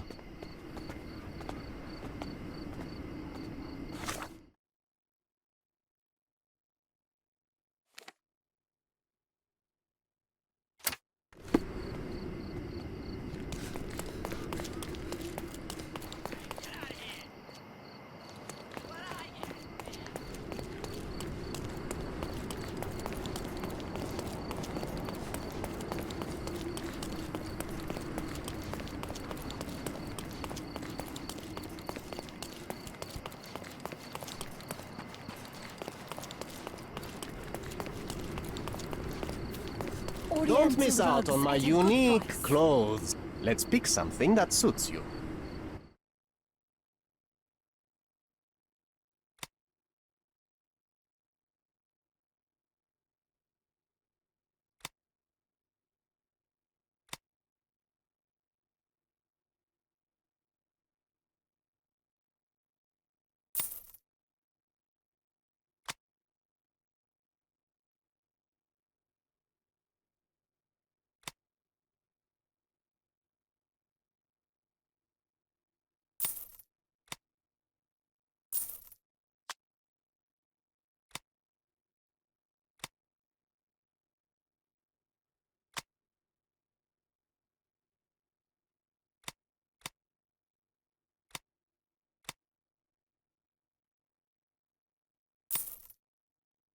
A good choice. A good choice indeed.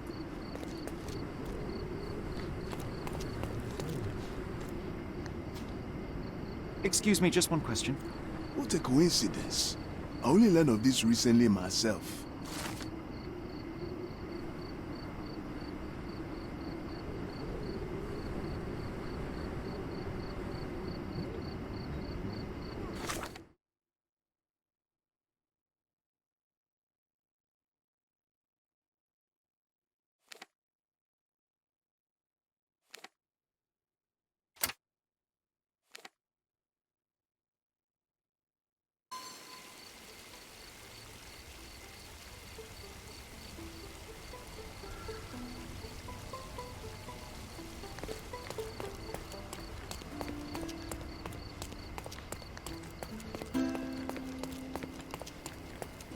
Nasılsın?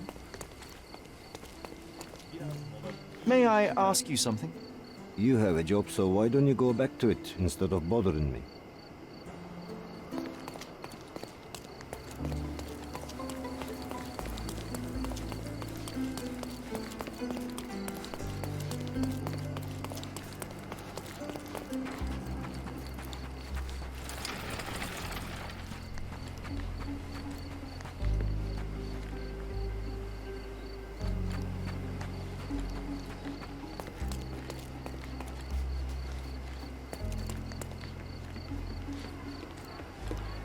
Beasts? Help me, please. I don't think I know.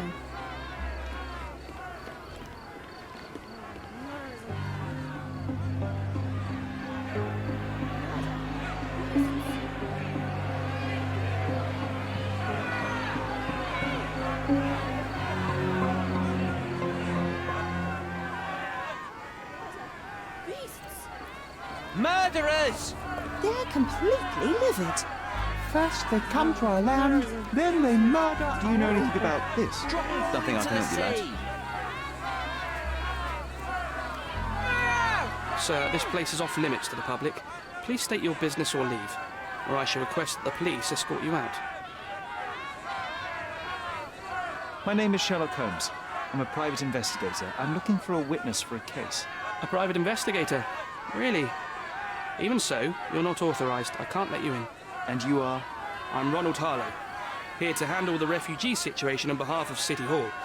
I'm the acting supervisor here, so I have full authority here to ask you to leave, or I shall order the police to detain you for trying to pass the blockade.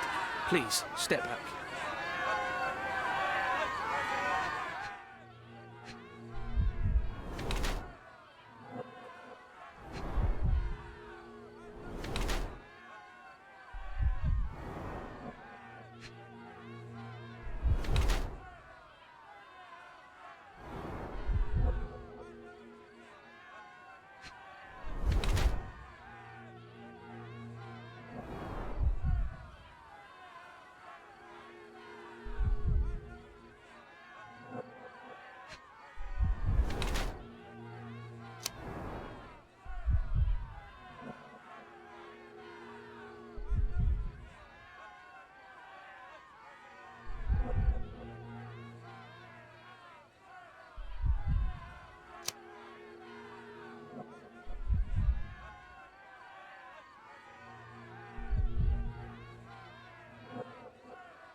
What about the murder that this crowd keeps shouting about? It's mere assumption. I assure you that the situation is under the police's control. I know you want to deal with this in the right way. You are obviously a professional and a responsible person, but you clearly have never handled a situation like this before. I am handling it, Mr. Holmes. Don't question my capability here. And tell me how you do it. You can't even calm this gathered crowd, and as for the police, they're not quite managing it either, are they? You consider yourself a problem solver, but until today, you've been solving problems sitting at your desk in a dark corner of a city hall room. Here, you need a more practical approach. What are you driving at, Mr. Holmes? I can help you to handle the situation if you're truly interested in solving things quickly and quietly. And how exactly would you manage that? Simply tell the police that I'm with City Hall and I'm permitted to investigate the scene. I'll work out the rest. But in return, I need your help finding my witness. She's a young refugee. She's with child, or was with child recently. Look, there is indeed a dead body inside the camp. So even if the girl you are looking for is there, all the refugees are now being detained and interrogated by the police. They won't allow you to speak with her, and I can't do anything about that until the situation settles down. So it's in our mutual interest to settle it. Oh. I suppose that things are bad enough that I ought not shy away from help. All right, Mr. Holmes. I'll tell the police to allow you to come inside. Just tell me when you're ready. Mr. Harlow, what exactly do you do here? What are your responsibilities? What I do and what I am responsible for are two different realities, Mr. Holmes. On paper, I am in charge of the camp territory, security, provision, and the refugees in general. What I actually do most of the time is knock on every City Hall door trying to obtain some funding, or at least rations for the camp. The police here on City Hall's behalf too? They are, minus those who came here after the body was found. The governor won't let the refugees disperse into the island, so there's a significant police presence guarding the camp. Naturally, they answer directly to the police. I have some influence here, but I'm not their direct authority. Mr. Harlow, how did the refugees end up here exactly? Oh, so you're not from around here yourself? I've been away for some time. But I read the papers. Yes, this whole story has been in the papers for almost a year now. They were smuggled to Cordona on a ship from Africa. Smuggled? Then why didn't you deport them? The smugglers managed to sneak them to shore and hide them inside an abandoned warehouse. When the police raided the warehouse and found the refugees there, the ship was already gone. We aren't even certain as to which ship it was. We have busy shipping routes with other colonies these days, you see. So you decided to lock them up under a bridge? There was no other option. We're still trying to work out what to do with them. I only hope we'll find a humane solution and not put them on a raft and float them out to sea. I'm ready to take a look at the scene. All right. Go inside the camp and find Inspector Tewkesbury. He's the officer investigating the scene. Tell him I sent you. Say you're an independent expert from City Hall. He'll fill in the details for you. I'll find my way with words. Thank you, Mr. Harlow.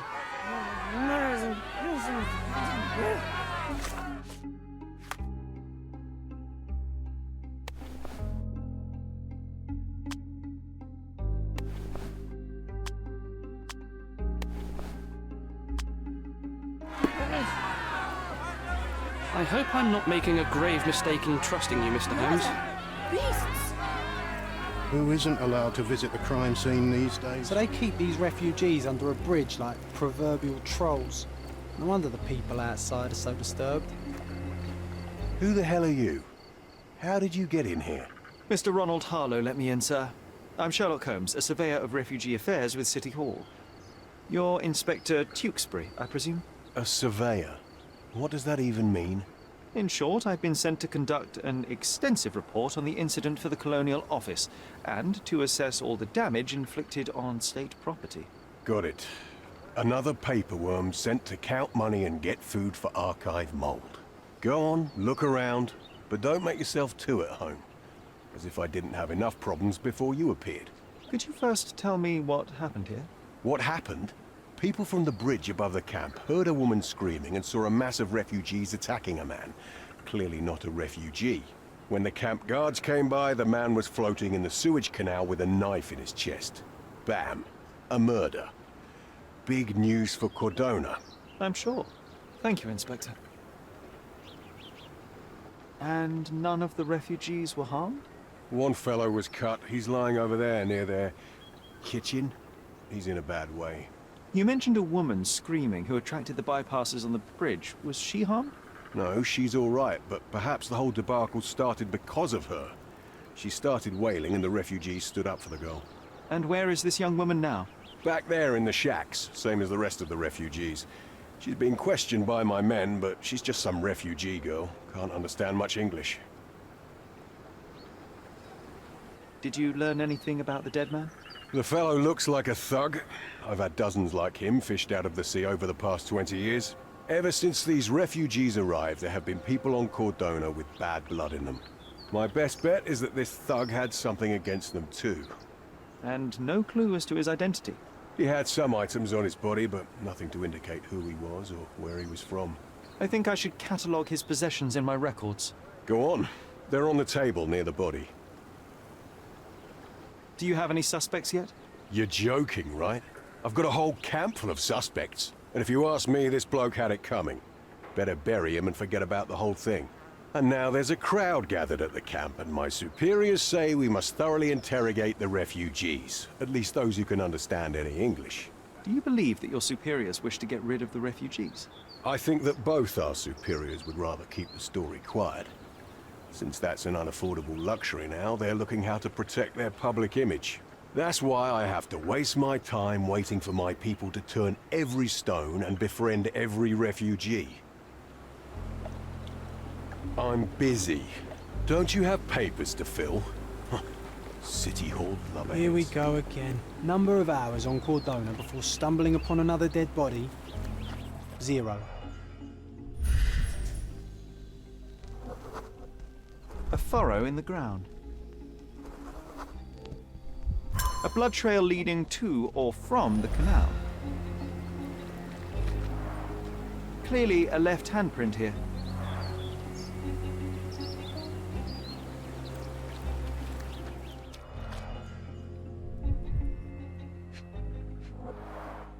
A fresh crack, as if the crate was hit recently.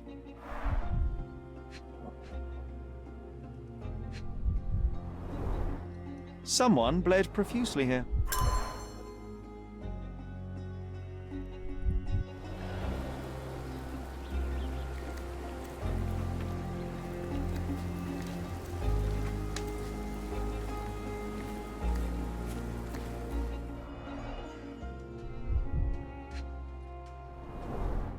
Malpal, soaked with salt water.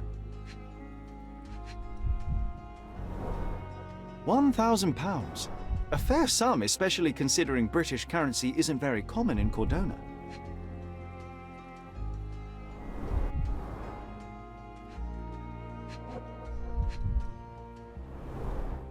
A simple leather sheath. Perfect for a dirk.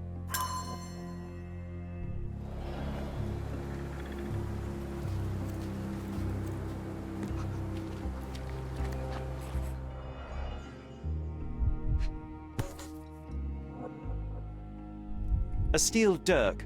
Sharp. A common accessory among sailors and soldiers. I'd say the blade penetrated upward, however the wound is too messy to be certain. An interesting tattoo. Does it mean something?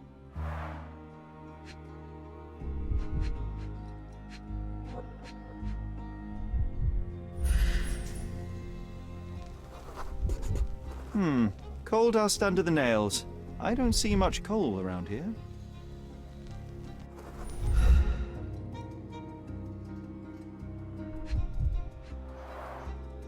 Heavy boots, with one sole far more worn than the other. This man was limping John. A violent death. This man, limping. Coal dust. I think we're onto something here, John.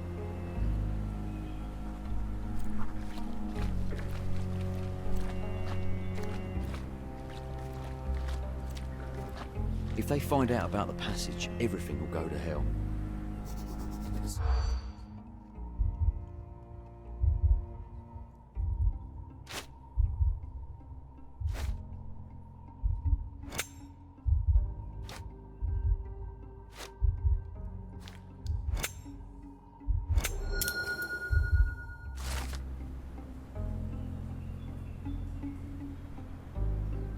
Nobody will know anything if you keep your bloody mouth shut. The coppers smell fishy here, Sherry.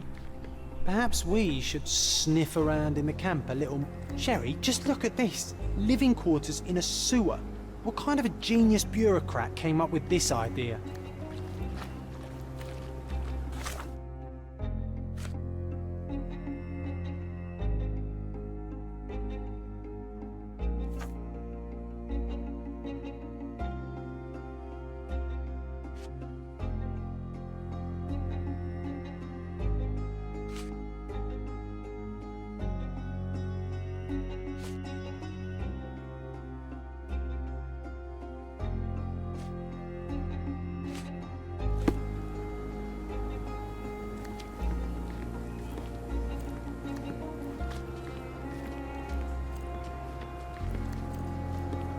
Can I ask you a question? Nothing I can tell you, sir, but others might know more.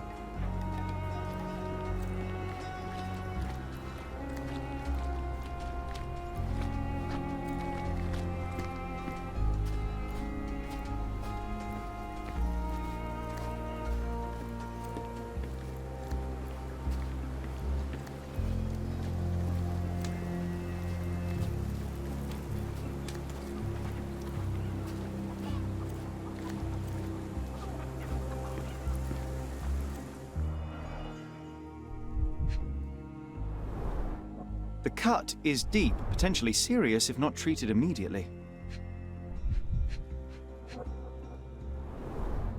He is in shock, feverish and dehydrated. Sherry, you know first aid. Surely you have a duty to help this man. You can't leave him to certain death.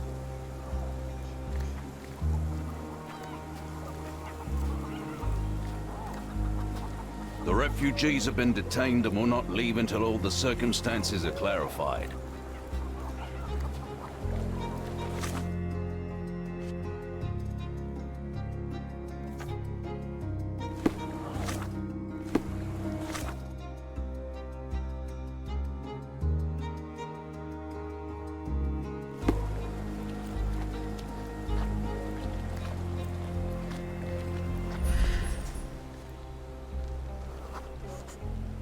Just washed. Better than nothing to bandage the wound.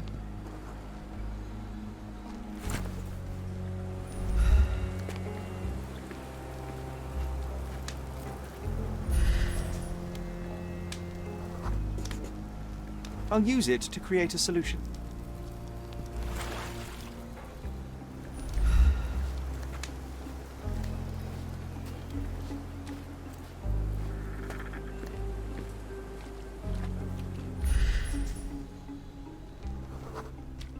I can use this to stop the infection from spreading.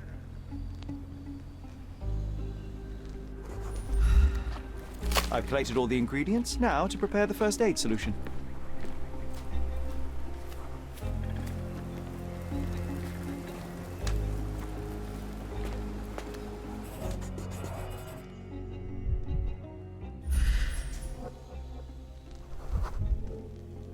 A man's footprint. A heavy boot with a worn-out sole. Police boots. Always happy to trample evidence.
Thank you.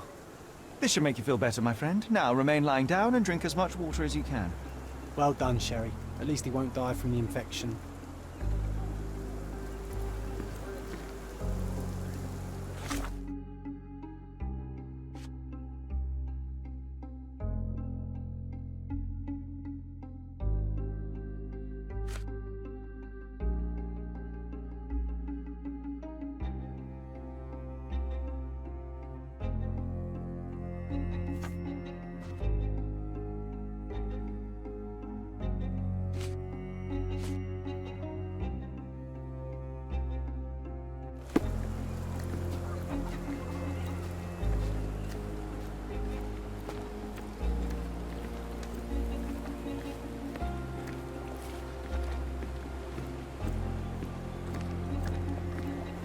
You still here?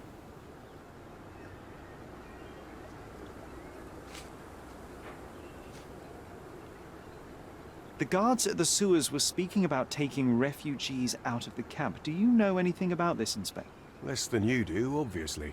And this doesn't bother you as an officer of the law? I can neither punish them nor put them on the right track, if that's what you're asking. Maybe your friends at City Hall could do something about it, but I seriously doubt that. To be honest, I'm sick and tired of being frowned on for my uniform. If those fine gentlemen you've eavesdropped on are in some shady business, that's on their heads. I'm busy. Don't you have papers to fill? City Hall lubberheads.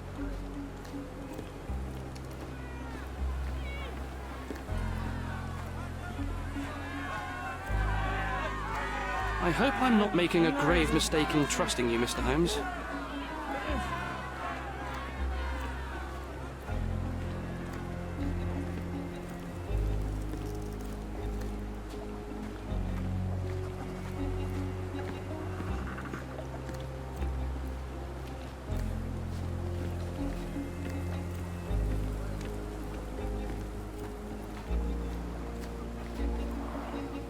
Carnelian agate beads, a traditional African adornment.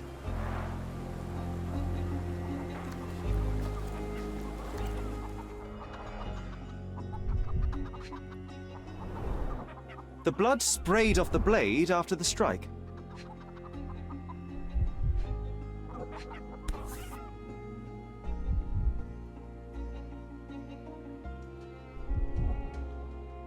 No hint of blood or impact.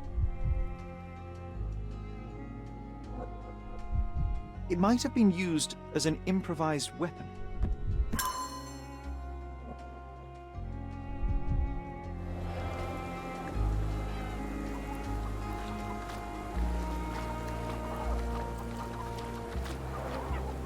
Someone was dragged against their will. You know what? I'd like to understand. What? How did our dead man end up inside the camp in the first place?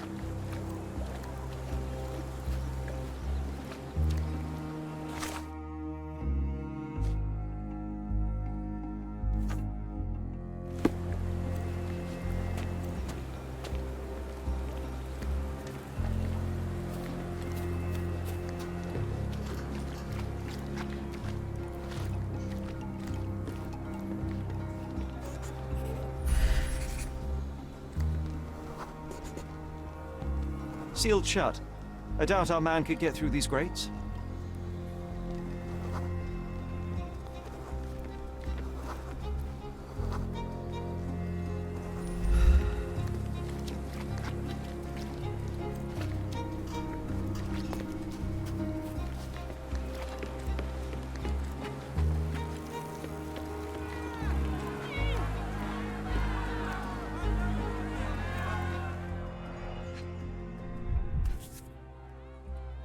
A single Malpal butt. Roadman's cigarettes. A brand highly regarded by law enforcement officers. So there wasn't any sophisticated infiltration plan. The good old police just let the man into the camp. Now we have everything we need to get the full picture of what happened at the camp.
So, we have a thug who came to take a refugee woman with him. She resisted, but he dragged her by force.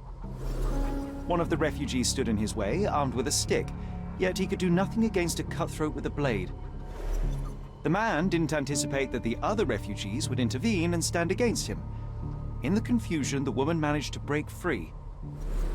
The thug took fright and fled. He was stopped by the falling crates. He stumbled and fell, piercing his chest with his own blade.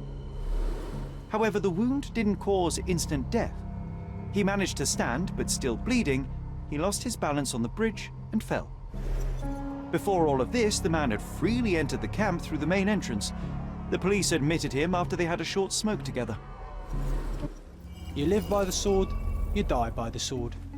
In our man's case, it's the same sword.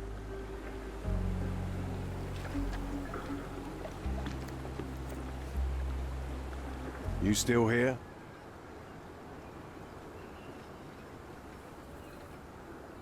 Inspector, I believe I can aid your investigation. I know who the dead man is and what really happened. You do? Well, good for you. But I'm afraid I'm not the one you need to share your findings with. Speak to Mr. Harlow here. He's the one responsible for settling things in the camp. You don't even care to listen? Oh, I do care. And maybe even more than I need to. But I'm only here today to lock the place up, question witnesses, and file the facts. It's sad, but coming up with conclusions is not among my tasks here. You fellows at City Hall do that. Anyway, speak to the supervisor. I'll just stand by and listen to what you have to say.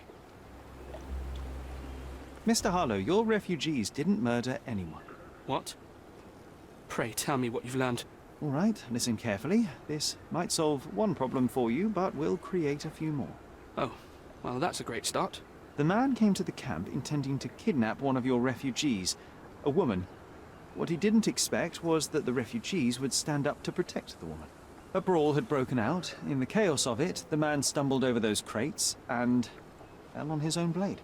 How do you know he fell on his own blade? The wound in his chest was inflicted from an unusual angle. It was not an offensive stab, shall we say.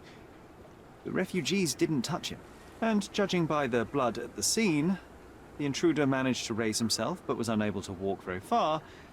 He ultimately fell into the canal. But how did he sneak into the camp? Why didn't the police see him? And this is where your new problems emerge, Mr. Harlow. What do you mean? You're not a dull-witted man. You know what I mean. There is no feasible way to get into the camp without the police guards knowing of it. The pile of mess I had to sort out has just become bigger, but somehow that doesn't surprise me. Anyway, I thank you for your help, Mr. Holmes. I'll take it from here. Meanwhile, I'll make sure the police aren't detaining the refugees any longer. You can go back in and look for your witness.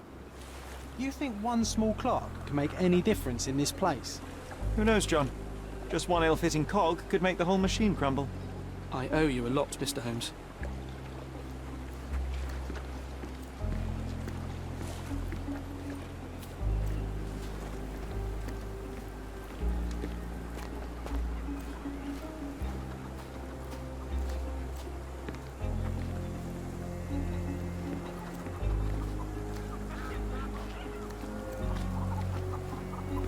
You're the one who tended to our man's wounds.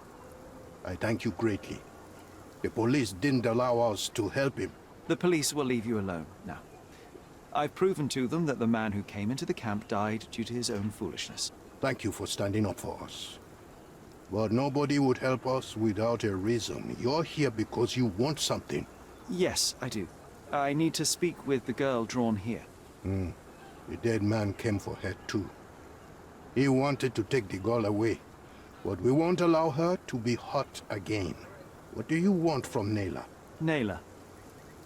She was hurt some time ago. I'm here to find the people who did this and bring them to justice. And to find them, I need Nayla's help. Will you let me speak to her? Justice. There's no justice on this land. But you helped us, so maybe your words are not empty. You can speak to Nayla, if she wants it. But I will be watching you. Hello, Nayla?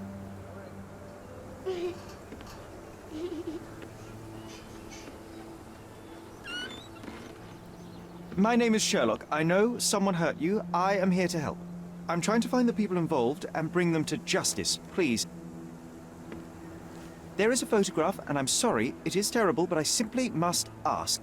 Where did this happen? What can you tell me about these people? Christ, Sherlock. Naylor, I'm sorry. I'm not very good at this. You come here for me, but you are rude and cruel and condescending. A cross. The man had this cross. Now go away. Leave us be. I do not need another white man's help.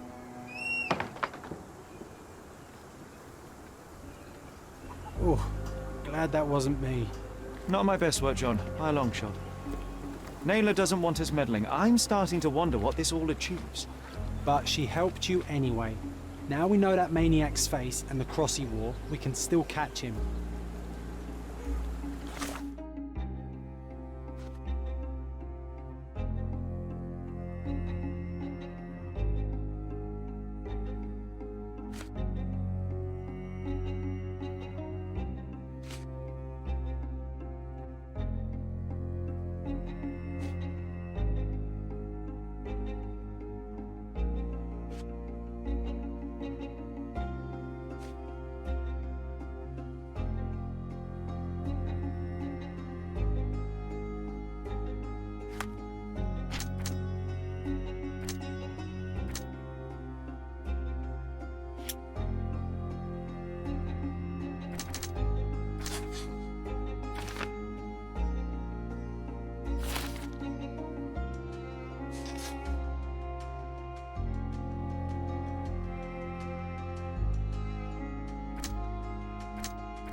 You still here?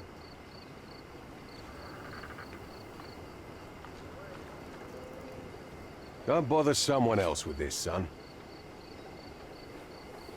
Don't bother someone else with this, son. The intruder has a most peculiar tattoo on his neck, 2 lines and a point. Do you know anything about it? You really want to know, kid? Why? You want to play a policeman or something? I'm sure you have it in your records, so it won't hurt if I have it in mine. In my records, it's just a tattoo, as it should be in yours. Ah, to hell with you. Suit yourself as to what you're going to do with it. Off the record, though, such tattoos are often connected to a man named Mr. Niccolo Bernadotti. Bernadotti, you say? A respectable businessman in Scaladio. His company imports goods and wines, and smuggles everything that can be smuggled between the colonies and the mainland. His people can be identified by an obscure tattoo, just like the one over there our friend has. But these are all merely rumors, you see. If Mr. Bernadotte was a criminal, he'd be in prison now. Or hanged, right?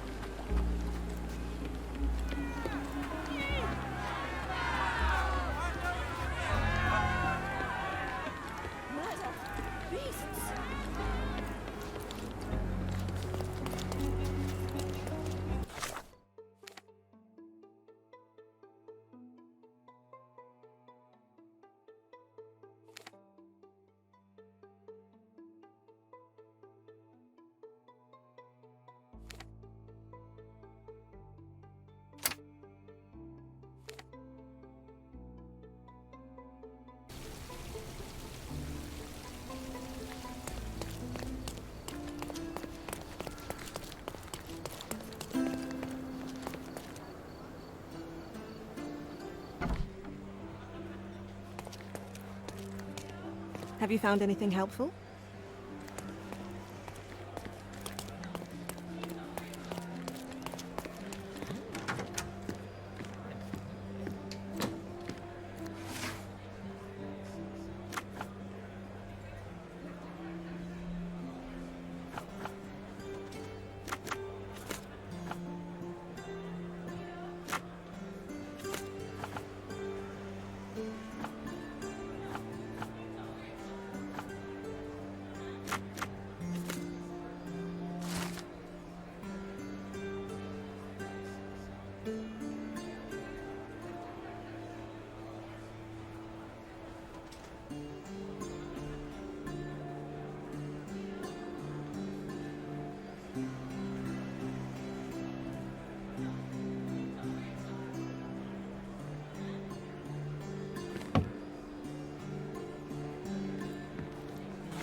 What a lovely man this Bernadotte is, eh, Sherry?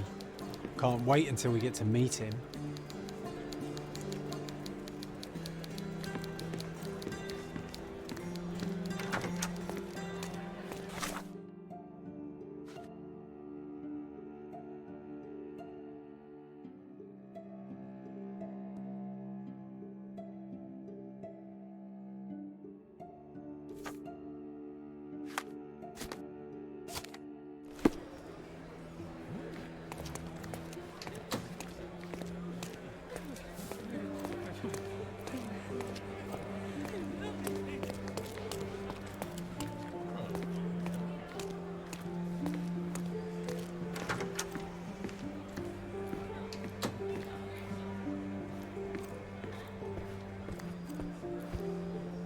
If you're here on matters of signing up for military service, come back tomorrow.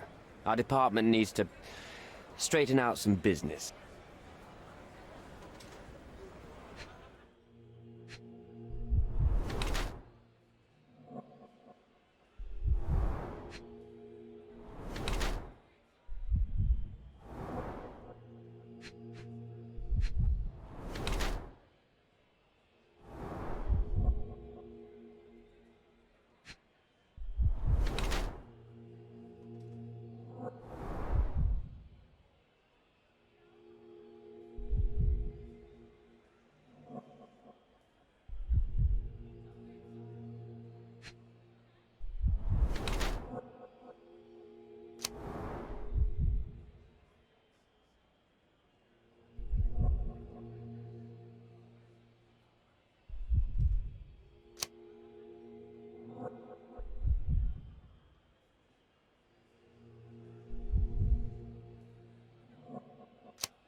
Why are you staring at me like I'm a Madame Tussauds figure? Didn't you hear what I just said? On my way here, I was wondering whether you might regret what you did. I tried my best to retain at least a shred of faith in humanity. I had hoped that you would hear her scream, see her face in your dreams, or at least once ask yourself how Naylor might feel. Who? Neither of my hopes were fulfilled. Why are you here?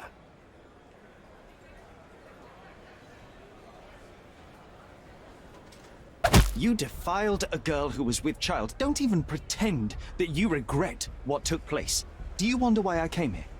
It is because I am disgusted with people like you, and the only way in my mind to rid the world of your ilk is to see you hanging from the gallows. All right, all right. Is it about money, as you said in the letter? I have it, all right?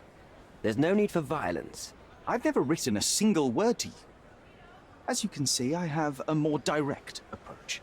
That letter, it wasn't from you.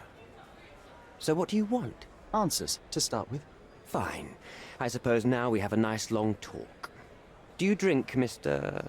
Sherlock Holmes? And I do not. Shame. All the best discussions are accompanied by a glass of whiskey. But out of respect for you, I won't drink either. Respect? That's an unusual word in your mouth, Mr. Where are my manners? My name is Thomas Norton, a British envoy in Cordona on a military mission. So, where do we start?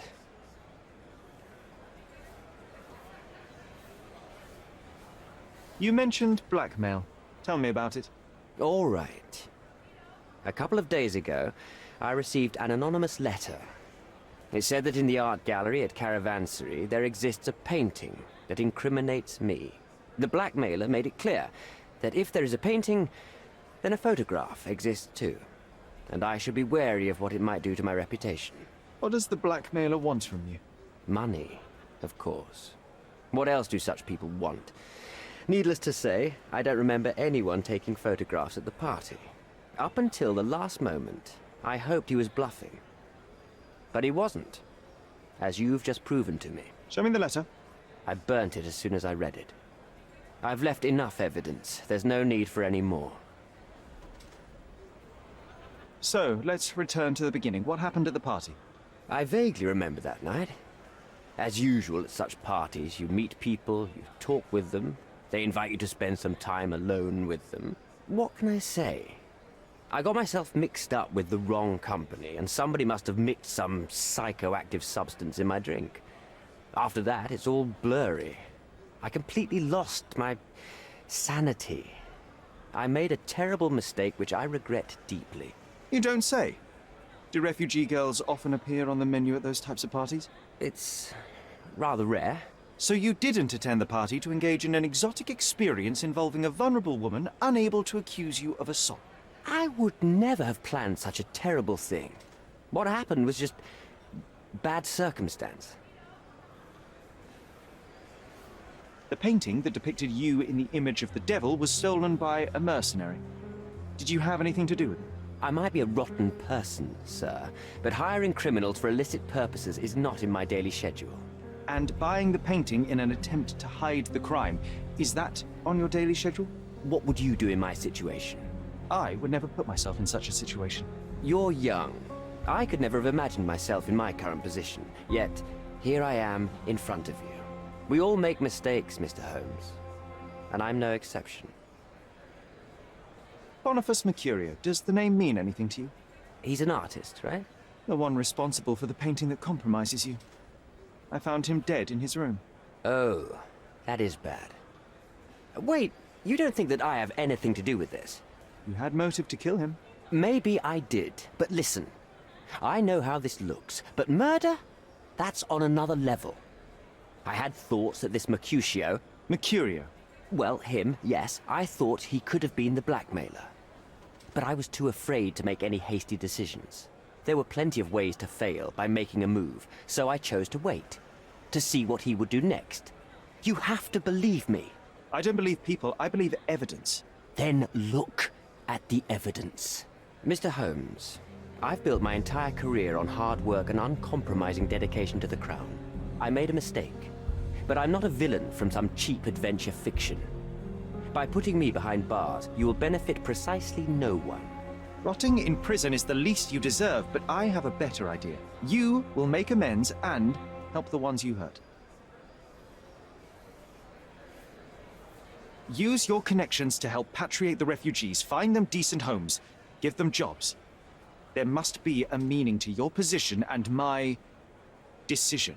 Yes, all right, I can do that. So, will you give me the photograph now? That's not all. Nayla deserves the very utmost of what you can do.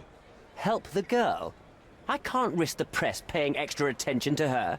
I will do anything except that. I need to think this all through. Don't do anything foolish in the meantime. What makes you think you can decide what's best for these people? Such is the arrogance of British imperialism. I take your point.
It seems they're not expecting guests.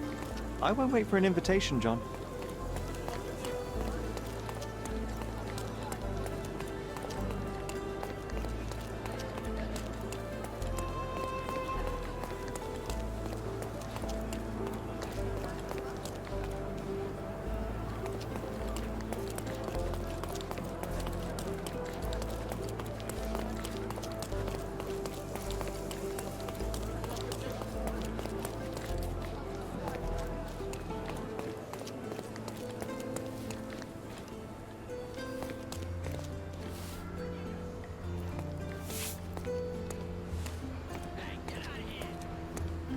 These workers don't look like your average Cordona folk. They're refugees from the camp.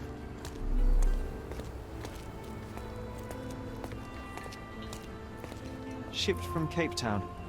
The wine route from colony to colonies.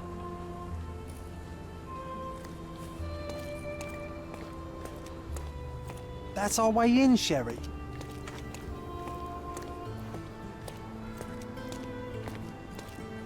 Hey, yo. This is private property. You lost something.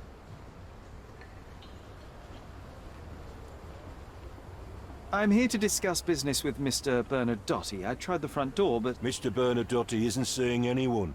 You have 3 seconds to walk away or you'll never walk again. Capito? It's in Mr. Bernadotte's best interest to... 1...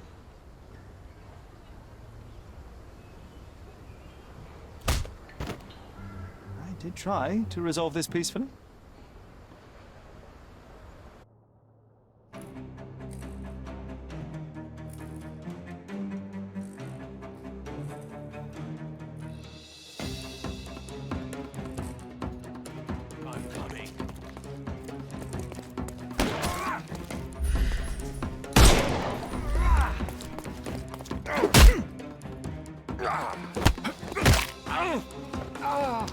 I'm coming for you. I'm coming for you.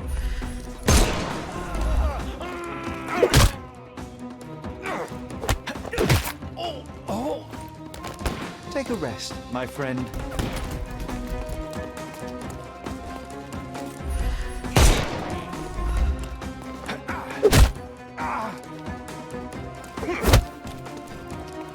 I couldn't miss the party.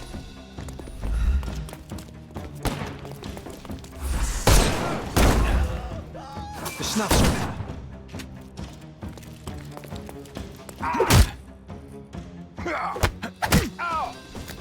Don't bother moving. Give him the pepper snuff.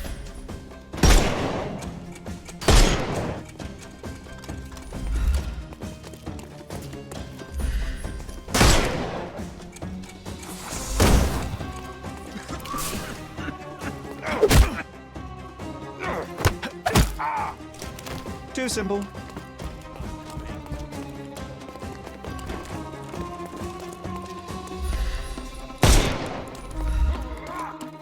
I'm coming for you. Take a rest, my friend.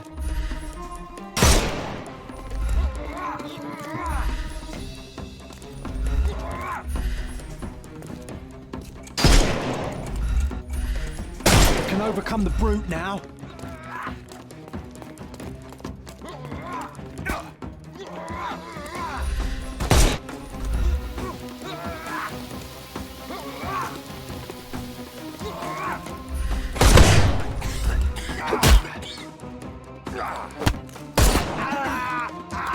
No more. The snuff's ready.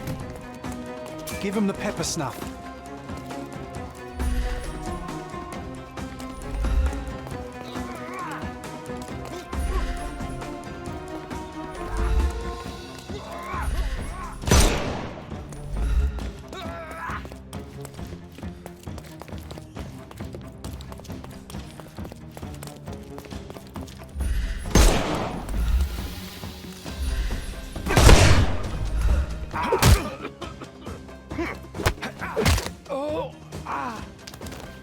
Don't cry, you'll live.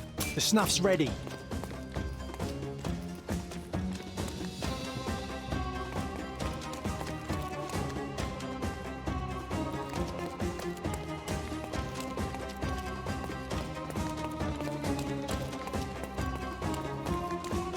Overcome him, don't... I couldn't miss the party.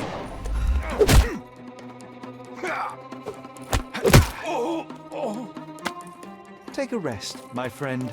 Give him the pepper snuff.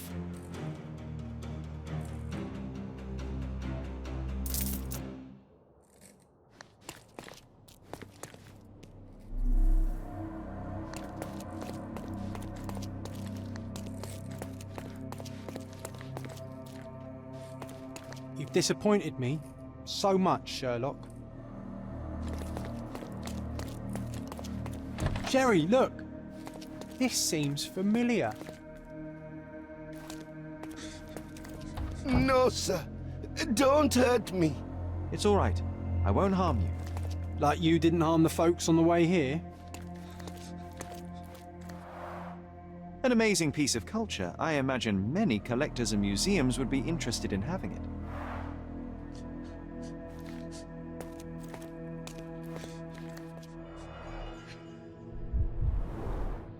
Let's see what's hidden there. Vogel's stolen painting. Isn't it curious how it developed into a much more interesting case?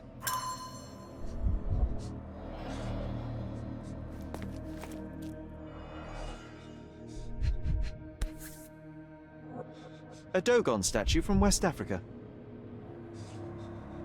A century old at least. Masks, traditional for the Chokwe people of Central Africa. VH Grindley Flow Blue tableware. This is what lies behind the facade of Bernadotte Company Limited.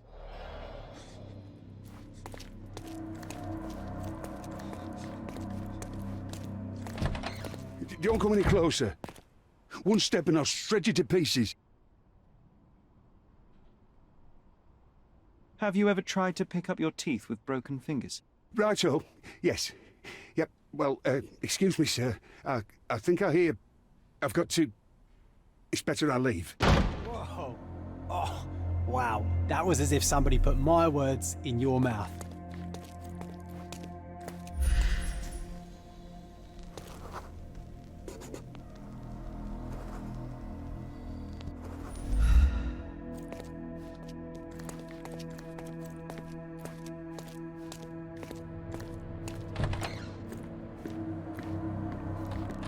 This is it. This is where all the magic happens. The Bernadotte Company Limited trade network reaches the most distant colonies of the Great Empire. It must be very convenient for a man like Bernadotte.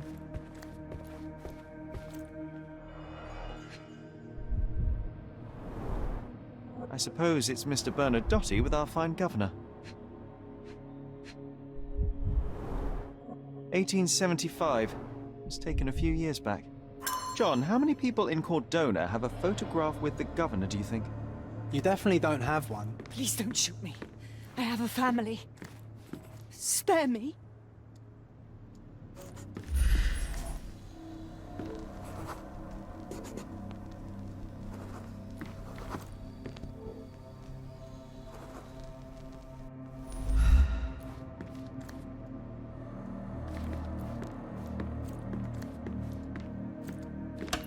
So, you've cut through all the guards just to talk to me. Then come here, and we shall talk.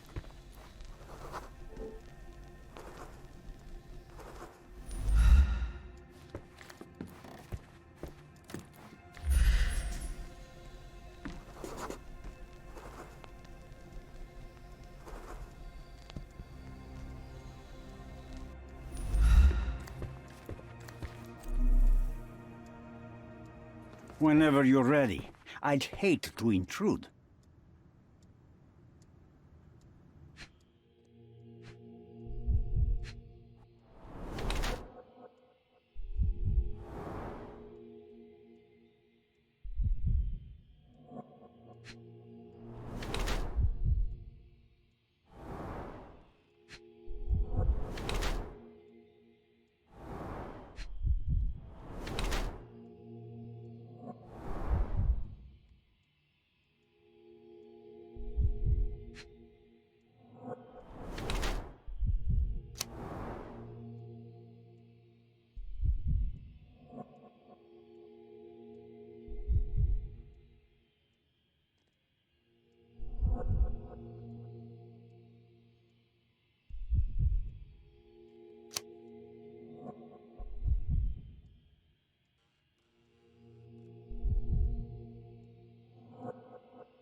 Bad news.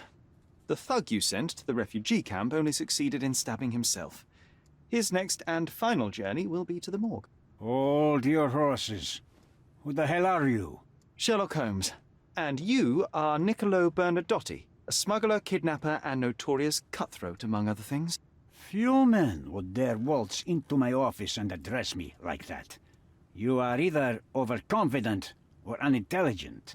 This is private property. Give me one reason why I should not shoot you on the spot. I am sure my friends at the station would call it self-defense. As I said, your man was found dead in the refugee camp. He was there to kidnap a woman, but the other refugees intervened to try and save her. The ensuing scuffle resulted in the man's accidental suicide. He sported the same tattoo as your men in this building. In fact, it also bears a resemblance to the one on your neck. Care to explain what business your man had with this woman? You have no idea what you are talking about. I can assure you this was no kidnapping. The refugees in the camp are on edge. What happened there is a tragic accident, one I am not responsible for. For what reason was your man there if not to abduct her? Why would I answer?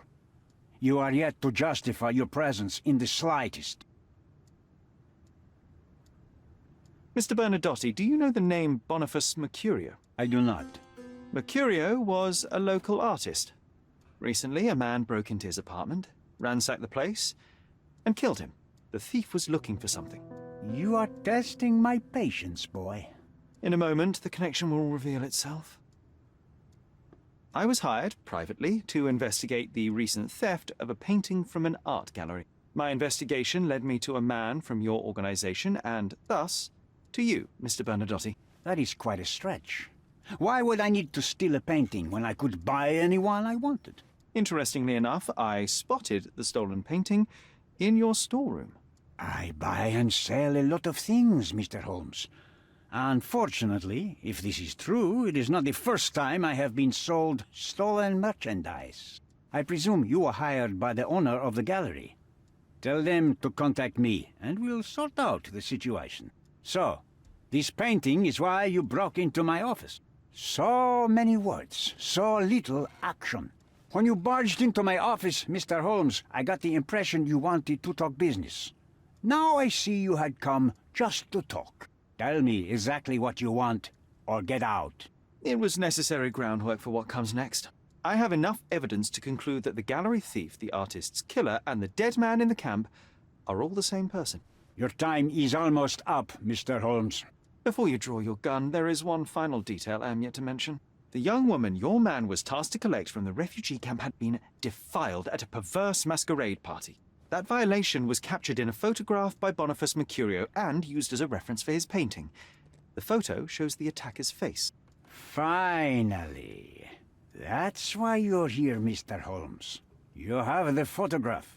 It is what your man was after when he broke into Mercurio's apartment, and it is what you're after too, isn't it, Mr. Bernadotti? You have the photograph with you. How much do you want for it? I am not naive enough to carry it with me, but I am yet to decide what I shall do with it. I know the man in the photo is a British envoy. What interest do you have in his downfall? I must admit, I am rather impressed by how comprehensively you have pursued this matter. And so, you deserve the honest answer. My business dealings are often arduous in their bureaucracy. A man in his position, willing to look the other way, could ease my work significantly. In return, I will make sure no one looks his way either. A favor for a favor. Also known as blackmail, the modus operandi of any true professional. It was not originally my idea. Mercurio set things in motion, extorting the envoy for the most trivial of ends. Money. In response, the envoy hired my man to retrieve the painting and the photograph, eliminating Mercurio's leverage. I only learned the whole story after the artist was killed in his home. And rather than extricate yourself, instead you took over Mercurio's venture. It fell into my lap. As a businessman, I simply seized the opportunity. Now, how much do you want for the image?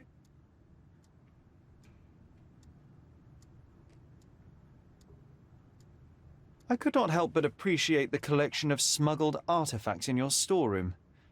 You have rather diversified your business. Oh, high and mighty of you, Mr. Holmes. Not all smuggling is immoral. I pay generous rates to developing cultures and spread their culture to eager buyers. And furthermore, I supply many immigrants with a taste of home. A very convenient way of thinking. I have traveled wildly, Mr. Holmes. I've seen people in far-flung lands for whom my services are a lifeline. Without them, they would starve. The tax on cargo is often so absurd that it would be more profitable to simply sink your ship than dock it in the harbor. And trust me, I am speaking from experience. Why did you send your man to remove the woman from the camp? Without a photograph, her testimony was the next best thing. Securing her was in everyone's interest. Victims and witnesses all too often disappear. I thought the girl was safer with us. I did not anticipate what would happen at the camp. I saw refugees from the camp at your warehouse. They work for you. I have made certain arrangements with City Hall and the police. Thanks to me, refugees can work and be paid. It's a pathway to freedom. And how much do you save by capitalizing on their cheap labor? I have heard no complaints. They seem happy just to get out of that slum. Why should I give you the photograph? Just name your price. What if my price were not money? You claim to have connections, Mr. Bernadotte. Perhaps you could improve conditions for the refugees. Give them a chance for a better life. Ha! I do have connections, Mr. Holmes, but help the whole camp? You are asking too much. I could, however, make arrangements for one person. The woman who was violated will have her own home outside the camp, solely for her and her child. She will no longer be a refugee, but a princess. That I can guarantee. Is that really possible? It will be neither fast nor easy, but I can do it.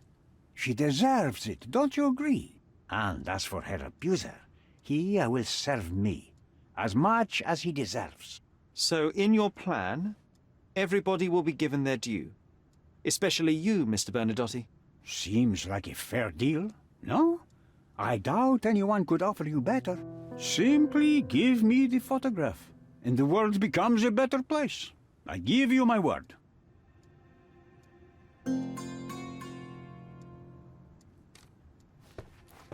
I am positive our deal will benefit everyone. The front door's now open, sir. You can leave through it. If you want, of course.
Mr. Holmes, you've returned. Have you uncovered anything new about the theft?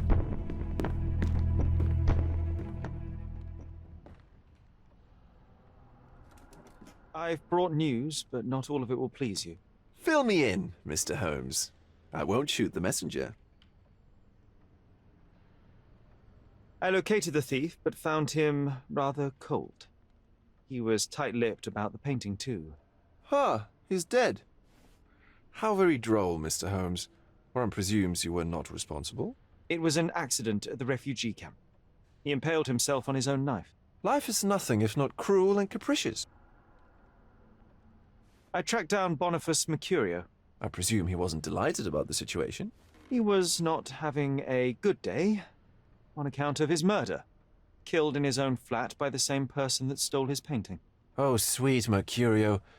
Perishing in the pursuit of his art. How apt.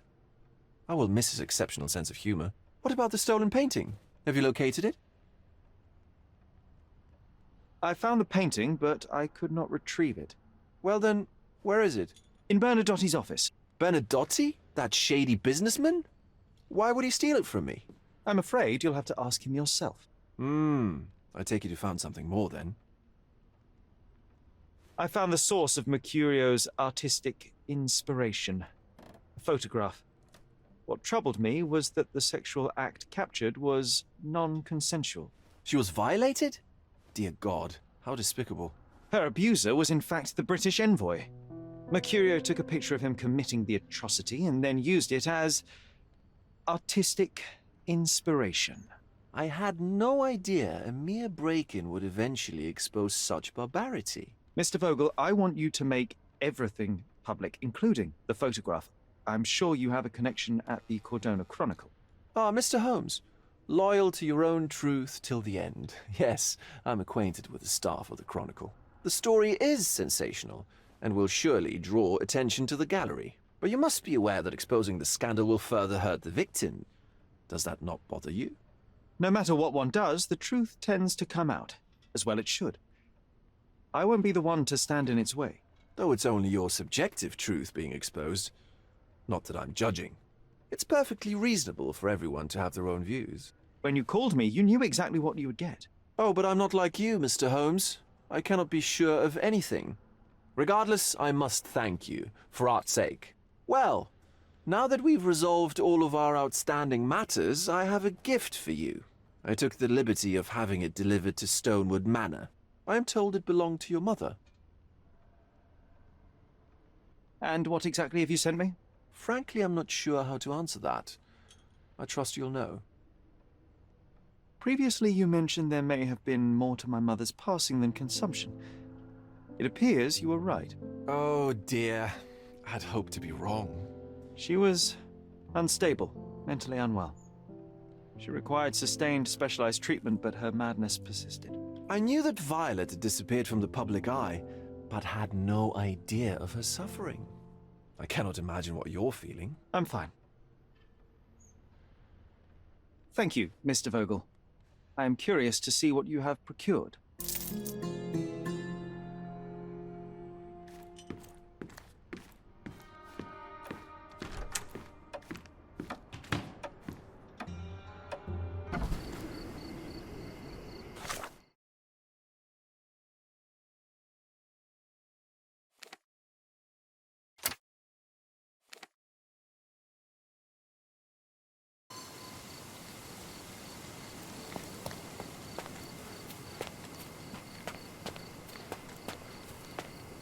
Sherlock Holmes, I presume? Correct. With whom do I have the pleasure? Emilio Estevaux. Happy to make your acquaintance. I am here on behalf of Mycroft, your brother. He's on his way to Cordona. In the meantime, he requests your assistance with a sensitive matter. My orders are to provide you with the details. I'm afraid I don't have time for this now. I hope that you will reconsider. If you do, I'll be here.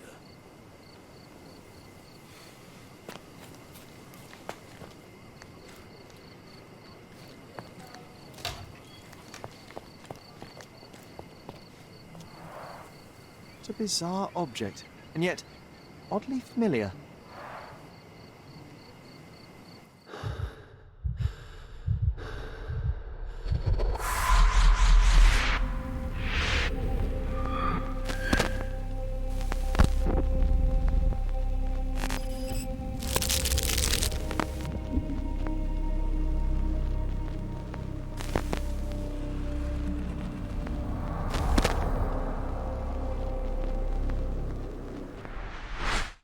Did you just remember something? Yes. A room full of curiosities and artifacts. I think I can find it in the manor. Sherlock. So, you continue to pursue the imaginary. I had hoped you might have got all this out of your system by now. Mycroft, what are you doing here? Get out of my house! It's my house, actually. I've come to bring you back. I have no interest in returning, let alone with you. I know you lied about Mother all these years, claiming she was merely ill, but she was unstable. She never had tuberculosis. She was not recuperating, but mentally deteriorating, and you never once thought to tell me. How dare you? I shall not indulge this petulant tantrum. You can just tire yourself out and then slink back to London with your tail between your legs. Just tell me everything! I'm an adult now.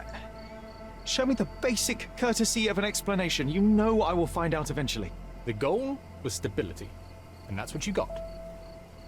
The right thing for everyone was to try and move on from her passing. The consequences of one's actions determines what is right or wrong. Yes, exactly. The ends justify the means.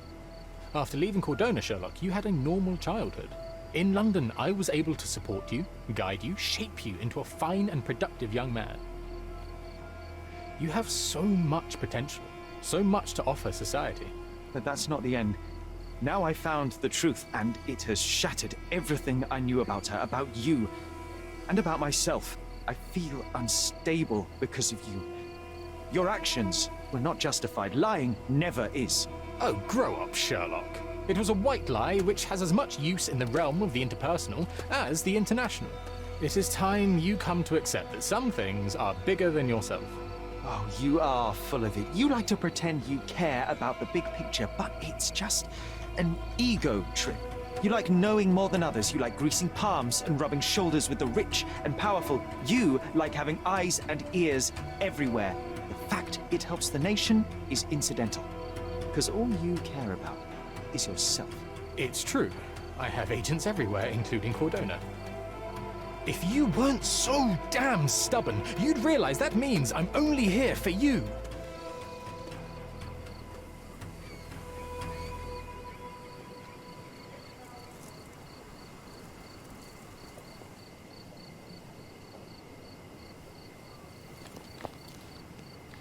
Just look at this thing. It's huge.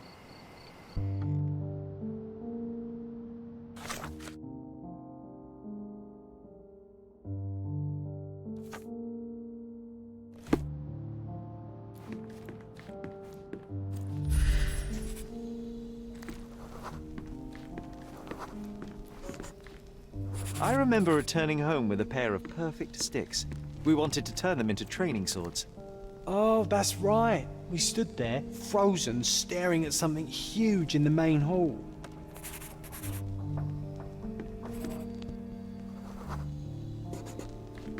It was a giant aquarium with a living mermaid in it. Impossible. It must have been something else. Oh, of course, that mortifying hoax presently taking up space in our front yard. Well, fine. Your memory's better than mine. But I'm sure we started examining it immediately. And someone else was around too.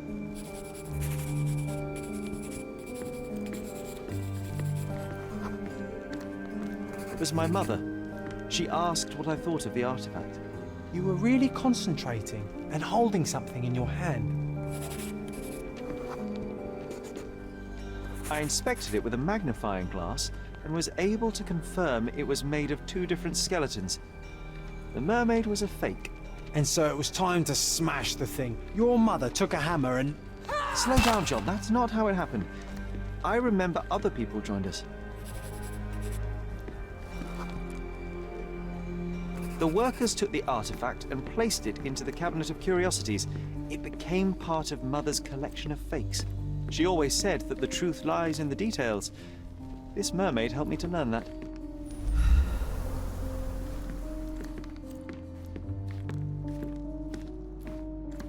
Ah yes, my mother's studio. She was an authenticator, and this was her cabinet of curiosities. I never saw the point. What does it matter if some artifact is real or not? Mother It still said this was among the exists. hunting trophies of a Scottish Viscount. So he tried to persuade everyone that his forest was inhabited by these beasts. It would have been thrilling if it were actually true. One of the most ridiculous fakes I ever saw. Its owner insisted it was a polar bear. He thought the white paint on the brown fur wasn't noticeable.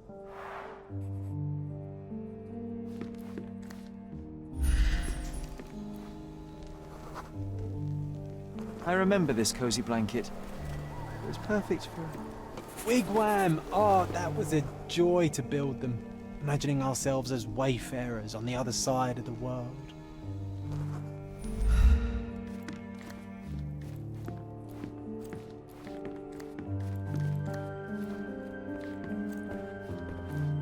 Oh, I remember these. We used them to spar together until Mycroft found out and forbade us from using real weapons.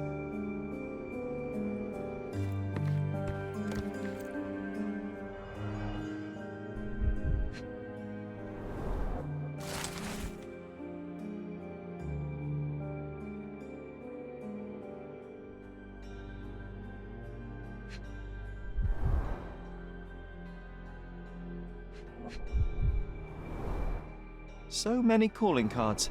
Mycroft liked to keep useful people at hand. Carefully opened. Dated 24th of April, 1869.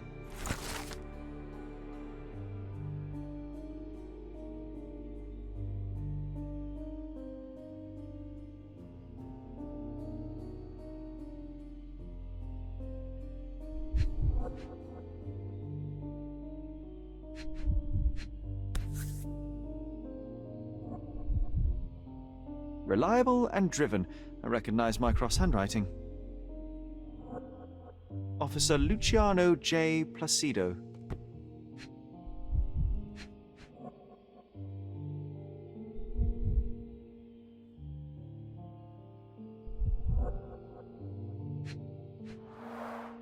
This drawer was always closed.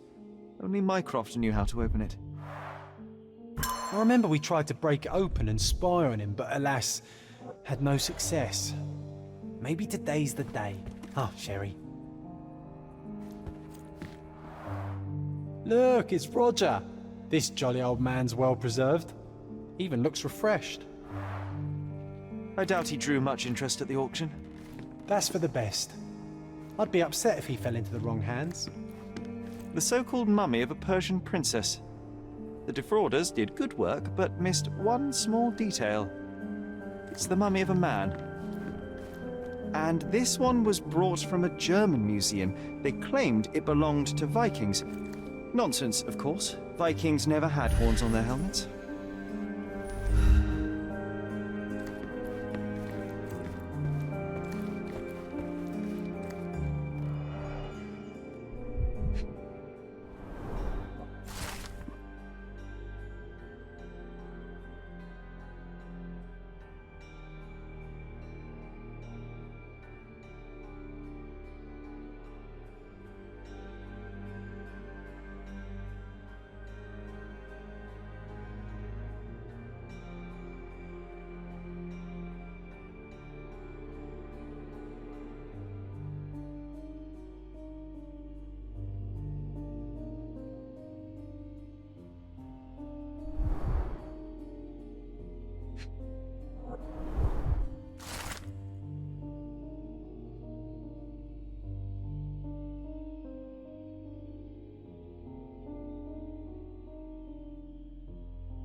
Clearly, it was deliberately torn. I wonder why someone would do that. The Tulpa, Studies in Tibetan Mentalism.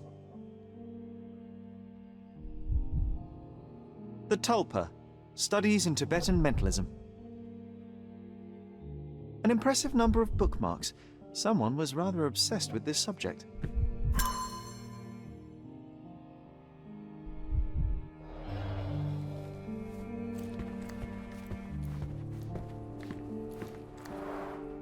The full plate armour of Sir Robert Saunford. I was told my father won it in a wager. Armour is armour, but look at his sword. Oh, how badly I wanted to wield the blade. Maybe you take it instead of your pistol. I'm starting to remember something.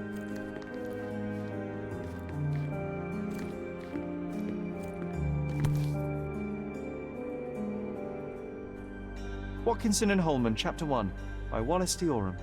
Oh, Mycroft. He always acts so serious, but then reads tripe like this. John, if I remember correctly, you couldn't put this book down. Another fake Holy Grail. Its owner claimed to be the heir of King Arthur. Scarcely believable. He also insisted a deadly rabbit was hunting him.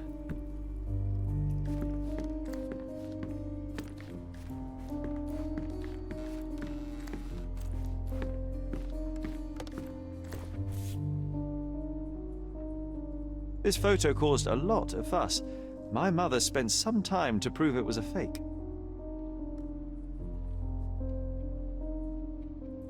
(1852), Bingley, West Yorkshire.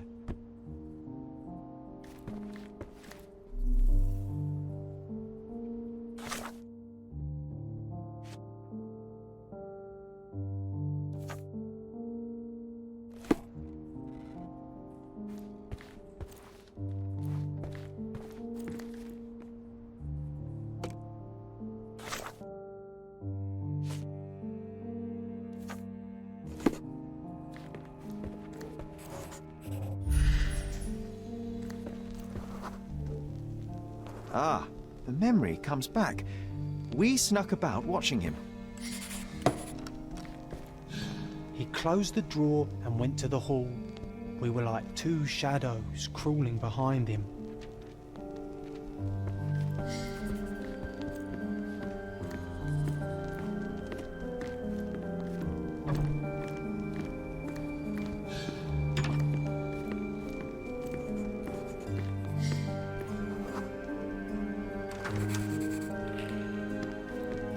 He opened the door to the postman, and they exchanged documents.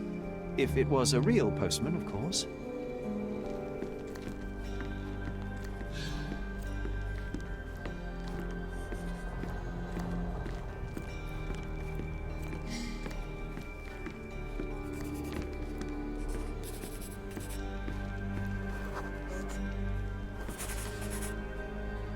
The painting on the wall was slightly atilt. He stopped and straightened it.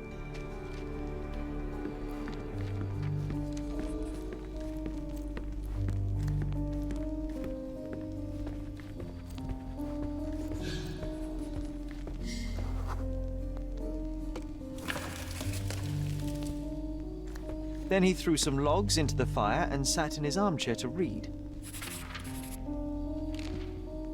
It's as boring now as it was then. I'm sorry, Sherry, but I think that's it. Wait, John, we never use the fireplace in the mornings. What if...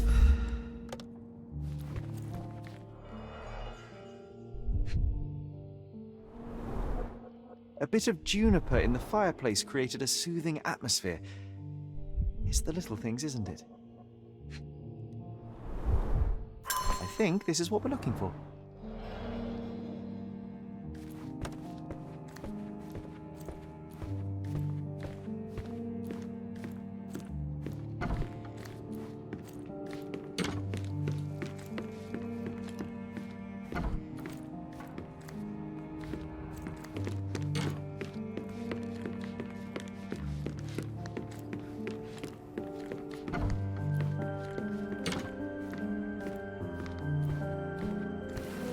We made it. So what's there? Single malt whiskey, Mycroft's favourite. Gifted by Queen Victoria herself.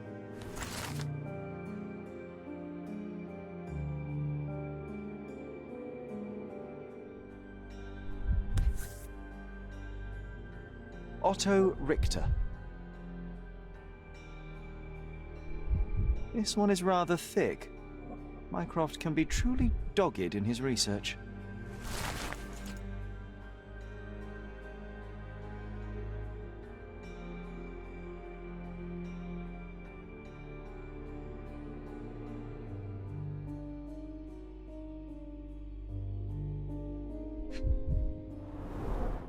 Dossiers on the most influential people on Cordona. Mycroft always had a habit of building files on everyone he met.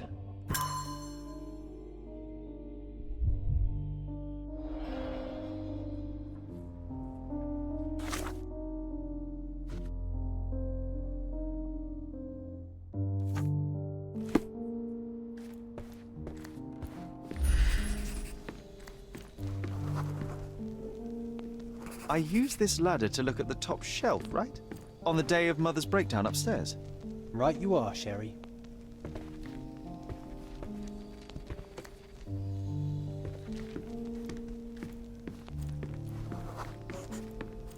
We heard a noise. I can't recall of exactly what, and we didn't have a great view from behind the statue.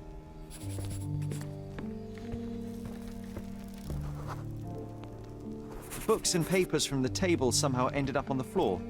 Now it's coming to the surface. I feel it.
Come on, Sherry.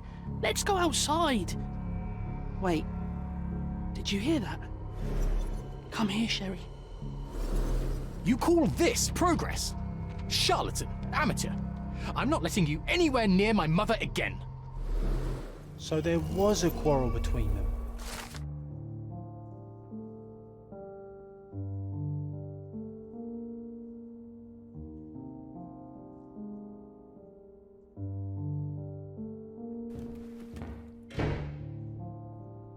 I heard a noise in the hall.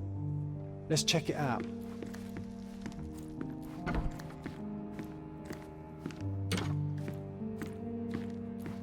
Sherry, look!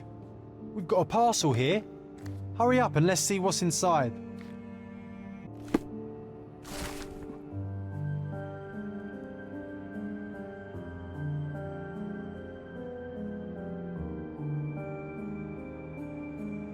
An invitation that comes with a mask. We can't miss this, Sherry.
welcome, sir.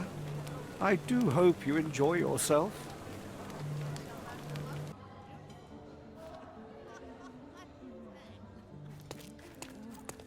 Enjoy the evening, sir. There is still plenty of time before the grand finale. All right.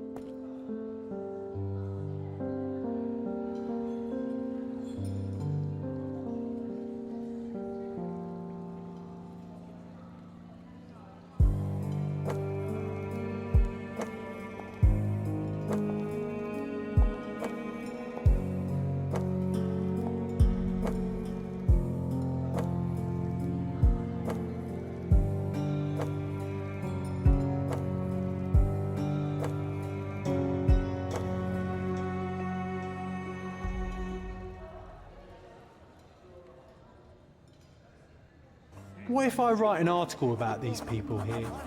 Can you help me gather information about Cordona's elite? You have such pretty hands. What can you do with them?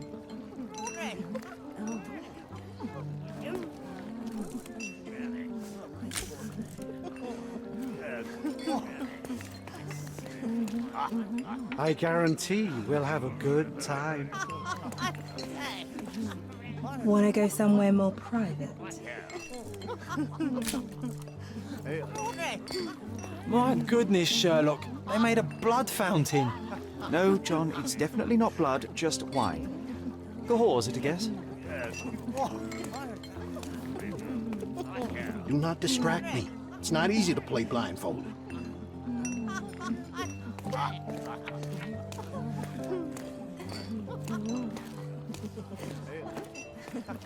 Vogel's gallery has a backer, I see.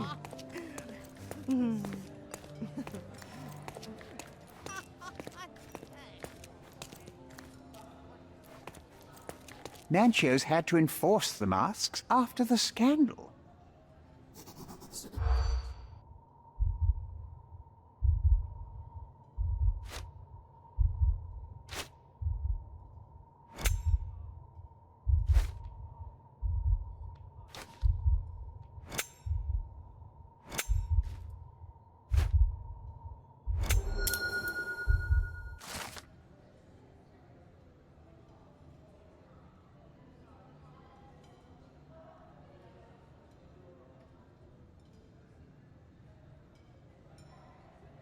That's what I like about this party. Bring me more dirt, Sherry. One more piece, and I can expose these base hedonists.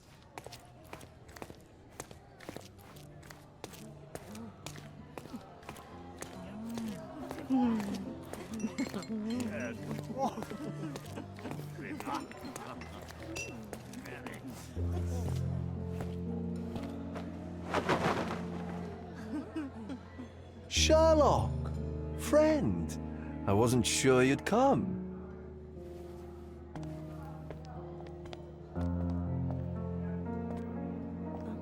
Werner, I see you are not yourself? The more time you spend here in Cordona, the more I feel it my duty to bring you into our world and show you all we have to offer. And what is on offer today? Pleasure, indulgence, relief, and relaxation. You've earned some time for yourself, have you not? Those who know me would say I'm incapable of it. Nonsense. I refuse to believe there is anyone permitted to know Sherlock Holmes. Huh. You may be right. Then free yourself from inhibition and expectation. The night is young, and so are the guests. You should try to enjoy both. It's not healthy for handsome men to spend every night alone, and certainly not in a house filled with such melancholic memories. I must admit, my travels have proven more taxing than expected. I'm less confident in my life and myself. Time of relaxation seems a distant dream. So can I tempt you with a physical aid to your moral consolations? There's wine, of course, and something to smoke, or perhaps an artificial paradise? Yes, something more spiritual, a potentiator to sharpen the mind.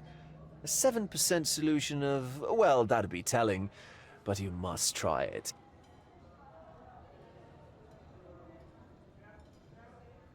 My mind already operates at a far higher level than most. I struggle to believe anything could improve it. My ultimate duty is to provide the world with truth, and I do that perfectly well as is. Duty? You've never cared about that before. Of course I do. Exposing a lie, revealing a fact, that is a moral responsibility. That's not morality. Morals are what happens afterwards when truth collides with consequence. Do you ever follow up on cases you solved? Do you ever see what happened next, visit the victims, ensure justice is served in the courts? And how do you choose where to direct your attention? Are there not deserving causes to which your brilliance could be applied but isn't? You ascribe me more power than I possess. I have a narrow skill set and work within that mandate. What occurs afterward is irrelevant. With every action or inaction, you place a finger on the scales of morality. Many in the city would see you as abdicating your responsibility. I haven't. Not me, of course. Morality is subjective, just like truth. There is little to be gained from indulging in it, and far better things to indulge in. Now I must insist on easing any burdens I've placed upon your shoulders. Show yourself a kindness, and try this rather delectable concoction. If this solution truly does assist with thinking, then perhaps it would be puerile to overlook an opportunity to study it. I'll take it with me. Yes, Sherlock. Very good. And now, our evening begins in earnest. I just remembered. I'm sorry, Sherlock. My mind's delightfully impaired. Please take this key. It opens the altar room, past the library. Pardon? Altar room? What now, Werner? Go quickly and find our Fabio. Only you can make him talk.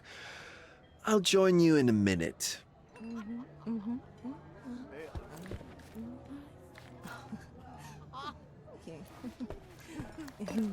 Let Fabio speak for himself.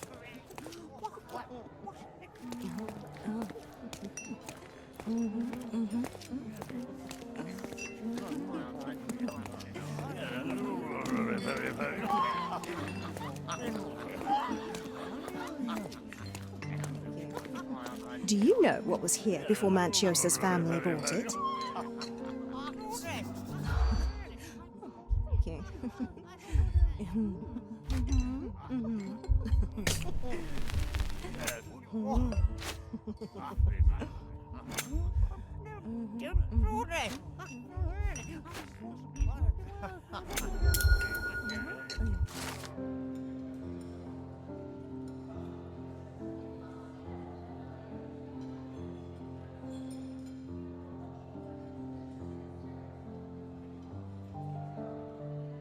I'll pin them down with this scoop.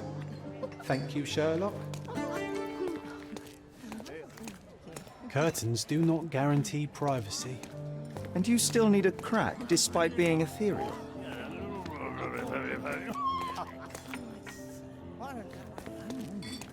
Well-known and recent plays to keep up to date with the current trends. These medieval botany and chemistry books look even more satanic than the occult ones. Romantic poetry and prose. Someone's in touch with their feelings. Codex Orchis. Why does this occult book sound like a flower?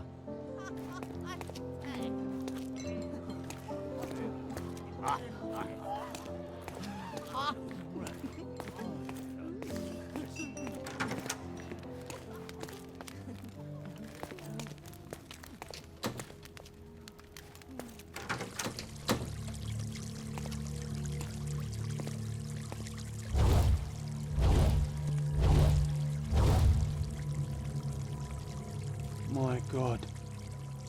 Was he here this whole time?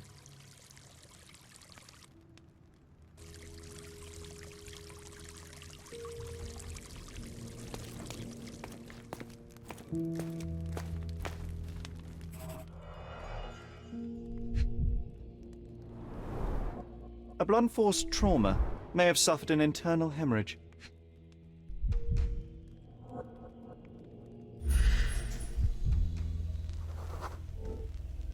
This crude tattoo partially covers as slave branding.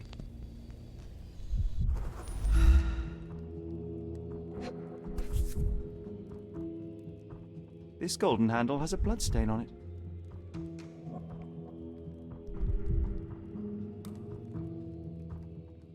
The dagger is heavy and sharp, but lacks balance. This worm-like sigil has been drawn with his own blood.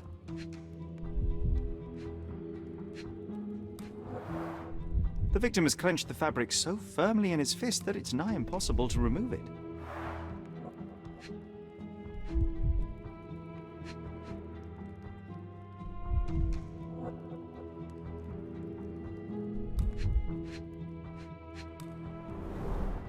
The wound is deep.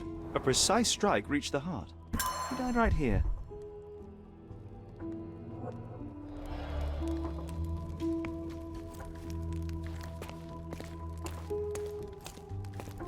The herbs here are Salvia divinorum.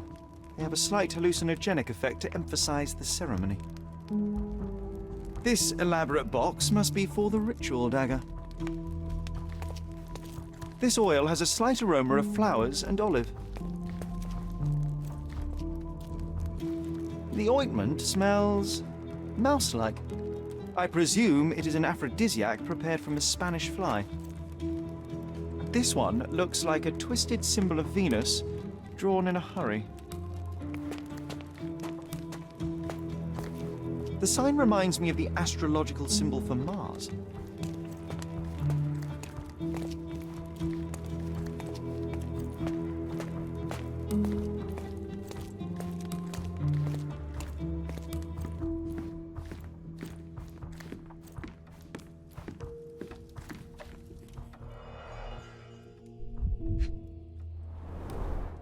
Enough cigars to burn down the entire mansion.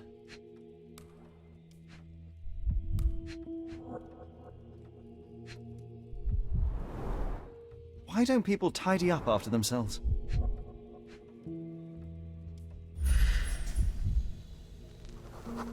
An open wound spoiled the carpet.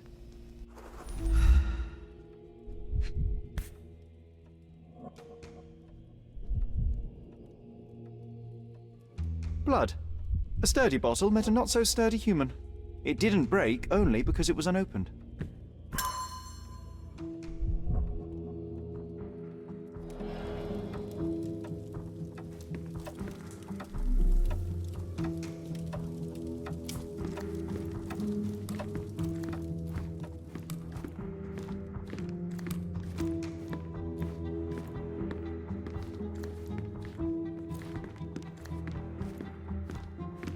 What about a quick pillow fight?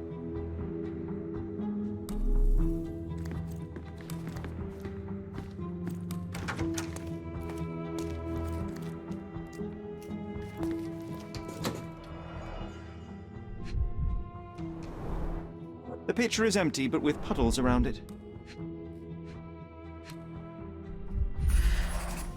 Blood clots are adhered to the sides of the drain.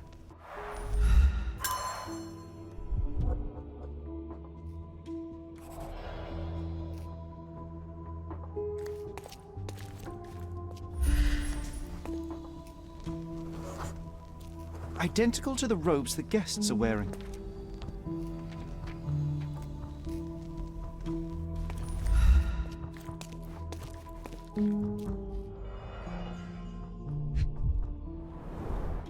This is a different ritual.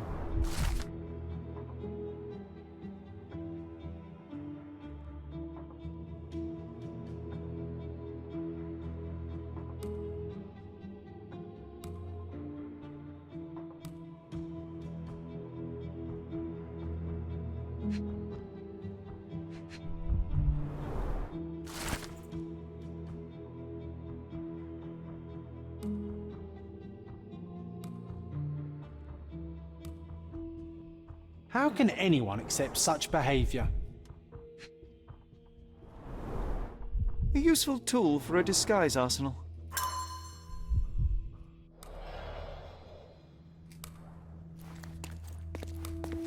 Props, decorations, and tools for a more detailed set.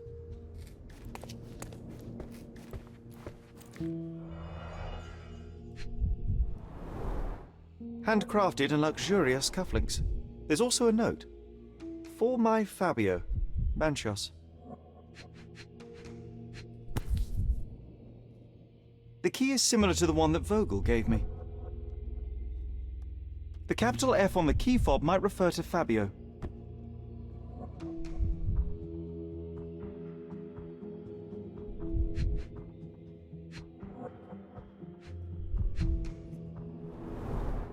Would you recognize me in one of these? I suppose not.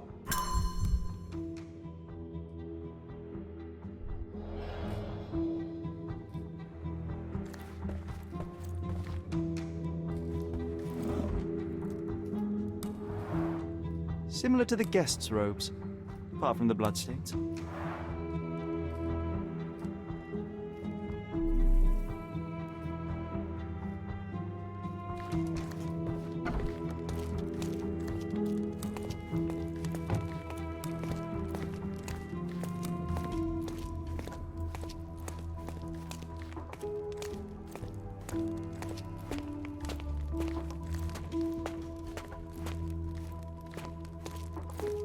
Werner, care to explain what is going on here? On nights like these, it's not unusual for some attendees to get a little exuberant. It's part of the appeal. Unfortunately, it appears things have gotten out of hand. Yes, some are more prone to bend the rules of morality. That's murder. I doubt there's anything left to bend. Why did you not tell me immediately? We were chatting about trivial matters for some time. If I'm completely honest, Sherlock, I've consumed a rather potent cocktail of substances. My attention slips and drifts. But I'm glad I thought to call for you. You sent me a disguise. Oh dear, did I? Well, since I found the body, Mr. Manchios has agreed that you can investigate the matter. I promise my mind will behave itself going forward. All right. Pull yourself together, Werner. The police remain unaware of this tragic event? Some of them may be hiding behind their masks. They conceal many things. But we didn't want the authorities to create more problems. Besides, after a few cocktails, their incompetence will have soared to new heights. How do you know I even want the case? I promised you relaxation. If there's one thing I know about you, Sherlock, it's that nothing soothes you more than a good mystery. Mr. Manchos is the owner of the manor, yes? And the host of Cordona's most memorable parties. He promises even the ugliest guest a partner for the night. And for the ones with more unconventional tastes, Mr. Manchios provides other services. What a caring person. You cannot begin to imagine. How did you discover the body? In between guzzles of alcohol? I was set to perform in a fecundity rite with Fabio, and came to inquire further. It was a staged ritual where he was to play the principle of life. And the rehearsal was unsuccessful? Who knows? I found him alone on the altar, his blood dripping to the floor. And then? Then I called Mr. Manchios. He was panicking, so I told him about you. We left the room and locked the door. Then we were... filling time? Waiting for you was stressful. We indulged in some simple comforts. Overindulged, perhaps. Were you well acquainted with Fabio, the victim? Everyone knew Fabio, or wanted to. His beauty was the talk of the island. Too handsome to go unnoticed. He was magnetic. Fat wallets fought for the privilege of having him. He offered the pleasures of performance, and more. When you discovered the body, was the door open? No, it was locked. Oh, that reminds me. It's a minor detail, but the first time I came to speak to Fabio, I left without entering, having been unable to open the door. You didn't have the key? No, I had it. Don't look at me like that. I was mostly sober. I suspect there was a key in the other side of the door, blocking the lock. That detail may very well be major, Werner. Well done. So you returned later, only to find the lock was not blocked? Correct. After an hour had passed, I tried again and was able to unlock the door. That's when I discovered poor, handsome Fabio. What about the fertility ritual? There was something about Fabio being a principle of life. Fabio was supposed to portray the beauty of life's origin. Flowers, oil... Not this travesty that seems straight out of the Inquisition. So this ritual is not the fertility rite. What was it meant to look like? It begins with a woman lying naked in a flower bed on the altar. She represents Gaia, the earth. As I cover her in oils, we chant for the principle. As our calls reach a climax, Fabio enters and copulates with her. After he finishes, I stab her with a dagger. That part's just pretend, of course. But the intercourse is not? I did not expect you to be such a prude. Are you a virgin? It is nothing to be ashamed of, but it would explain the color of your cheeks. The fertility rite marks the start of our festivities. The principle of life is beautiful, intimate, essential. It must not be stopped. Yet it appears that someone did stop it. What about the naked woman? Can you tell me anything about her? Oh yes, Matista. She's one of Fabio's compatriots and a performer too. I haven't seen her today, actually.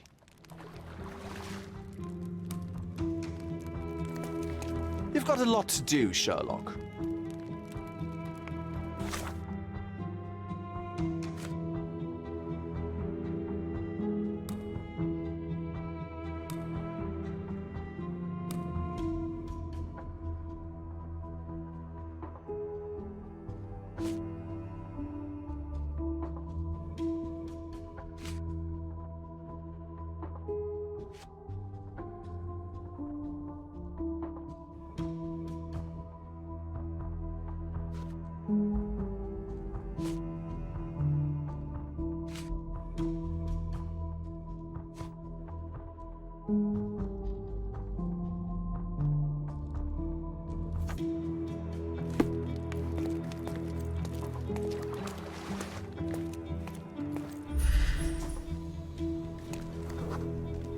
A person leaned against the doorframe. They left a smudged trail of blood. The wounded person was here for some time.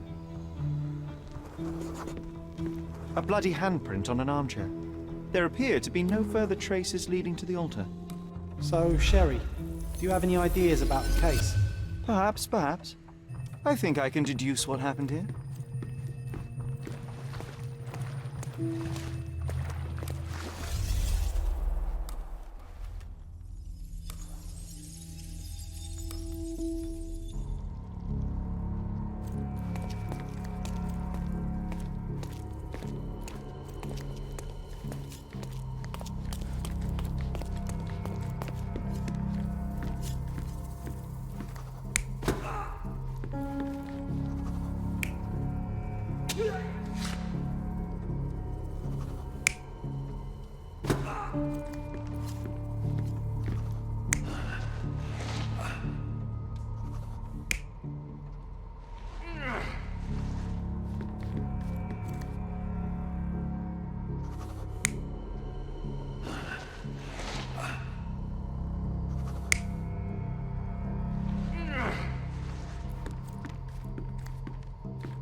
The bottle was used as a weapon during a scuffle in the smoking lounge.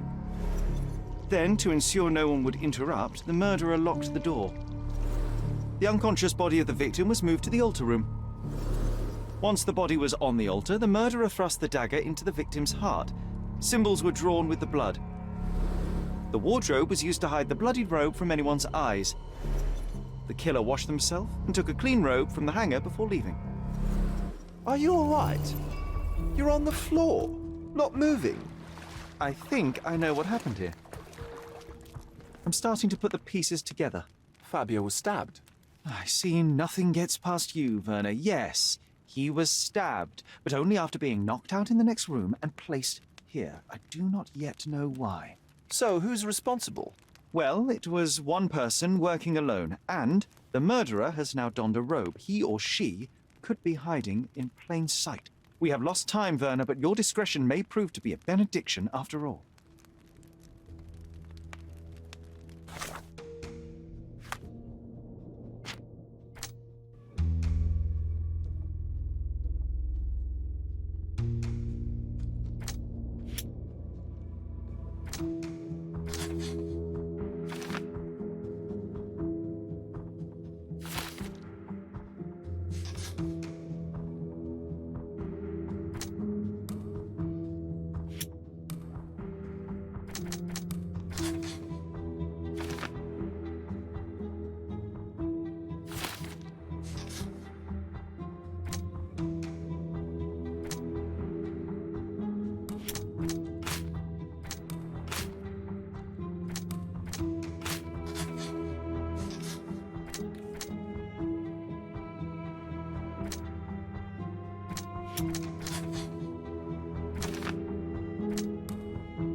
The murderer had to have access to this room. After the crime, he used his own key to lock the door. So, who had the key to the altar? I'm not sure. As a special guest, I was provided one by Mr. Manchios. He should be able to tell you of any others. Where can I find him? Most likely in the main hall, entertaining his guests. He has a mask with golden stars. You can't miss him. But please be discreet. We don't want to risk disturbing the revelry.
Kurt Manchios, I presume. I'm Sherlock Holmes. Oh, you must be the one Werner told me about. What a sweet voice you have. It must belong to a handsome young man. Can I call you Sherlock? As you wish, Mr. Manchios. Mr. Vogel asked me to help you. The body in the altar room requires answers, and quickly. I suspect the murderer to still be here. What? Lower your voice. I don't want anyone to hear us. Did you know Fabio well? People are starting to look at us, Sherlock. Change the subject. I can't believe what happened to him. To me. Such an atrocity. Think what it means for me. A wonderful evening for so many good, influential, and rich people has been ruined. I have betrayed all my promises of exotic delights. I don't understand. Surely a murder would affect your reputation to a greater extent. Please, isn't this why you are here? I thought you were a silent magician. Do your tricks and make it go away. I need to find all those who had the key to the altar room. As far as I know, Mr. Vogel, Fabio, and you had access to it. Is that correct? That is correct, yes. Also, Matista and Santos. Santos? Who is that? Santos Pinchetti, my major domo. In his opinion, at least. I'd like to speak to Mr. Pinchetti and Matista. Do you have somewhere I might have a private conversation with them? Of course, of course. Let me think. Matista is entertaining the guests somewhere, and Santos... Oh, yes. He will be busy with the servants. Or the cook. What's that noise? What's going on? Freeze, filth. You're under arrest.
Committed a crime, and now I have to free you, kiss your hand, and apologize for the inconvenience. Your Grace.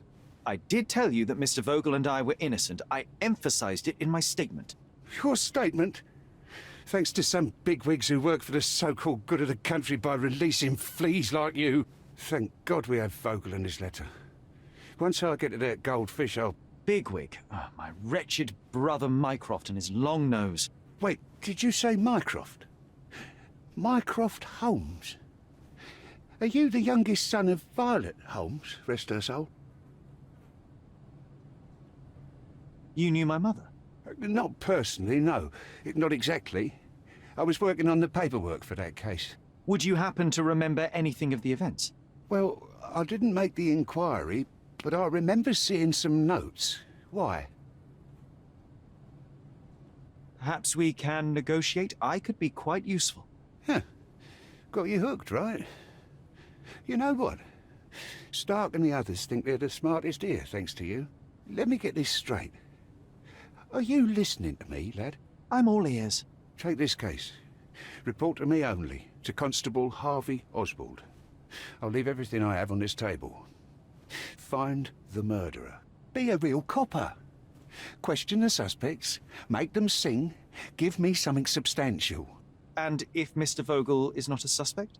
If he's innocent, then you can take your favourite degenerate away from here.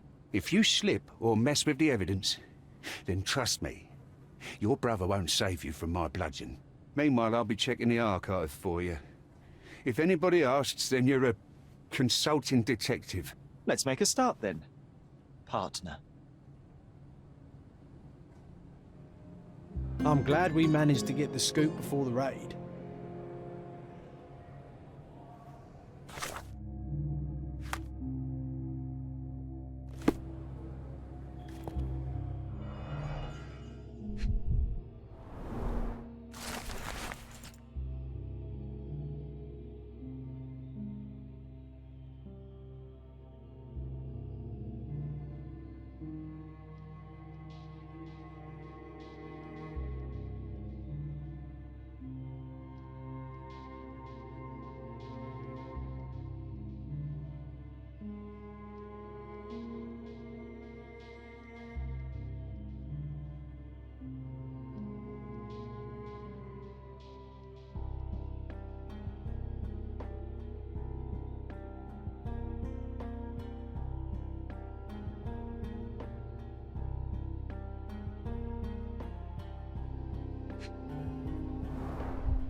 Back on track to solve the case.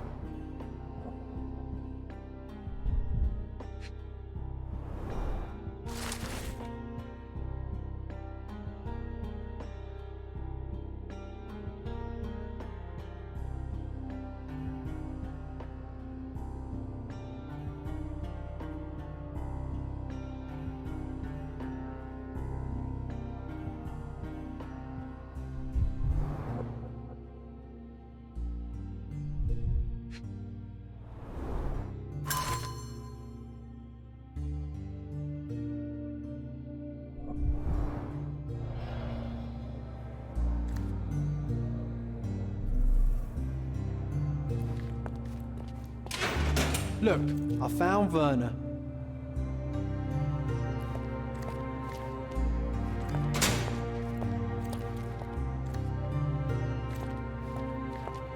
This area is restricted.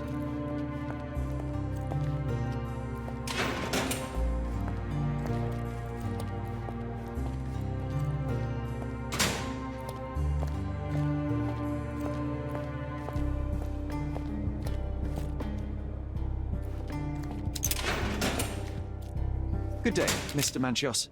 I am Constable Oswald's partner in this investigation. Be quick and gentle. Some of your colleagues are untrained boors. Although I don't mind meeting young officers. The new blood here. If you cooperate in finding Fabio's murderer, there will be no need to meet with the boars again. That voice. Werner's friend? You're the policeman. What a disappointment. Only an undercover agent can scour a ditch full of deviants. I am a consulting detective, although I'm capable of replacing the entire department through my consultations. Sharp-tongued, I like it. May I presume this tongue will get us out of this trouble? I would be so indebted and glad to repay you. Nothing's changed. I'm looking for the murderer. That's the only way to get us out of trouble. But it shouldn't take much time, correct? We're all busy, after all.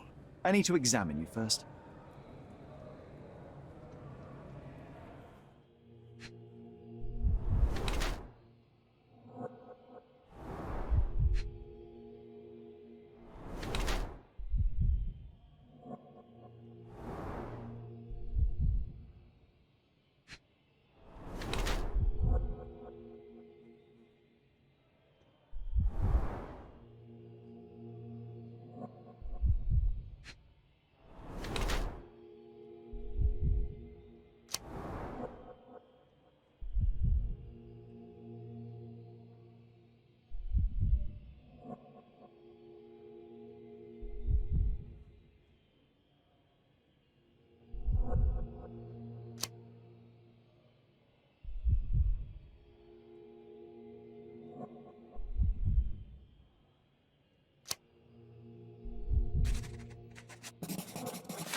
You are so focused on cleanliness that these products are severely damaging your skin.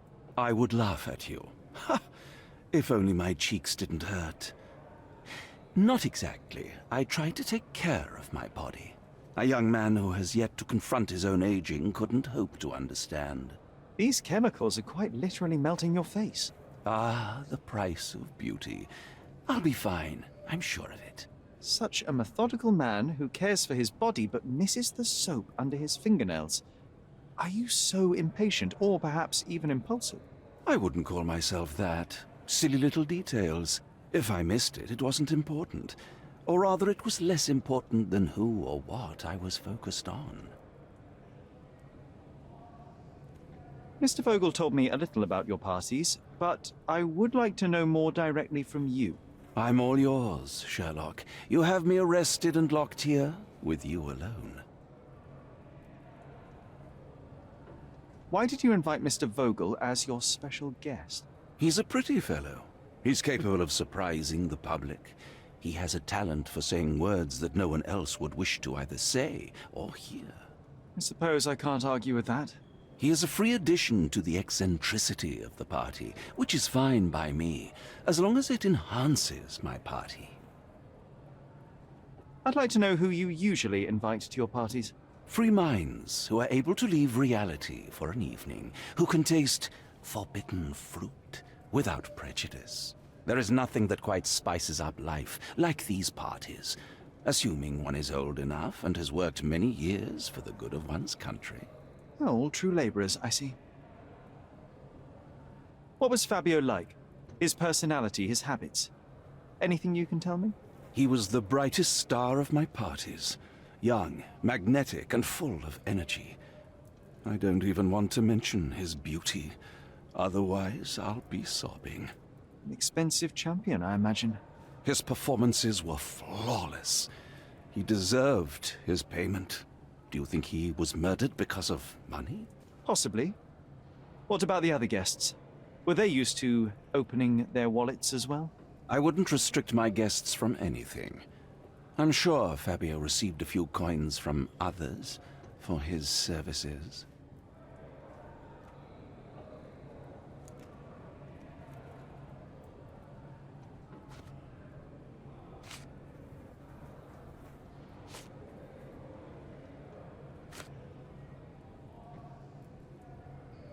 I've no idea about that. You'd better ask someone else. Do you have any idea who tipped off the police to raid your mansion, Mr. Manchios? Of course. It was you. I could even say you Sherlocked me in here. A good guess, but the wrong one. The fellow who did that was Mr. Pinchetti, your major domo. What? Santos? But how could he even know? If he's not the murderer himself. The ungrateful swine. He has dared to besmirch my reputation. Not a very eloquent choice of words. What should I call him then, since he's a snitch? Make him talk, Sherlock. I'm quite certain he knows more about the murder than he has told the police.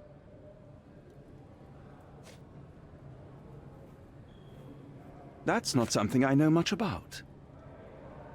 You'd better ask someone else. I've no idea about that. That's not something I know much about. I've no idea about that. You bought an expensive pair of cufflinks for Fabio. Were they his price? Or were they a tip for an exclusive show? It was pure business. Fabio escorted me a few times. I was merely showing my gratitude. This pair cost a small fortune. You must be extremely grateful then. Tell me more. You've thrust a knife in an exposed nerve, Sherlock. Yes, he was my protege and my beacon also. With my experience and his beauty, we could have achieved anything. I had faith in him. I would have made him.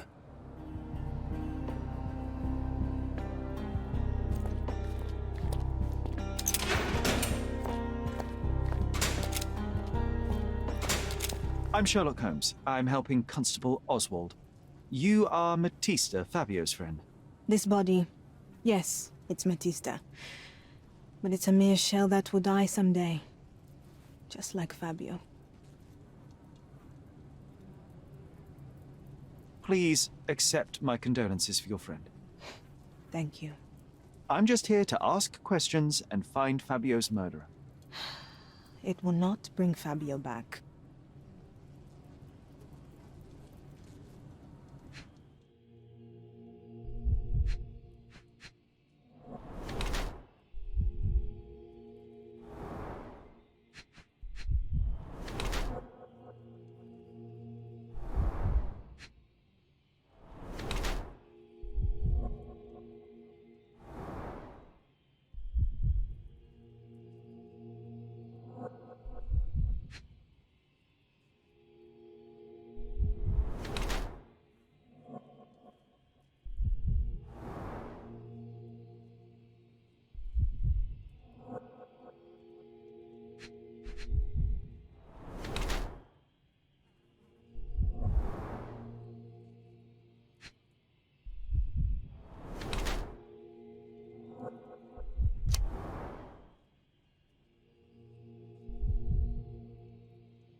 You have both old and new scars, some from the time when you were a slave with Fabio.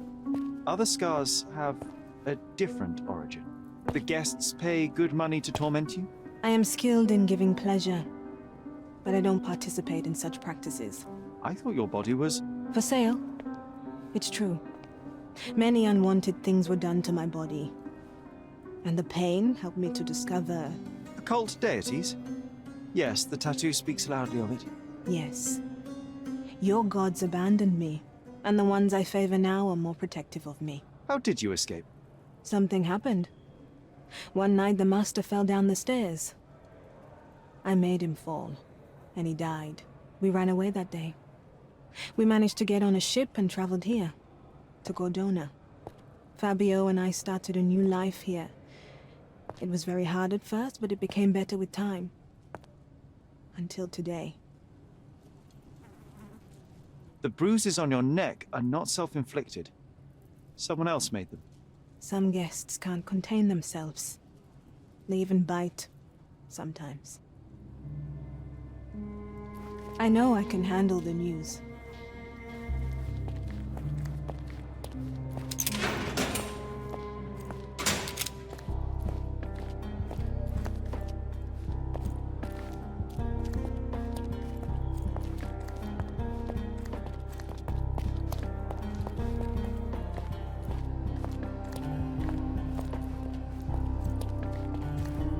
Werner, are you all right? Oh, yes. Everything's fine. In fact, it's something of a family reunion. My brother spent quite some time in this place himself. You should not be here. I told the police everything I knew, but they refused to let you go. They require proof to free you. Ha! What did you expect? The mighty Sherlock Holmes swans in, tells the officers what to think, and the world obeys? Of course not. Anyway, I struck a deal with the constable, and I've got a free hand in the investigation. I find proof to solve the case for him. He obtains files about my mother's death for me. Well done. If one has the power or will and can act, then one must. I wonder, suppose you couldn't get the proof to your truth. Would you tell a lie to the guard that enabled my freedom, knowing my innocence? Would that not be just? There are lines I will not cross, Werner. I will do my best to secure your release, but with proof, not deception. Really? How many white lies have you told on this island? Why not for me? Why not another? That is absurd. I can resolve this without compromises. Do not give up hope.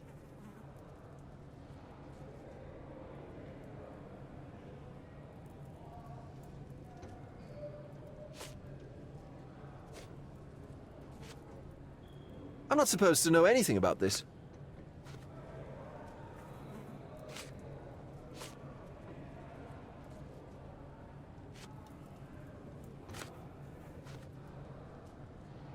I can't follow you here.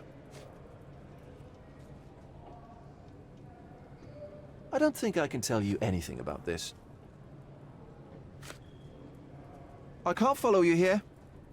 I don't think I can tell you anything about this.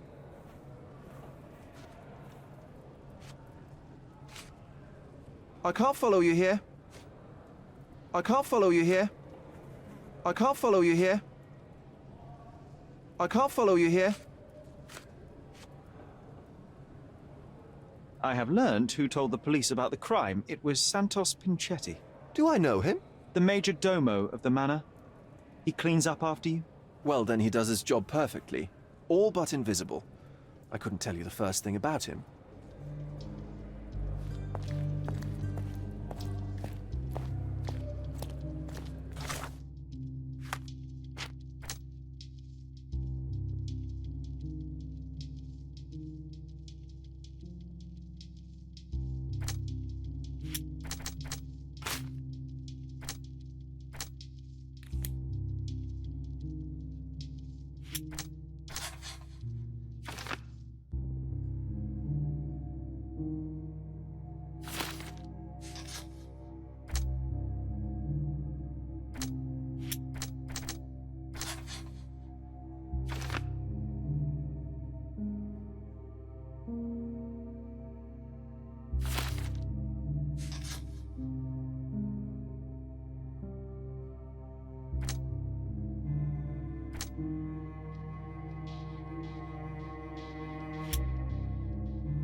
Have you considered Mr. Santos Pinchetti as a suspect?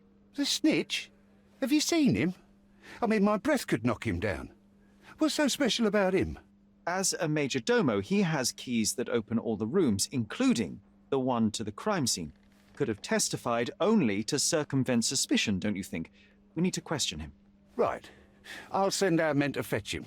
Stay here. They brought him in, Mr. Holmes. Here's the key to interrogation room number 7. Mr. Pinchetti didn't even resist, our men said. Thank you.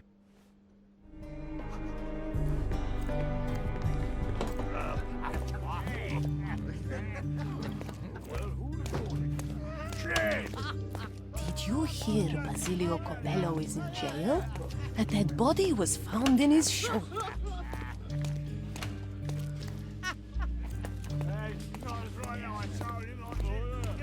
Good day. Your ticket, please, if you want me to help you.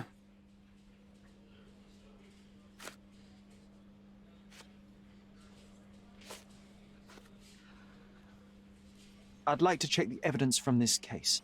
And who are you? Oswald sent me. I'm a consulting detective. His partner, then? Let me see. Ah, a ritual murder. What a bunch of degenerates. Wait a second. I'll bring it to the table.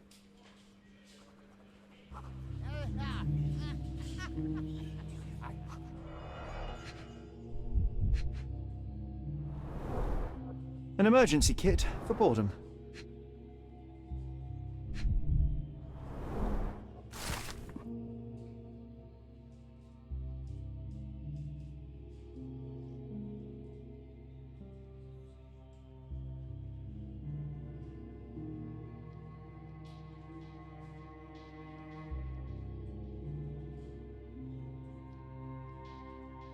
Not the time for privacy.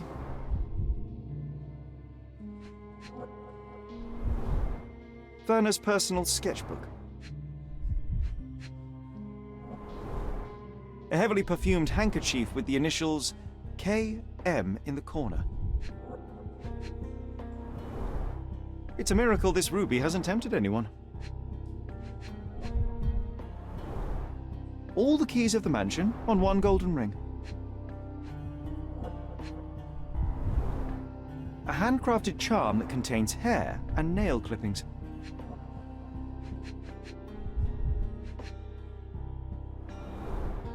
Her key to the altar room.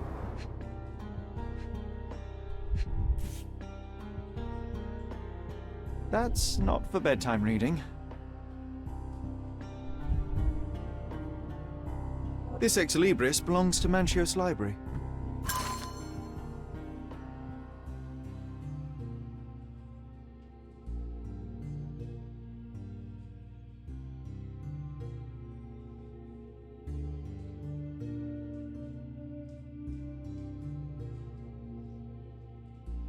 The book describes a ritual similar to the one performed in the altar room.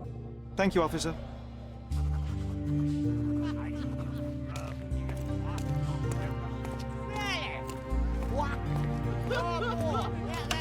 Did you hear Basilio Copello is...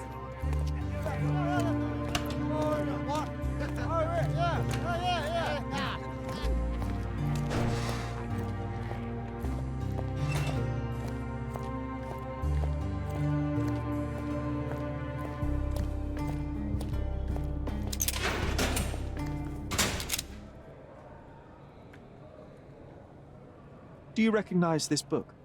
Could Matista have borrowed it from your library? She didn't ask me. How ungrateful. The things described in the book were inspiration for the rituals you performed? Do you really believe that blood, symbols, and incantations can resurrect the dead?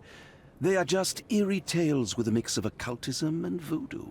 My rituals are a stage to show some of the forbidden pleasures.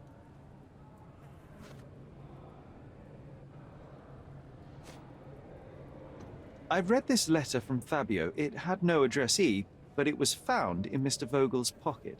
Werner? Strange. I didn't think the two of them corresponded. I'm sure there is some explanation. Would you care to read it? Call me superstitious, but I don't care to read a letter from a dead man.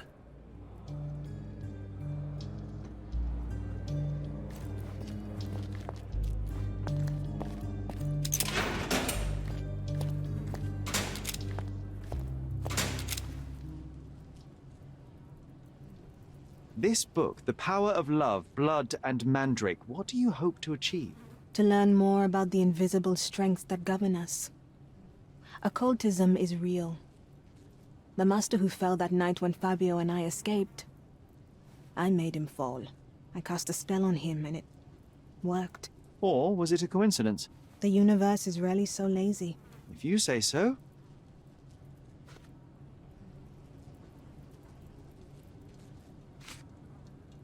This is the letter the police found in Mr. Vogel's pocket. Fabio wrote it. Do you know anything about it? I don't. Although I can feel Fabio's energy. It's there, but it refuses to let me analyze it. Do you practice occult rituals? For protection? For fortune? To wash away the ugliness of the world? Sometimes to survive. I have the gift, and I'm learning to use it better. Did you use your gift on Fabio? I only used white magic. Love charms lately. Fabio became so distant. I just wanted him to be with me, but I suppose I'm not as skilled as I thought.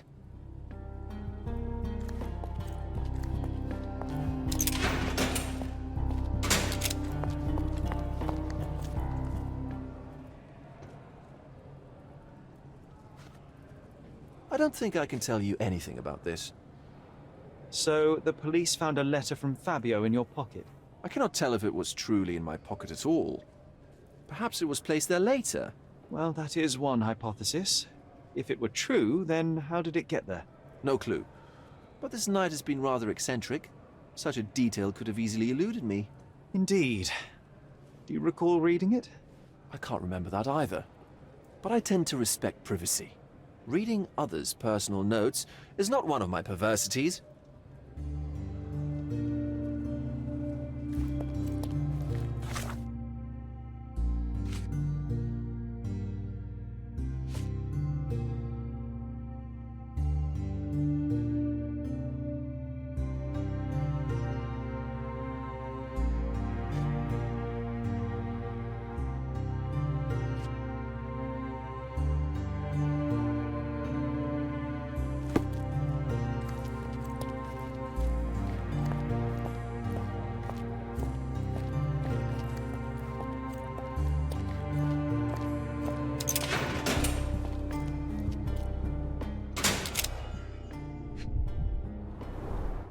I recognize the key from the altar room among these.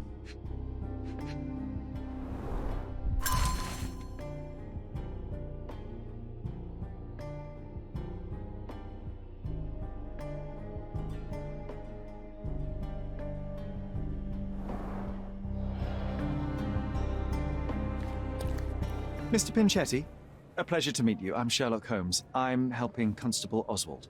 I've already told him everything I know. I'm only a witness, sir. Everything's in my report. And I've read it. You forgot to mention that you hold the keys to the room where Fabio was found. I need only to find if the crime was intentional. But I need to return to my duties. I doubt the house will fall without you, Mr. Pinchetti. Just be still for a few seconds.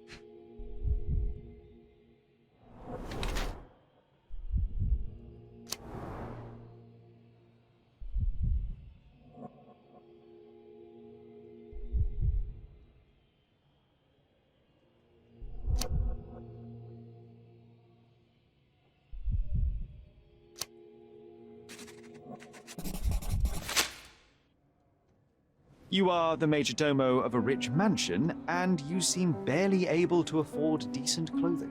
You hide, under heavy makeup, a skin disease that might be treated with more onerous but less harmful means. Do you have money troubles? I do not have a lot of means. The pay is below what you might expect. But you could easily change your job if your employer does not meet your elementary needs. One can change his employer, that is true. And the blood on your shoe. Where does that come from? I don't actually know. Perhaps from a guest? Did you know Fabio? Not personally. He was a frequent guest, and cleaning the mess after his performances was tedious. Mr. Manchios always had a role for him, and mainly the leading one. The parties were always, Fabio-centric? And Matista? Was she as popular as her partner? Don't tell her I said this, but I do not think so. Mr. Manchios hired her only because Fabio refused to work without her. Mr. Manchios used to see her as a worker. She was tasked with entertaining the guests, unlike Fabio, who could pick and choose.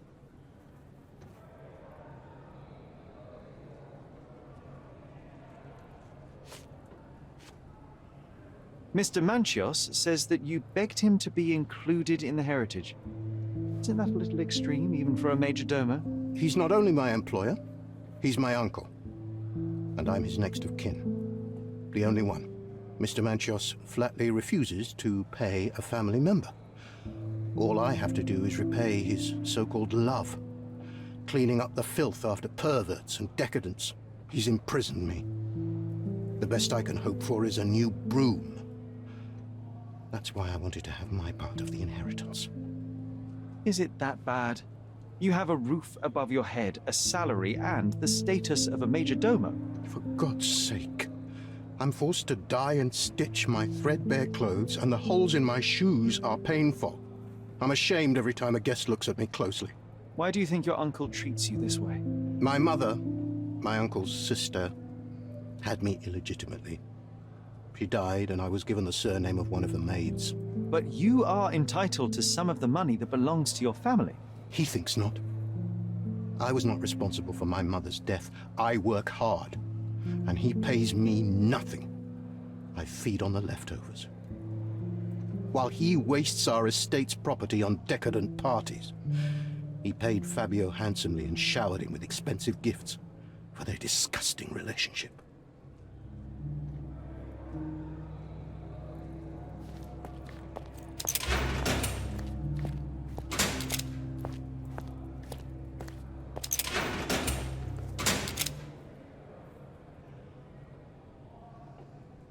That's not something I know much about.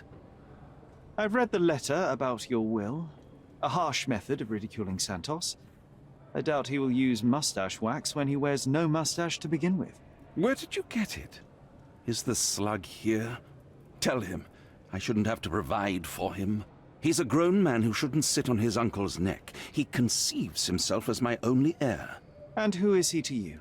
He's a leech on my aging body. He has only added problems to my life since the death of his mother. I fail to see why you made him your major domo. He needed to know his place, so I taught him.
There is undeniable evidence that you were the original recipient of this letter.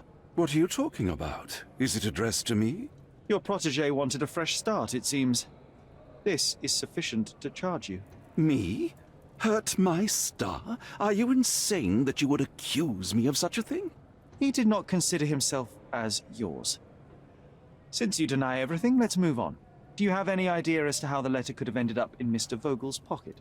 You were the detective. Perhaps he took it from Fabio. Werner was a little high.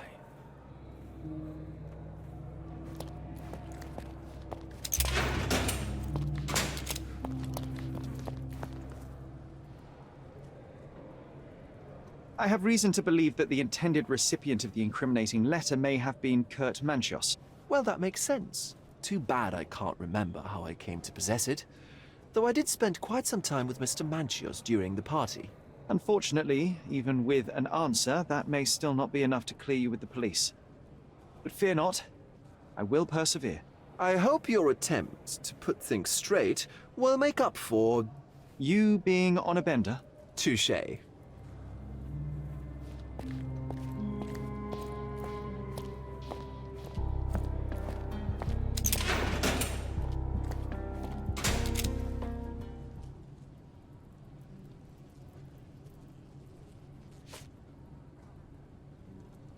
Could Fabio have written this letter to Kurt Manchos? Oh. That could be. I never thought Mr. Manchios could make Fabio that angry, though. What do you mean? Well, Fabio wanted to disassociate from Mr. Manchios. Clients who are in love are both a blessing and a curse. But Fabio was here tonight. Money. In our line of work, we can't afford to turn down clients who pay as well as Kurt Manchios. Was Fabio afraid of Mr. Manchos? Not at all. The old toad wouldn't dare to do more than sweet talk and touching. Talk can be forgotten, and touching washed away.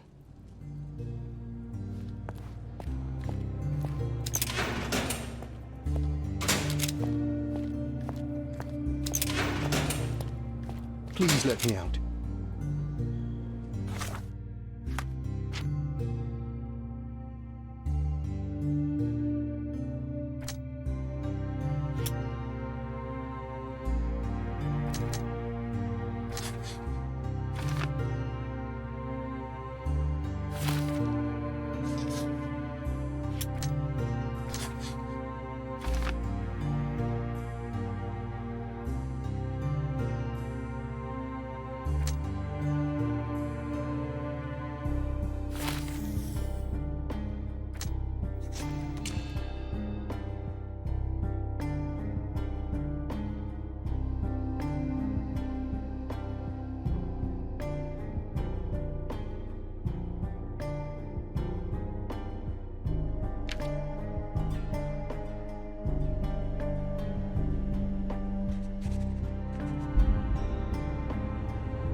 The murder of Fabio did not have a ritual purpose, Mr. Manchios. It was staged by a man who wished to distract the investigation. That might be true. That poor girl Matista wouldn't dare to kill the only man who cared for her. So, Santos.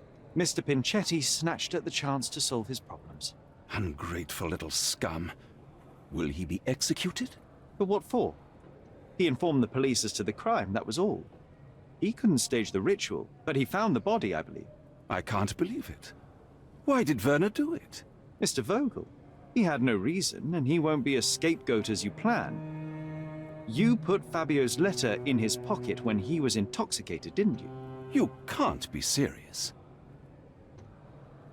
We can very often deduce someone's life by their shoes or their fingernails. You are a meticulous person, but this murder was fairly traumatic and filthy. After you stabbed Fabio, you were covered in blood.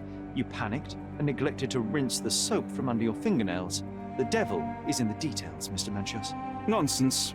I missed it simply because of the busy schedule of the party. Of course, a staged murder was certainly not planned. You staged the murder as a satanic ritual. It was easy for you since you were the one who wrote the scenarios for the parties. It was your way of avoiding suspicion. A respectable man in his 60s, early 60s, who hosts the cream of Cordona society cannot possibly be a murderer. But the guests who behave like animals in his mansion, of course, one of them could have killed Fabio. I did oversee a few of the rituals, but I did not stage Fabio's death. You're at the twilight of your life. You have no partner, you have no children. You had feelings, however, for one man. That was Fabio. You loved him. That is, you wished to own him with money and gifts. But he was also a free mind, was he not? He turned his back on you. Quite unjust. Love, so cruel and painful, and Fabio, with his words and deeds, made you feel the more wretched. So you killed him. You must surely perceive that my sensitive nature wouldn't allow me to hurt anyone. The young performer played with your emotions. That was painful to realize. You spent so much time and effort to be with Fabio, but he didn't respond in the way you would have liked. You wanted to be loved, but Fabio shattered your dreams. In the smoking lounge, he teased and mocked you. He wanted you to suffer by offering himself to others. The deception was unbearable. You struck him, and then you staged the ritual. You planted the letter in Vogel's pocket and attempted to set up Matista. What poppycock? Sherlock, stop this game now. There is no stop word, Mr. Manchios. Relax and enjoy it. I'll pass the remainder of this case to Constable Oswald. He'll know what to do with you.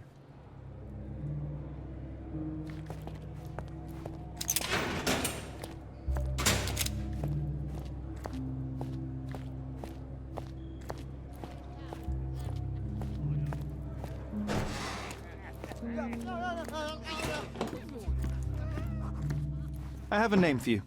Kurt Manchios. Is that so? The Master of the Sabbath? The man himself. Mr. Manchios couldn't stand to lose control over his lover. A deadly revenge that deserves a proper sentence. I have all the evidence to charge him. A degenerate and a murderer. I'll make a name thanks to that for sure. As for my part, not everything was in place. Perhaps some documents were transferred somewhere else, but I couldn't find a trace of them. Then I remembered. The discarded document drawers where we put the lost papers or the badly labelled ones. Including the crime scene report of Violet Holmes's case. Everything I've found is on the desk here. Take it. Your persistence has saved me. Yeah, well, we had a deal after all. Your friend is free then. You can leave. Good luck, Constable.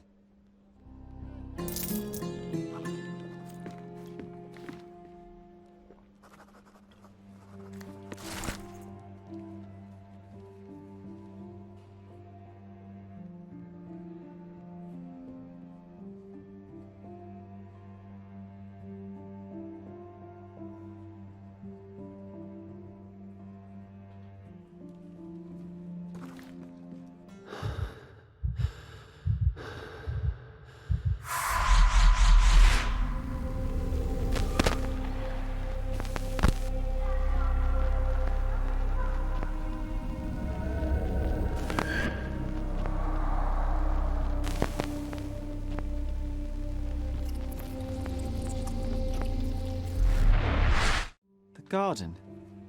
There's a garden behind our manor. How could I forget? That's where it all happened, where it all went wrong. Sherry, it looks like you've almost found what you wanted.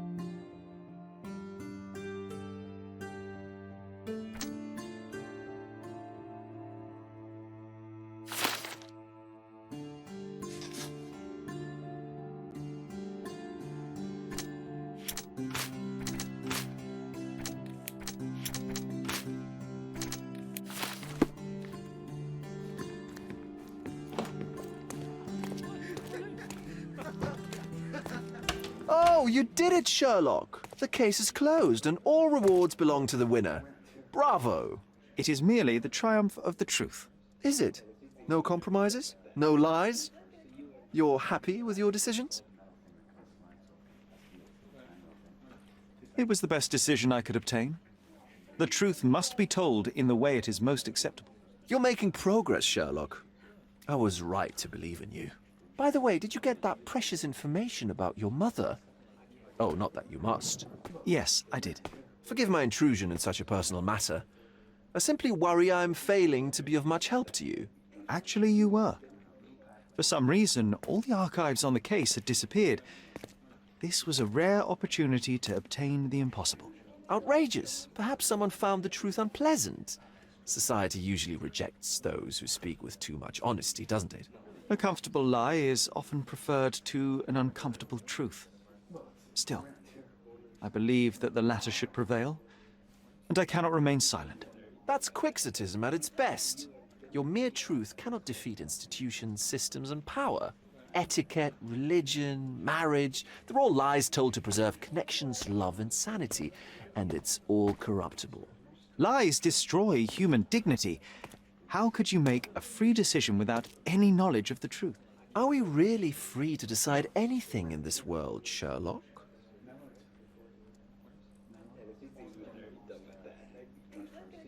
I get enough obnoxious pontification from my brother, so please, spare me your lecture. Forgive my love for moral philosophy. I know I tend to ramble.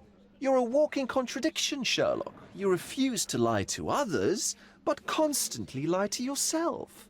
How long until the train comes off the track? I cannot look away, but perhaps I should take a few steps back. You're an accident waiting to happen, dear. Until then, I shall bid you adieu. Did you hear Basilio Copello is in jail? A dead body was found in his showroom.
Sherry, please listen to me. Sherry. John, I always listen to you. You don't have to do this. You don't have to go through. I don't know what is beyond this door, but I can feel it. Buzzing, angry, like a fly at the window. I know. I can sense it too. You locked away this memory for a reason. There is only pain here. Pain? And truth? You do not need to suffer either. There is so much more we can do on Cordona, so many others we could help. There is no coming back from this. John, my animum, my brother, there is nothing more important in this moment than this truth. I know you fear for me, but my path was set long ago. I can no more step off it than I can ask the avalanche to roll back uphill. Just please be careful, Sherry. I love you. Quite. Come on. We'll go together.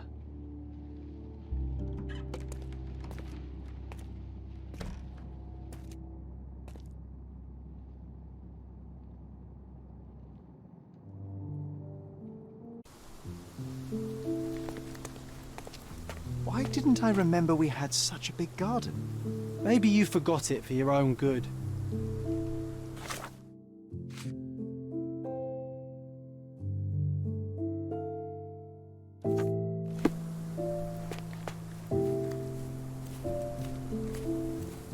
That's the descendant of a tree your father planted in London, correct?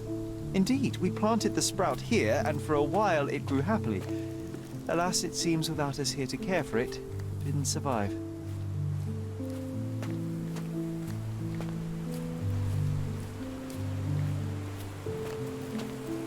Ah yes, the statue of Merope. My mother was trying to restore it. Pity she never had the opportunity to finish.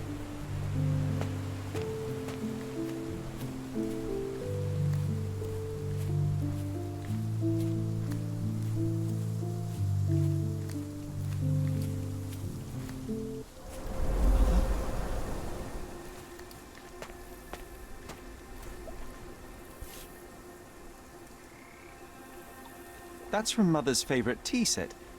What is it doing in here?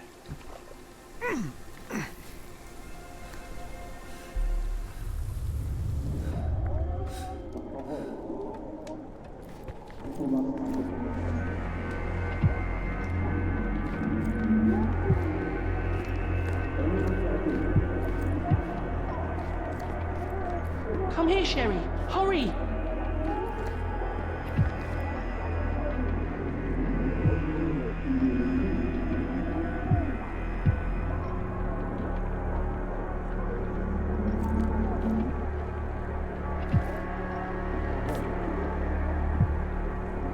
These must help calm her down.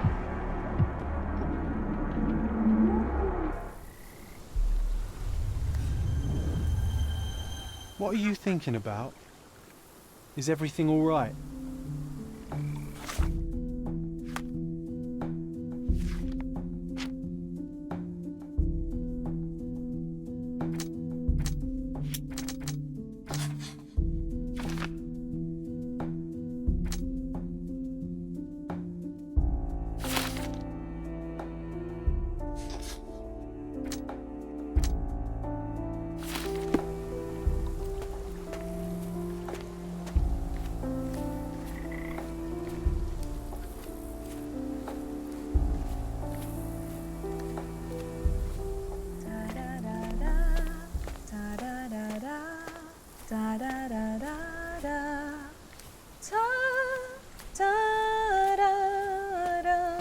Don't go, Mother, wait!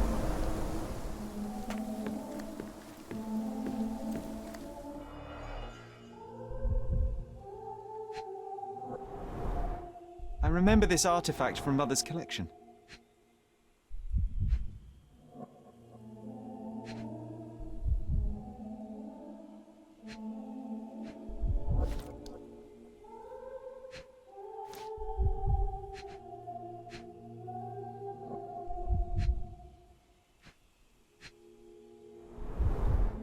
Mother's work journal. I liked poring over the detailed pages and reading about my parents' collection.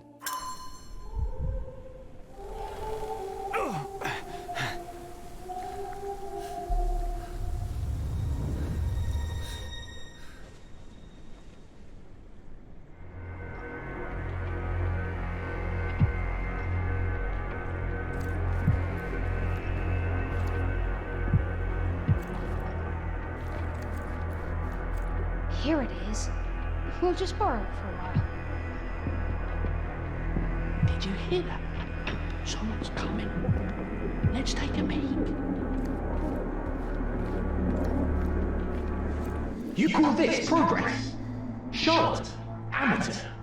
I'm not letting you anywhere near my mother again. Any result is progress, even if it is a worsening of her condition. It informs my... No. I have made my decision. She must be sent to a legitimate medical facility. I will not let her hurt Sherlock. What? Master Holmes, you do not understand. That will be all. I expect you to have left the house by week's end.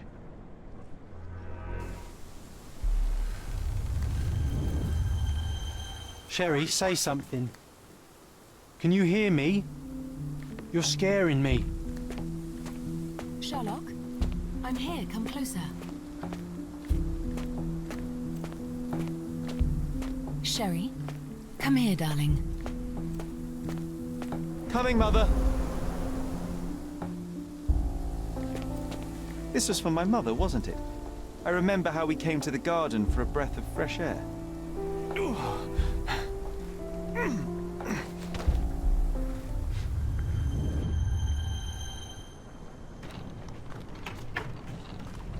Take me to my flowers, Sherry. They must already be in bloom. As you wish, Mum.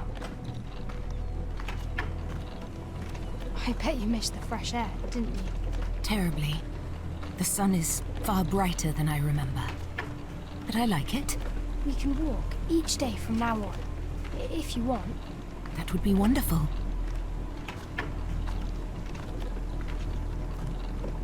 Just look at them. The stars of the earth. Even the sky must be jealous of their beauty. Indeed.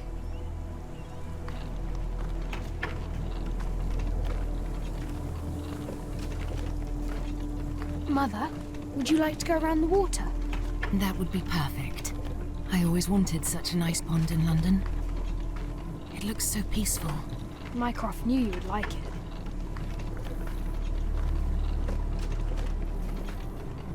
We should put some fish in it, don't you think? How about some carp? That's a nice idea.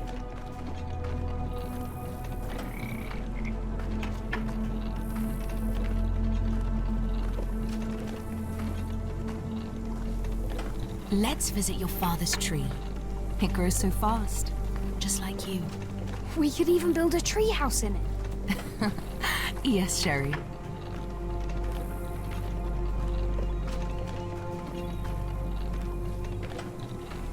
Speaking of your father, could you call him out, please?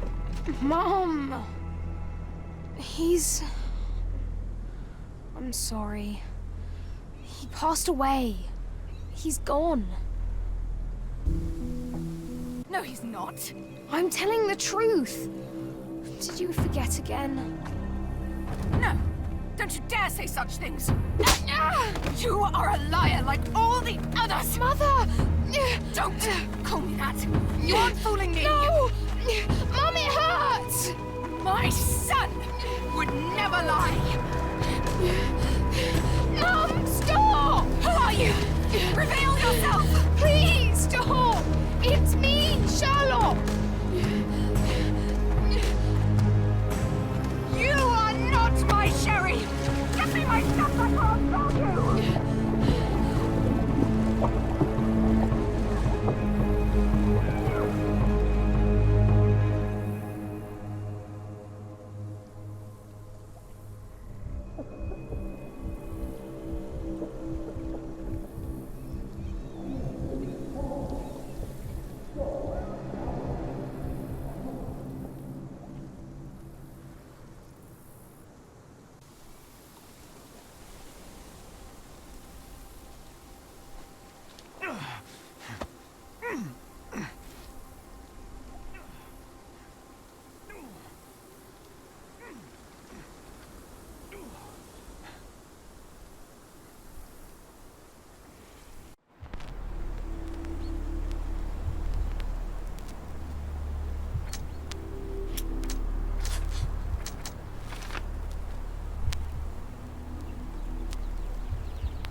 Sherlock. Sherlock. Can you hear me? Come on, wake up.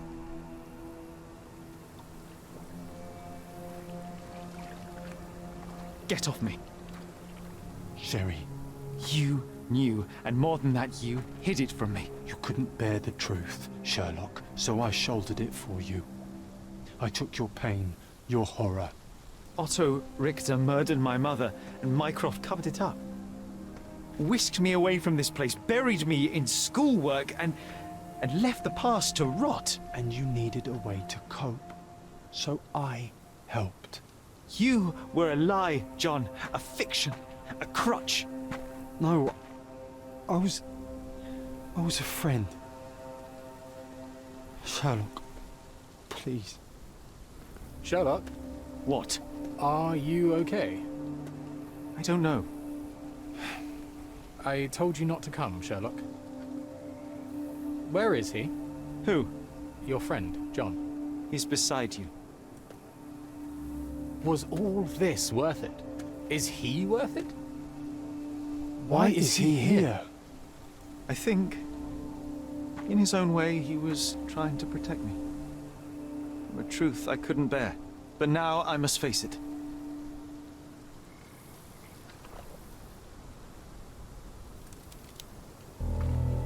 Sherlock, what are you doing? You kept me in the dark and kept your actions quiet. You enabled Richter and his untested quackery for far too long. And worse, you wanted to lock up our mother. I wanted to give you a chance at normalcy, childhood. There was no changing what happened, no good to come of dwelling in the past. It was lies upon lies. Otto Richter was trying to save her, but you decided he deserved to take the fall. Is that justice? The big picture, Sherlock. The big picture. Perhaps Richter was not responsible for her fit of rage, but his treatment led inexorably to that moment. You were so fragile. I could not... I just couldn't. I chose us over him. You know, for once I believe you. Perhaps now that the truth is out, I can actually do what you had hoped. Leave it all in the past. Good. You have your whole life ahead of you, Sherlock. It is time you got on with it.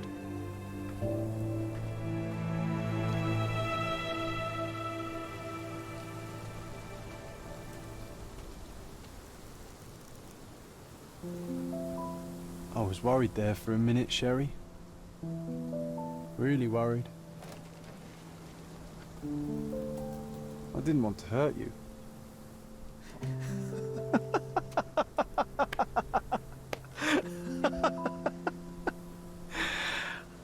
What's so funny? I am talking to myself, John. I think I was hurt regardless. But we made a good team, eh? Explored every inch of this place together. Helped a lot of people. Terrorized a few too, I suppose. I think I may go so far as to say, Sherry, that I have not lived wholly in vain. So that's it. It's over. You've opened every door, Sherry. Faced the past you locked away. You don't need me anymore. I know. I will miss you all the same. I don't want you to go.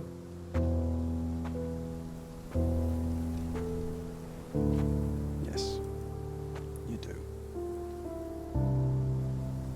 Goodbye, John.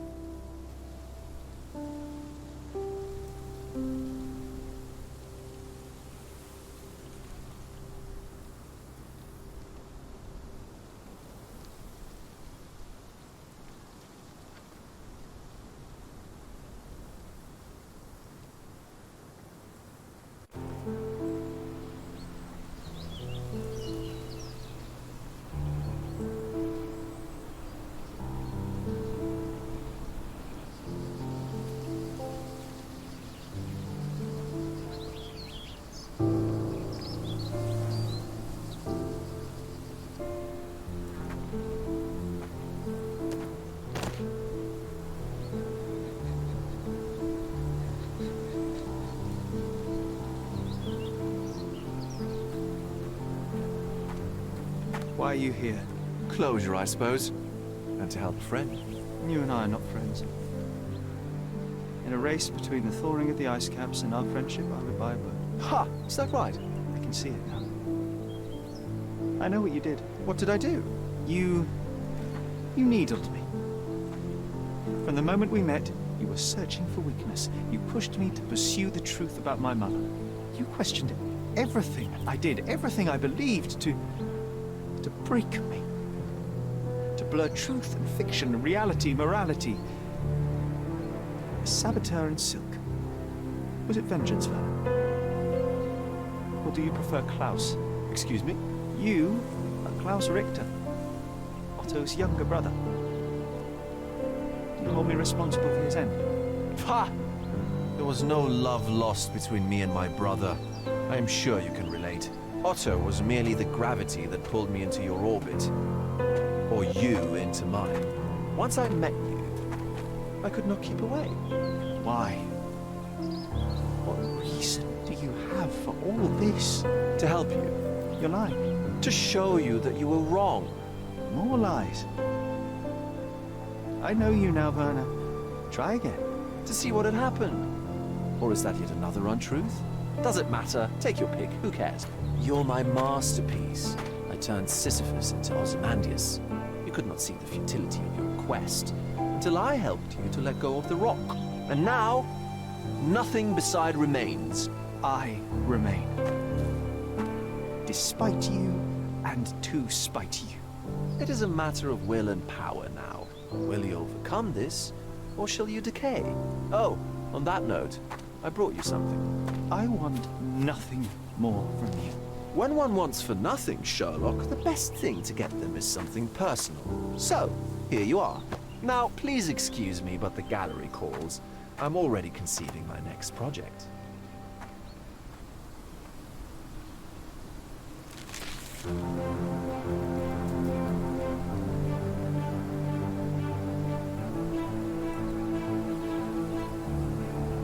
You really are beautiful.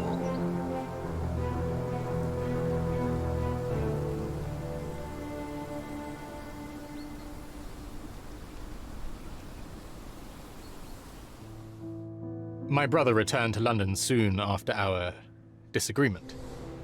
He enrolled at Cambridge University, but attends only the rare classes that hold his interest. I hear he took employment at a hospital laboratory, obsessing over his experiments. I suppose he seeks solace in the empirical truth of a chemical test. I am afraid for him. His evenings are spent alone, solving citizens' menial mysteries to pass the time. And I suspect he is growing paranoid. One of my agent's vehicles recently ignited during a surveillance operation. She was lucky to get out alive. There is only one man who could orchestrate such a feat. Or perhaps two. I saved my brother. He will never forgive me.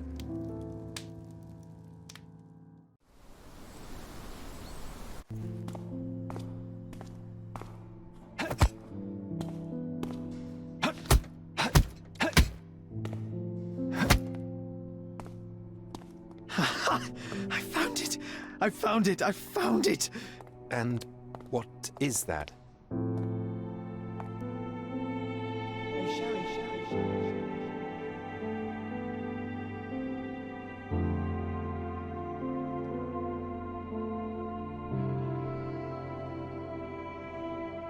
How far, bruises may be produced after death. How are you? You have been in Afghanistan, I perceive. How on earth did you know that? Never mind. The question now is about bruising. No doubt you see the significance of this discovery of mine. It is interesting, no doubt, but practically... Why, it is the most practical medico-legal discovery for years. Had we these data sooner, hundreds of men would have paid the penalty for their crimes. Cases oft hinge upon how a man died. Now, we can know which wounds he suffered alive, which occurred post-mortem, and what instrument was responsible. And ergo, one will soon be able to calculate with utmost precision when and where death occurred, sparing the innocent and damning the guilty. Well, then you are to be congratulated.